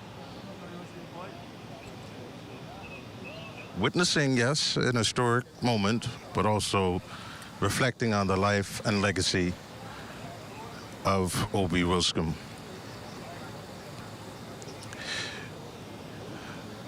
That's what's happening right now here at the morgue.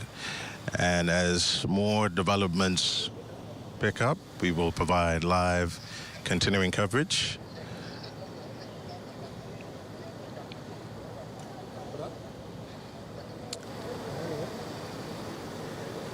And so here we are at this moment, witnessing this occasion. That's what's happening here from my vantage point. That's what's happening here from my vantage point. Back to you guys in the studio.